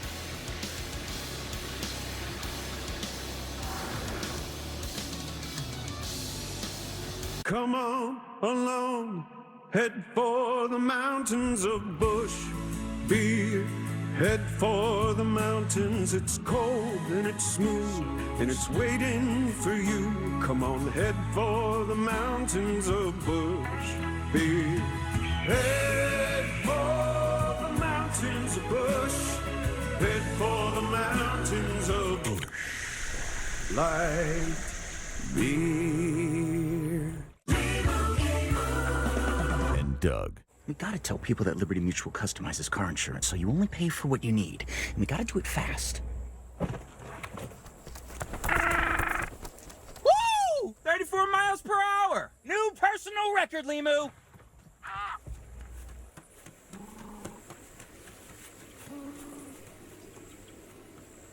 He'll be back. Only pay for what you need. Liberty, liberty, liberty, liberty. The sound is unmistakable. The speed is unstoppable. On March 4th, 5th, and 6th, you will live it. NASCAR invades Sin City once again for a weekend of thundering fury. We've got trucks, we've got camping, we got fights, we've got action. It's the Pennzoil 400 race weekend. Did I mention kids' tickets are just $10?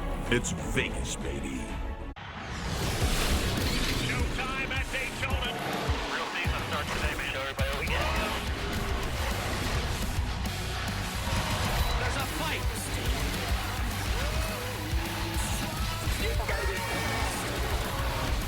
Here they come.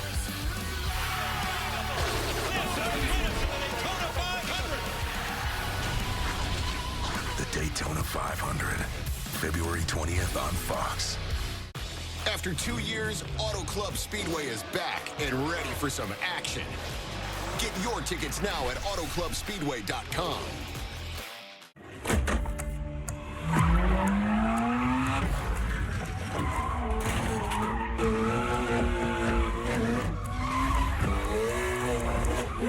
Master the drive in the all-new Toyota GR86.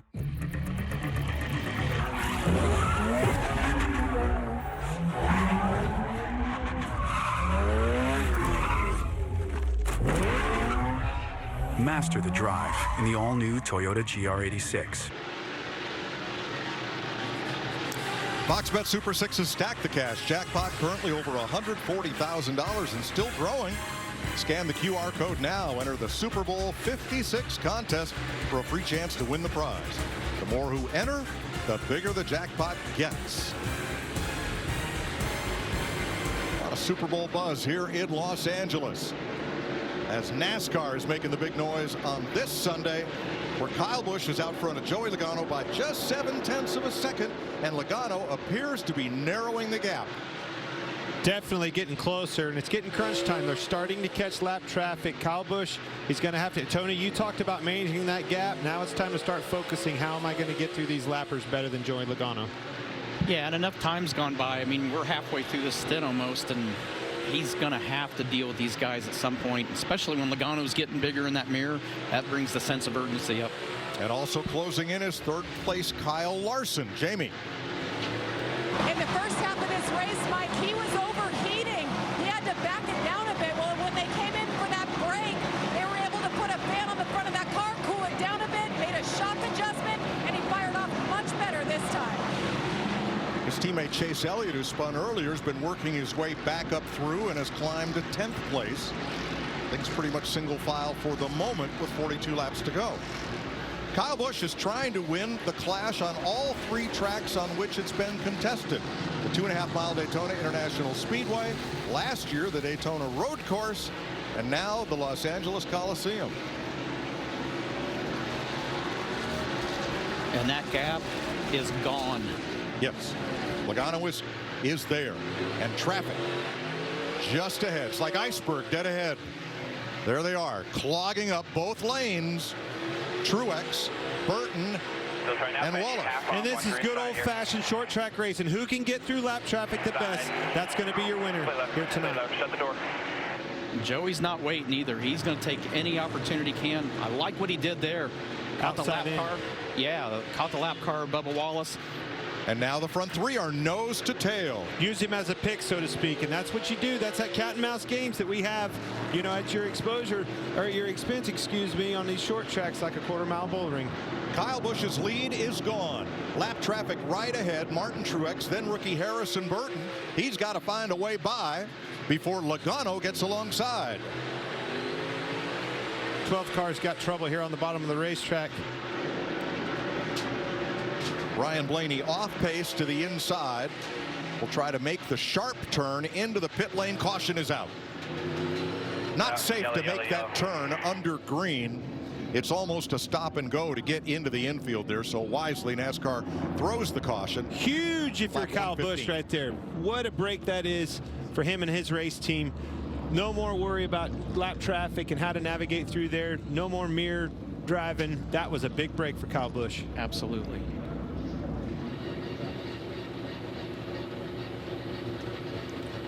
Let's have a look at Eric Jones in the 43 and Ryan Blaney in the 12 here.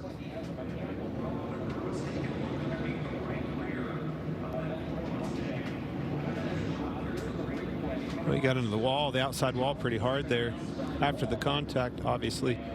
I think something's broken that right rear, right? I think something had happened suspension, that caused that. Yeah.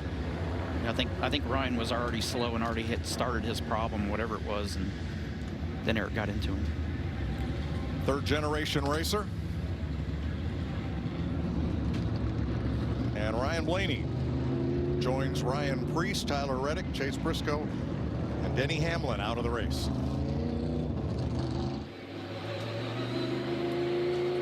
Larry? Yeah, Mike, I'm with Paul Wolf, crew chief for Joey Logano. Paul, you were telling me a little concerned about the 22 car on short runs, but good on long runs. It showed up right there. But aside from that, how about the choose? This could be the important one as far as where to choose to restart. Yeah, I mean, I think we've done good on both the top and bottom if we look at the first part of the race. So kind of leave it up to him where it feels his car is. But, you know, we've really come a long way since I talked to you yesterday. We were off quite a bit with the Shell Pennzoil Ford unloading. But guys worked hard, and I think we got us a piece to have a shot at it. Well, Jamie, they said that's their biggest debate right there, where to restart.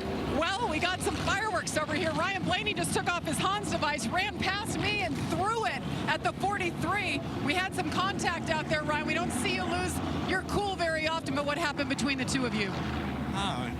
Just wants to destroy me for 7th. Don't really make no sense, so I don't know. Just kind of riding around and just run in the back of you and killed our car. So yeah, it was bad, but don't have that. It's short track racing, Mike. I'm afraid so. Short track and sometimes short tempers. Well, I was wrong. I thought that's what I saw, and I think it broke something in the right rear. Again, independent rear suspension on them things. That was a short-lived mad temper tantrum, though. A little bit disappointed in the anger right there with Ryan Blaney. Cameras will do that. I just want to see the replay of the throw. I want to see if he had good leg extension and kick. I mean, like a helmet throw or something like that. Not that that's ever happened. Yeah, wonder where that happened. All right, and who threw it. They've had the Olympics here where they judge on a 10-point scale. Oh, yeah. This is not it.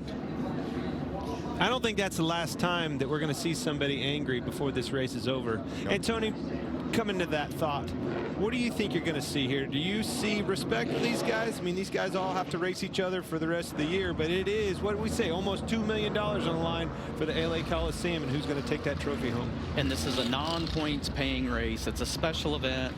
It's a unique race and event here at the LA Coliseum. This is one of those where you got to take it for what it is. But we're like elephants. I mean, we're not very smart, but we have long memories when it comes to somebody doing us wrong on the racetrack. They don't forget that, but at the same time, this is just a unique situation. I think you got to do everything you can do, and you know, when we get to Daytona here in 2 weeks, it's a whole different ball game and a whole different level of respect because of the speed. If you're going to be a bear, be a grizzly bear. That's right. Let's have a look at the progressive race summary.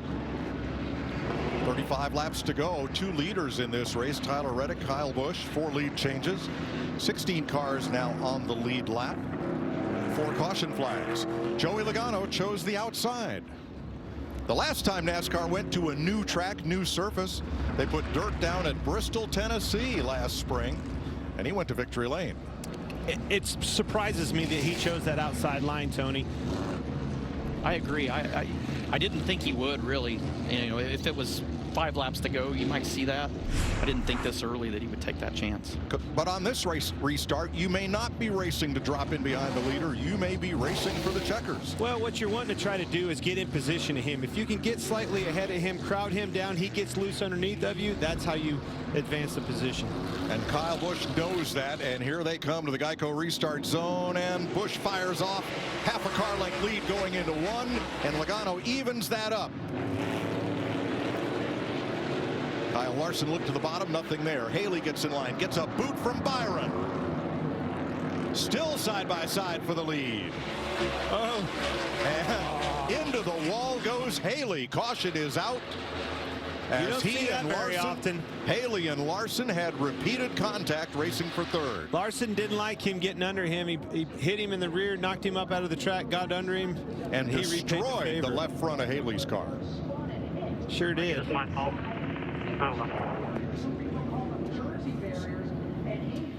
That's a big hit. Took a hitter out of our race. That kid could have won.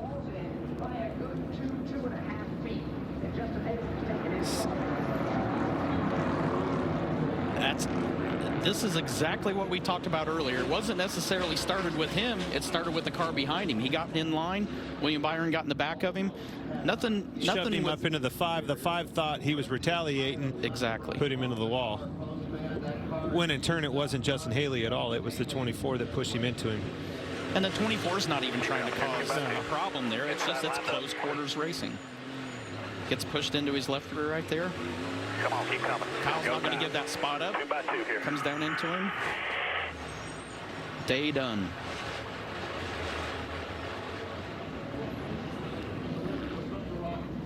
Man, a lot of damage.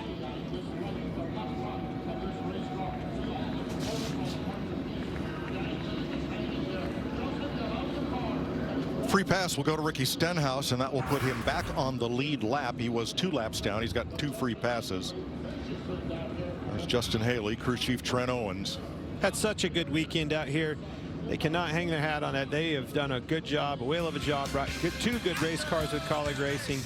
I see that kid being a factor for the end of the year again. 34 laps to go at the LA Coliseum.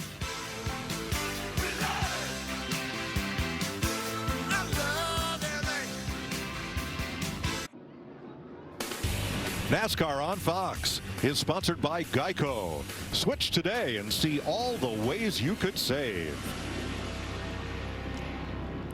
34 laps to go under caution for Justin Haley, who got into the wall off Kyle Larson. Beautiful day in LA. Here's your aerial coverage provided by Goodyear. Anything can happen as long as you have the drive. Goodyear, more driven. What a view. What a crowd. What a place. What an event. That's exactly right. NASCAR and Fox have collaborated together to put on this great entertainment event. And oh, by the way, there's a race as part of it. Pitbull was great. Ice Cube was great. They got a DJ playing during the cautions. I agree with you, Tony. Saturday night or any short track promoter should take a look and see what's happening here. Well, and spice up the program. Should have had a camera in the booth during Ice Cube, because we even saw you bouncing and bobbing a little bit up here. I did like that 64 Impala. Figured you probably would. Yeah. All right, there's the choose. Larson, Logano, Kyle Busch inside row 2. Larson went to the outside with Austin Dillon. Then Byron and Eric Jones, Christopher Bell, and Kevin Harvick up in the top 8. Perfect song choice for out there, Tony. I hear Welcome to the Jungle. Guns N' Roses. Perfect song choice, because that's what's fixing to happen. Welcome to the jungle, boys. There's nothing cordial going to happen in these last 34 laps. I can promise you that. No, So in honor of Tony Stewart joining us here today and our kickoff to the season with Clint Boyer, I got a big roll of duct tape. I'm going to pull off a couple of pieces, because on this restart, boys, we're going to crank it up.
Logano the leader, Larson in second, Kyle Busch third, Austin Dillon up to fourth. I know you're not going to believe this, but I learned things when I don't open my big mouth. Somebody out there was shifting. I heard it, and I think that's going to be a pivotal moment, getting off these corners if you want to beat one of these guys for the win. By the way, Ryan Blaney got his Hans device back. He is back in the race, though 2 laps down. 18 of Kyle Busch looking underneath Kyle Larson. Larson shoved in, left front lock up, away he goes. And it's Austin Dillon in the 3 car. I'm telling you, folks, I've been watching some lap times also. He is very fast.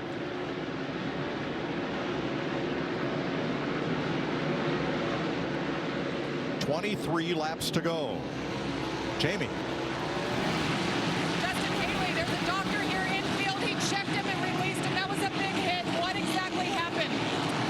The 24 got to the back of me and shoved me into Kyle, and then Kyle just came down and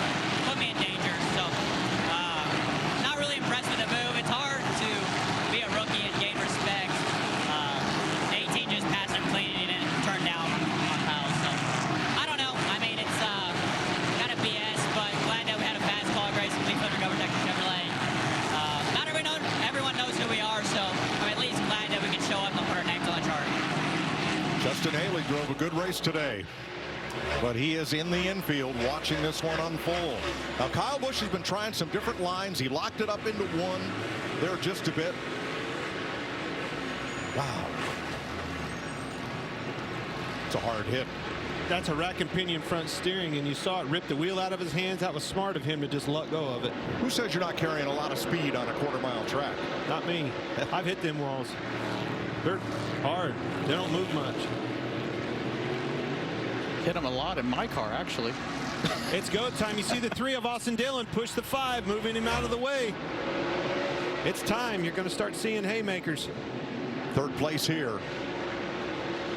Kyle Busch is catching Joey Logano. He's knocked it down to 2 car lengths.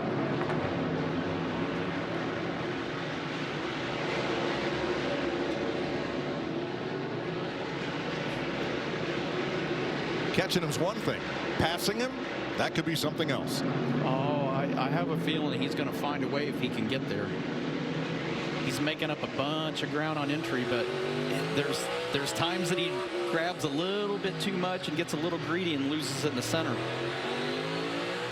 Half a second is the difference on the stopwatch. There's your Ford Performance Cam on Joey Logano. All right, Tony, it comes down to the end of this race. We've been asking all week long leading into this event, where do you want to be on the last lap? You want to be that leader like Joey Logano, or you want to be in second place like Kyle Busch? If I don't have a 4-car length gap in between me and second, I want to be second. I'm just being honest. So you're saying you're willing to do what it takes to win this race? Absolutely. Kyle Busch draws ever closer, but in mid-straightaway, Joey Logano squirts away. Really starting to eat his lunch, rolling through the middle of the corner, just being able to carry more momentum. Next time, 10 laps to go.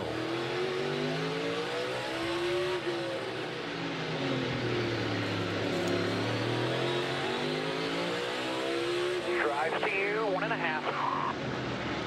So hard right now if you're Joey Logano not to look in that mirror. As soon as you get him looking in that mirror, they're in big trouble. He needs to run his line, his pace. It's not going to be another lap, and he won't be able to do that. He'll have to move down, start blocking, start protecting that move. And when you do that, that's when it really gives him an opportunity to pounce. The part that's making me nervous if I'm the leader right now and Logano is seeing that 12-car traffic ahead of Blaney. Not sure they'll catch him. Flip side of that, though, if I'm Logano, that's my teammate, Ryan Blaney, in the 12 car ahead. That's the guy I want to catch just barely and time it right at the last lap. You know he'll move over. 7 to go.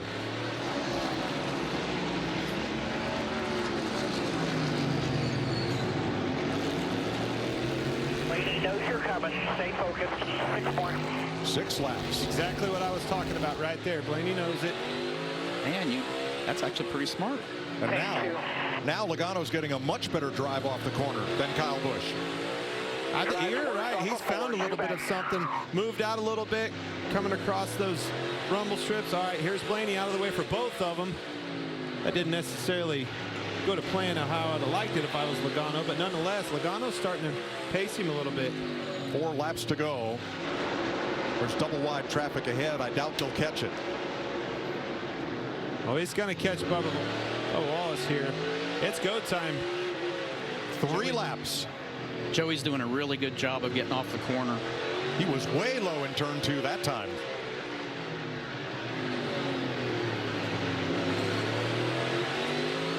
Two laps to go. Logano extends his advantage, but now traffic ahead.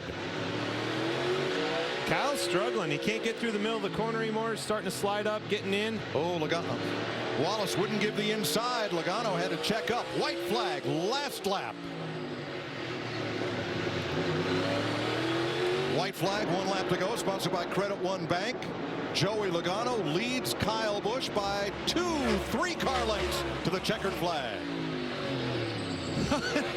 Michael McDowell. Martin Truex after the race. Take the checkered. Wow, holy cow. Well, they were on their last lap still. I guess that's right. Great work, man. Awesome. Burn it down, Logano. Big win right there. LA Coliseum, Tony. Doesn't get any bigger than this right now. It's Joey Logano's 2nd win in the Clash and his 14th appearance.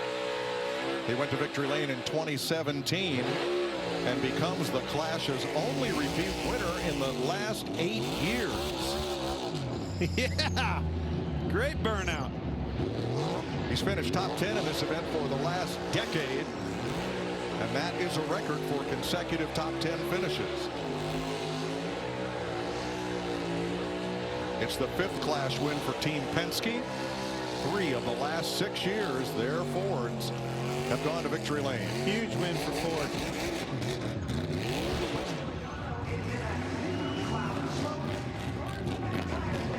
High Smoke, rate that one as burnouts go. That's pretty good. He started on the backstretch, and then when he went through 3 and 4, he looked like he was at a dirt race, which was super impressive. He's done some drifting before, and that's exactly what he had going on in 3 and 4. Saw crew chief Paul Wolf coming down to join the celebration. And McDowell and Truex are still out on the racetrack, parked in their car. They're trying to finish. From Middletown, Connecticut, Joey Logano is the champion of the Busch Light Clash at the Coliseum.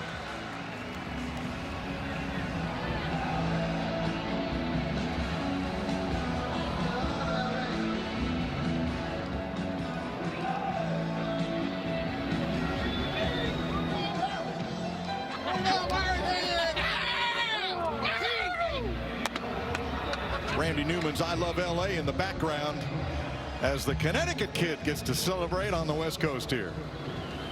Jamie. Joey Logano, so much anticipation for this event. What does it mean to you to be the first winner right here, the Clash at the Coliseum? I can't believe it. We're here, the LA Coliseum. We got the victory with the old Shell Penzo Mustang. This is an amazing event.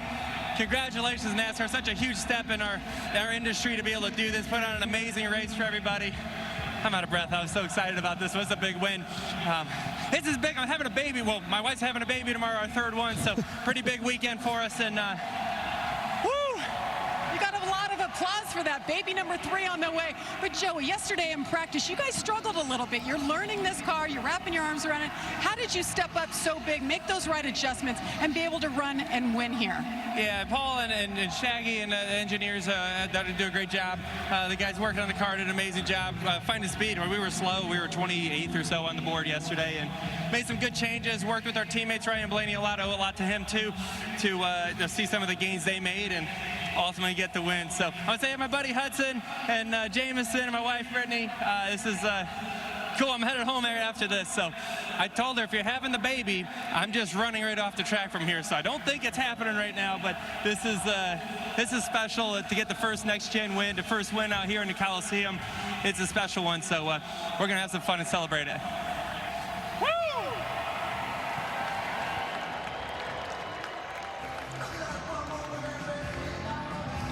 Kyle Busch led 64 laps today and had to settle for 2nd place. Here's Regan. Well, Mike, not only the 64 laps led today, but so strong all weekend long here at the Coliseum. Kyle, at the end of the race, you got to him, and then it looked like it just faded a little bit on you. Yeah, I mean, I was being perfect, doing everything I thought I needed to do, keep the tires underneath me. And when I got close, I was like, okay, now I got to try more and pounce at an opportunity. And just overheated the tires and smoked them in 3 laps. So that was it.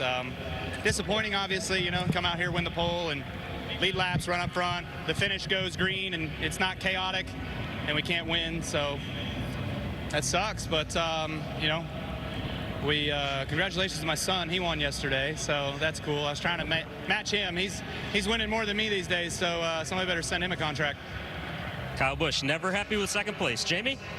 And Eric Jones brings it home 4th. A great run for you. A little drama there with Ryan Blaney. What happened between you two? Yeah, I was racing with him there, and then he brake checked me off of 4, and it's like, okay, you know, no real reason. So I didn't appreciate that, and felt like I showed it on the track. So, you know, we have a conversation. I mean, it's an exhibition race, and we're out here doing what we can, and I was frustrated with the move that he made, so that's what happened. But overall, I thought the focus factor Chevy was really good. You know, just a good weekend to come home 4th for us. We're just talking, you know, it's not a race that means a lot as far as setups for the rest of the season, but nobody came out here not trying. So feels good to run good and hopefully carry that momentum to Daytona. Congratulations on the run. Regan.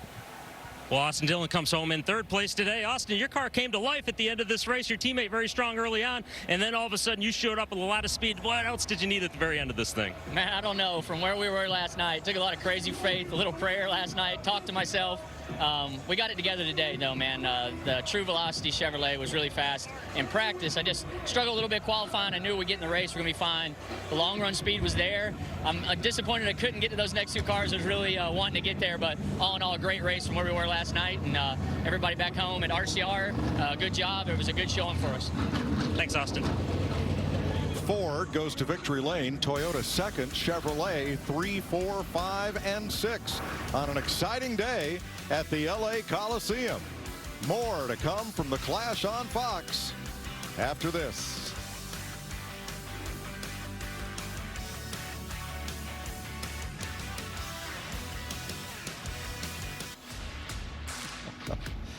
Welcome back to the LA Coliseum, where Joey Logano has burnt down the house after winning the inaugural Busch Light Clash at the Coliseum. What a great week in LA. What a great event these 2 days have been. Yeah, I can't believe it. It's just, who would have thought we would ever be in LA at the LA Coliseum with a NASCAR race? Well, again, it's a dream come true for me. You know, I wanted to go to a new audience, new eyeballs, new fan base for so long, so big a part of my career. We finally got to do it, and I thought we did it at the exact perfect place. This LA Coliseum, the track was awesome. That quarter-mile bull ring short track special. I loved what I saw, the action, the last chance qualifier races. My gosh, I didn't think it was ever going to end. And then a battle right to the end between Joey Logano and Kyle Busch, two of our best. Well, I was excited to get to Daytona to start the season on Fox with the Daytona 500. But now, after today, it's like, well, can we run it next week? I know there's a football game, but come on, let's go. Let's go to Daytona. Yeah, I can't wait. I can't wait to see what this next gen car does when we get to Daytona. It's going to be awesome. Bunch of new cars, new teams, new drivers, everybody together. Can't wait to see what happens. All right, cellmate, you're going to join us for the 500. Yeah, all right. My ankle bracelet's still on, so I'm stuck with you guys. He's in the Witless Protection Program. Chris Myers. All right, thank you, Mike and Clint. Yeah, Tony, great job blending in with them, and really enjoyed it, and look forward to the Daytona 500 call from the booth with Larry McReynolds, Daytona 500 winner Jamie McMurray, Chris Myers to wrap things up from the track. The crowd's still buzzing over that finish between two of NASCAR's champions of the past, 31-year-old Joey Logano in a Ford Mustang edging out Kyle Busch in his Toyota Camry. Where was this race won or lost? Well, with 35 to go, Joey Logano actually took the outside. We expected him to choose right behind Kyle Busch, but he takes the outside, is able to get to the lead. The caution comes out right away, and that actually changed the race for Joey Logano. He was able to get a little bit of a lead on him. But Chris, let me say, what a day for our sport, for the sport, for NASCAR. All these people, we saw amazing racing, the performances that happened. Ice Cube had the place rocking. I mean, like, the place was going crazy for racing and performances. So what a success. Yeah, I can never remember in a long time the anticipation of such an event, such a race as we had here,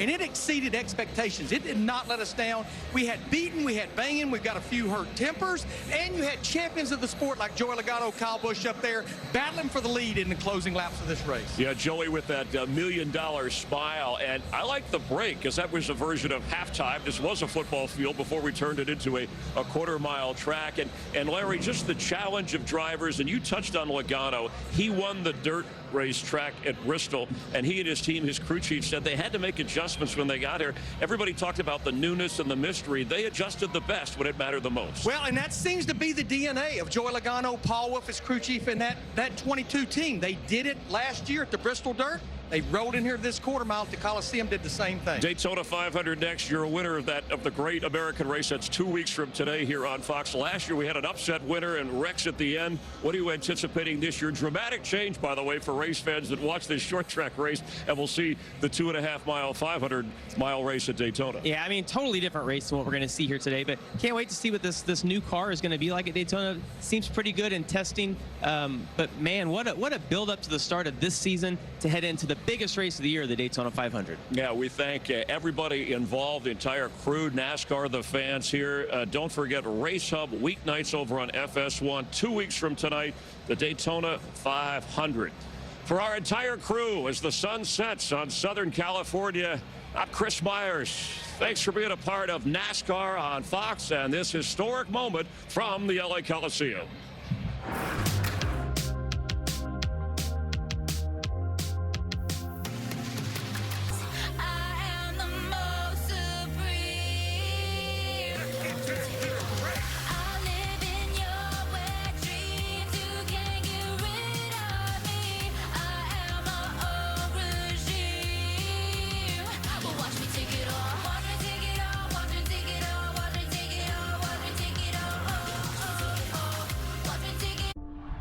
They call them photo finishes because you need to see them to believe them. By a matter of inches. And the Daytona 500 has had quite a few. That was crazy. But it's also had photo starts and photo drama and definitely some photo-worthy cars. Lights, camera, start your engines. It's the biggest race of the year. The Daytona 500. I am the Daytona 500. I am NASCAR.